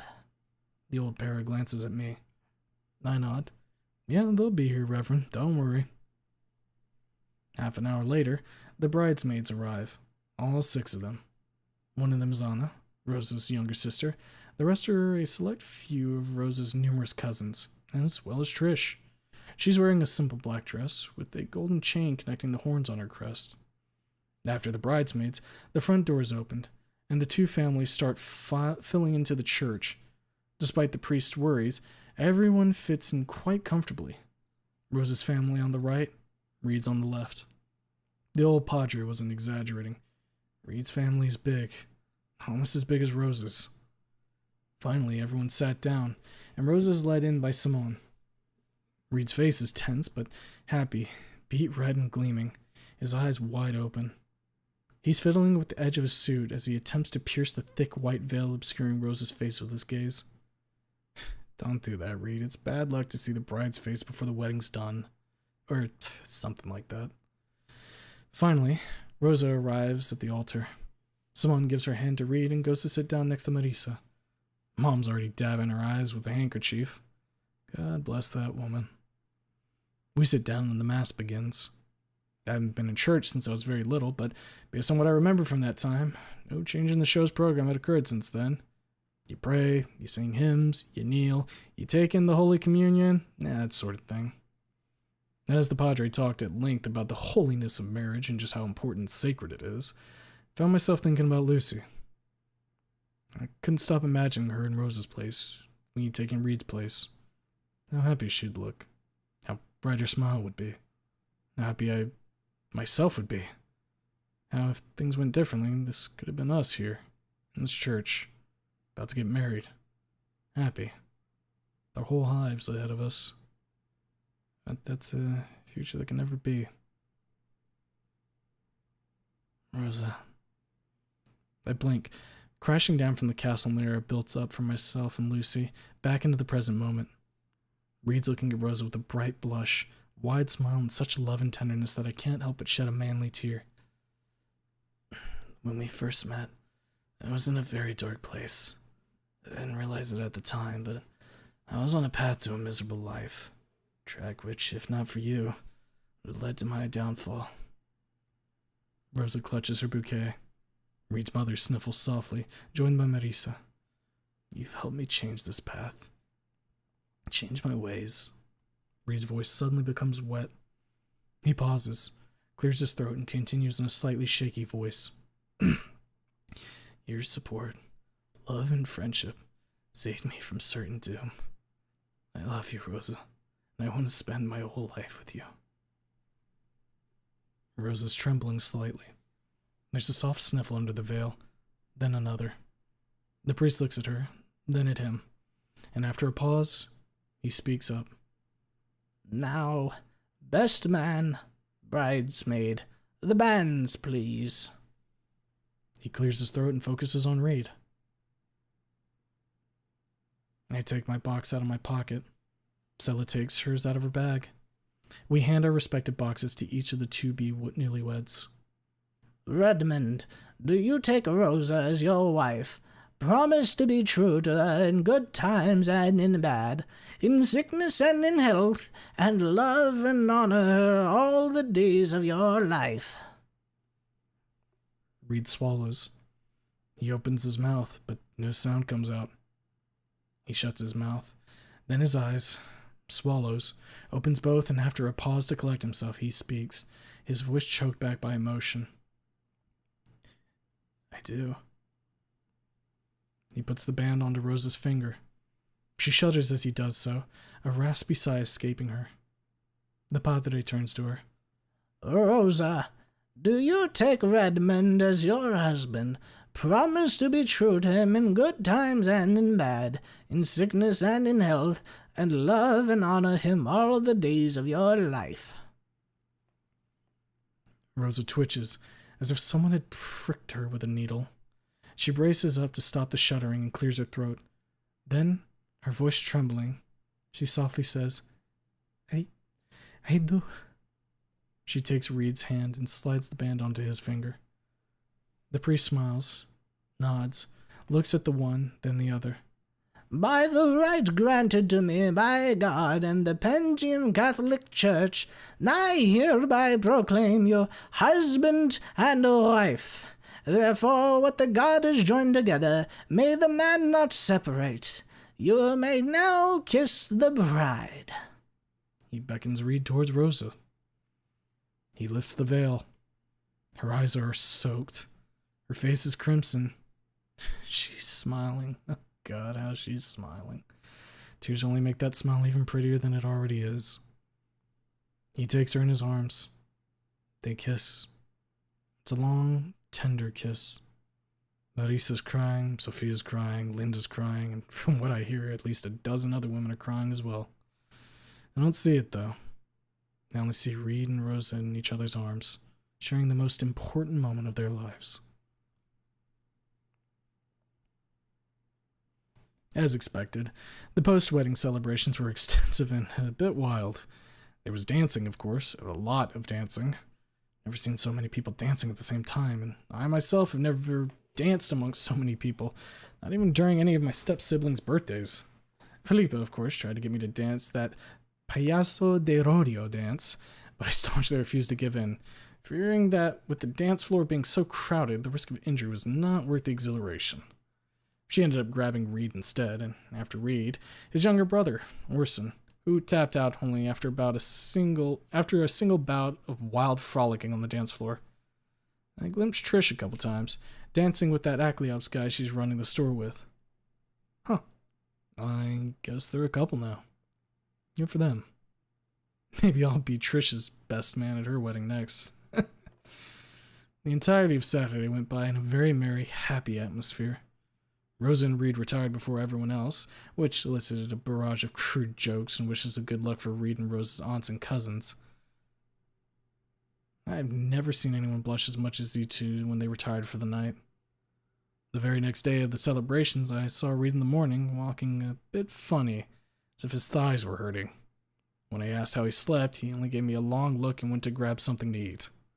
Rosa, on the other hand, was fresh and cheerful like a bird on the first day of spring. When I asked her the same question I asked Reed, she only laughed. It was late Sunday afternoon, with the second day of the celebration in full swing, when my phone started ringing. I was sitting at the table, chatting with Moises, Philippe, and Matthias. I excused myself from their company and went to the side to answer the call.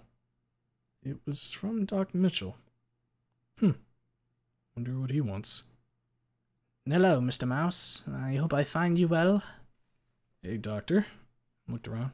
Yeah, I'm quite well. Why are you calling me? Did something happen to Lucy? A moment of silence. Rustling of papers shifted on the desk. Oh, no. Lucy's doing splendid. Don't worry about that. I have a proposal for you concerning her. Would you have time to meet me next week? Proposal? What's he on about now? What proposal? Silence. Papers rustling. If I recall correctly, you are planning to acquire some property on the city premises. I nodded. Yeah, what about it? What, you want to kick Lucy out of the hospital already? Silence. Very long silence. Very, very long silence. About that.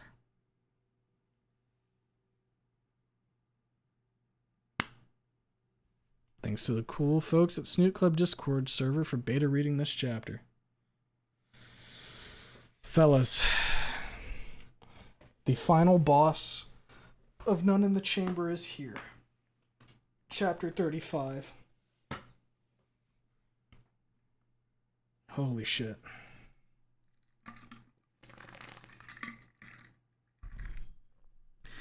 So when are we gonna have to shoot Sage in the skull? When are we gonna have to kill Basil? Saint quote of the day: the time of this life is for repentance. The very fact that a sinner still lives is a pledge that God will accept whoever desires to return to him. Saint Gregory Palamas. It was amazing. Good job, Humo. You did it, Humo. Please. Oh. Holy shit. Ugh. Well, ladies and gentlemen, next week we will finally have None in the Chamber.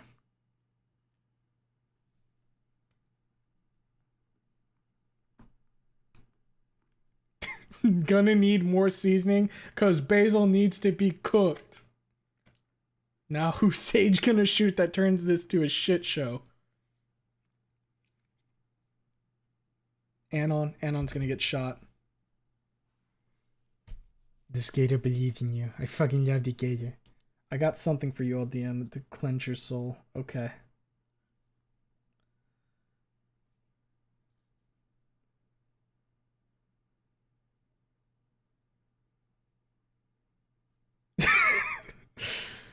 No! No! I'll never be able to escape!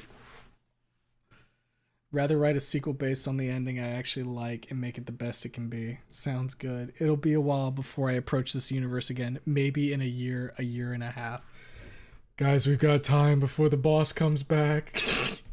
Guys, we got time. We gotta get in our fucking reading training arc.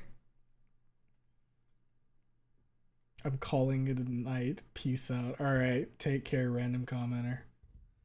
To be fair, if Anon gets shot in the end, it would be full circle. I think it'd be Anon getting shot, but he survives, you know? You got time to get meds. Alright. This stream has been 4.5 hours. It will be None in the Humo by the time he finishes the None in the Chamber sequel. Ain't got no Humo in him. None in the Chamber 2 Electric Boogaloo. You can't run, streamer boy. He said he would love to write E4. Oh boy. It's gonna be funny that someone's gonna like link the author the master cut when it comes out and says, here you go, and then you're gonna be like, what the fuck? I think they're aware that I'm reading this.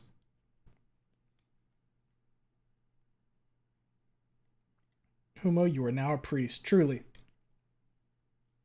Also, damn on Rosa going feral and read so quick just a day after the wedding. You know that man was fucking drained. His ass was a raisin. You did it, 2 chapters, proud of you. It's been a while.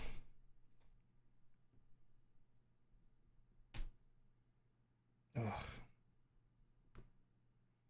Spoil the other chapters you read in a couple sentences, please. I'm lazy. What, like a synopsis of the story? You made good time, really. We did pretty good tonight. That was 2 decently sized chapters, and we're at a sub 5 hour. Okay, here's the story. Slight variation where Anon doesn't get shot in the end of E1, and he stops Fang from committing fall to death. And all the repercussions. We remade our friends. We fixed a lot of stuff. There's people who are dead. Can't fix that. You did what I could not. Good job. None of the Chamber arc is finally ending. I'm terrified of E1 fiction. Nobody liked the bad field, but when the bad field lead to good field, it's okay. Look, Mango. We even got Mango in the fucking fic, guys. Aw, Nazar. Yeah, Nazar's dead as shit. So is Naomi. So is Leo. And Sage is going to make sure that we get a little bit of a fucking gut punch in this final chapter, I'm sure. I write dorks in love. Rah. Hey, that's very... I like Dorks in Love. Dorks in Love is fun. All right, it's time for me to retire for the night, fellas. No stream tomorrow, as is the usual case. If that changes for whatever fucking reason, I'll let you guys know. But we'll plan to be back on Wednesday, and I'll either be looking at Wednesday or Thursday being the fucking change stream. The other day will be whatever the fuck. I don't know. So, anybody's in chat, be lurking or otherwise, I hope you had a good time tonight. I'm surprised my voice isn't more shredded, if I'm completely honest. I'll go ahead and let her rest, though. Whew. Alright. Take care, everybody. Bye-bye. Say bye, Fang. Bye-bye. Wait. Bye, dweebs. You get that one for free.